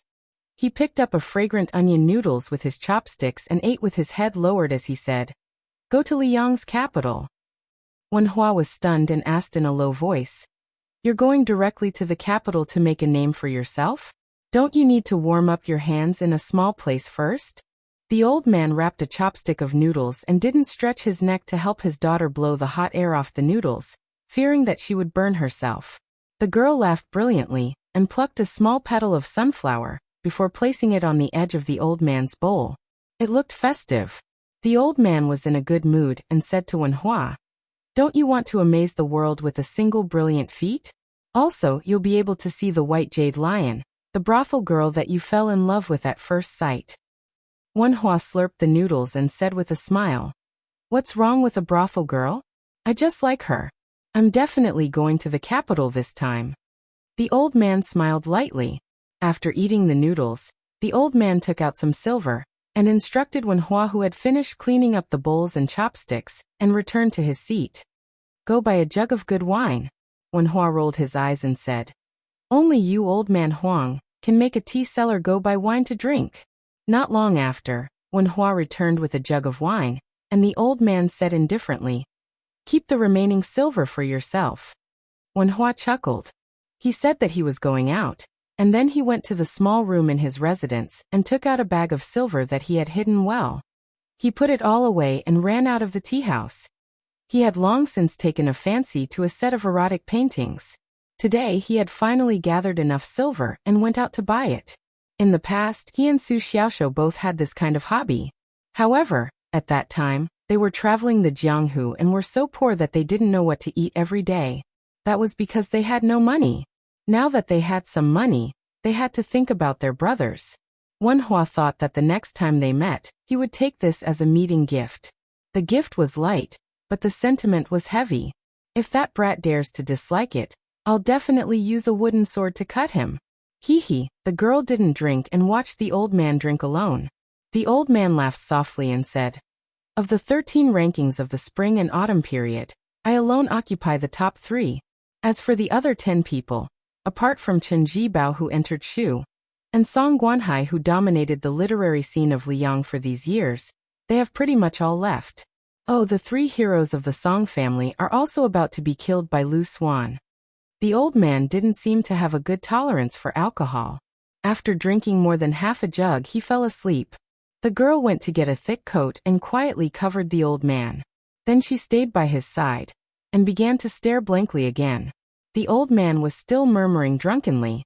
Zhuanggong dreams of a butterfly dreams of Zhuanggong? I dream of Zhuanggong. I dream of a butterfly.